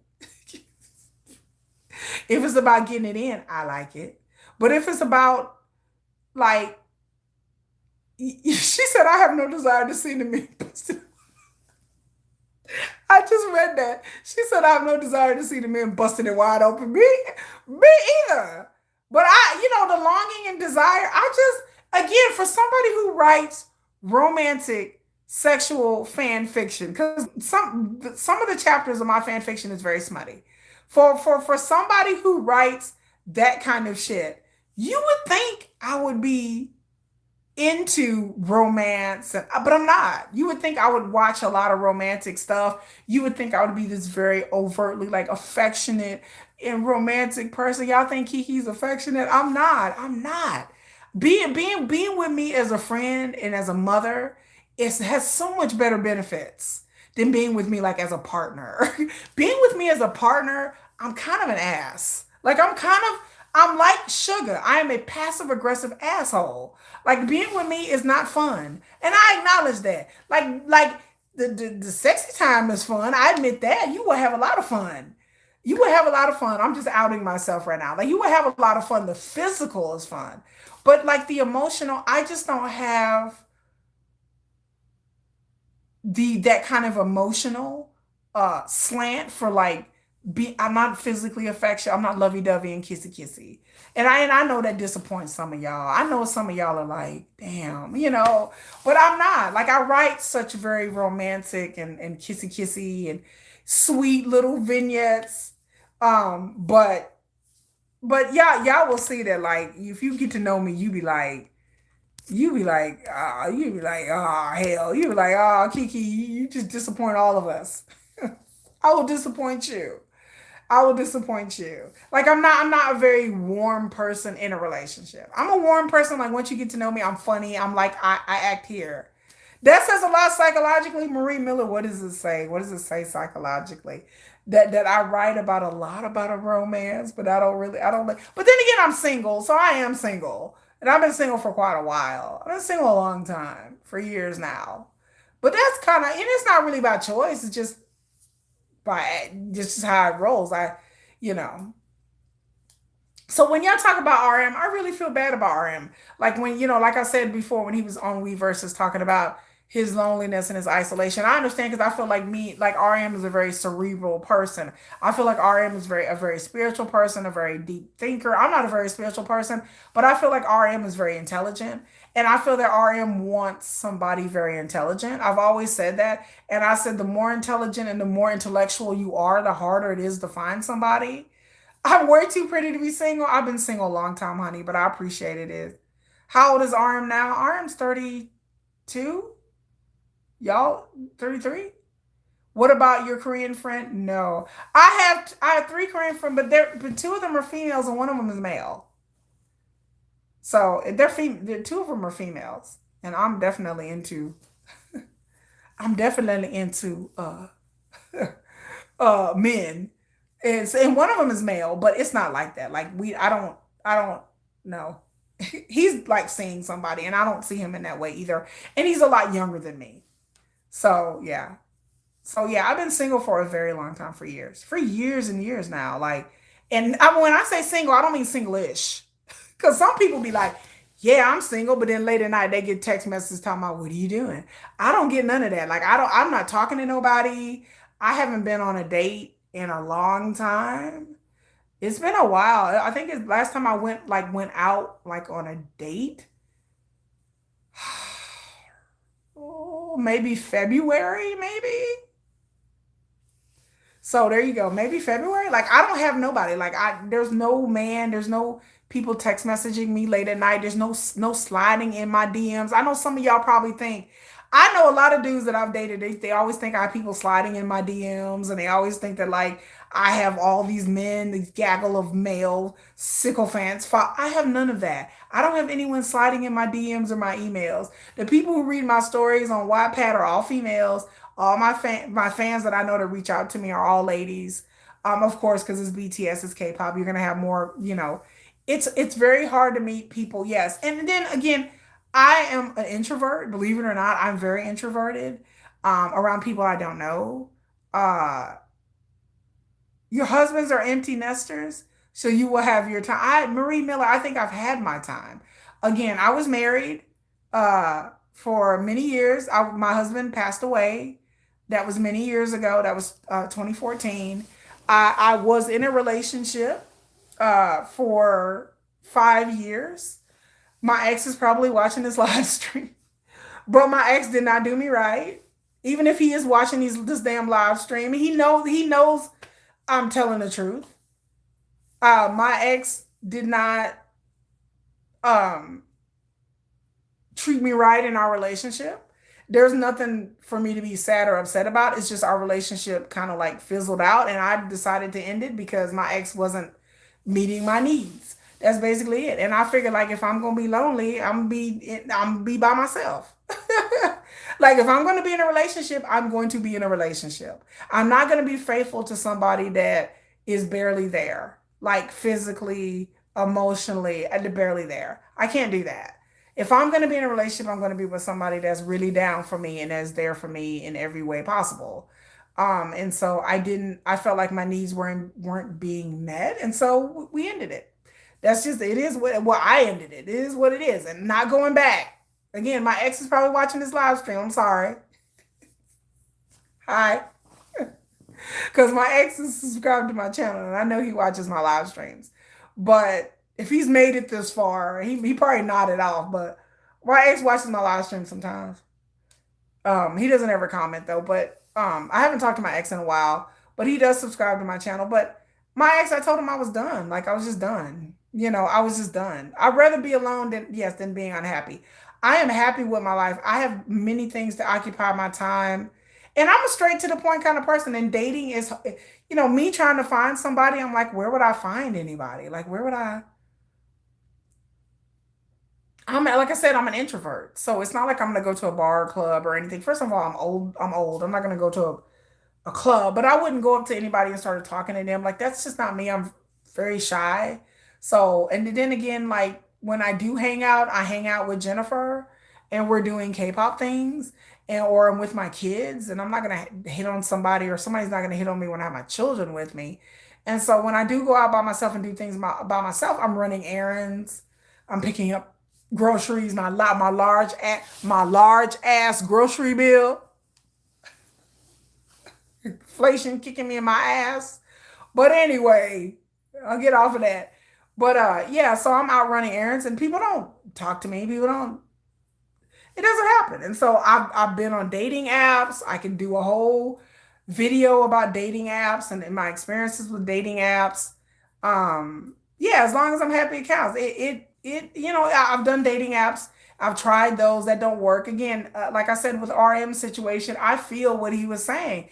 It is very hard I'm a straight to the point kind of person.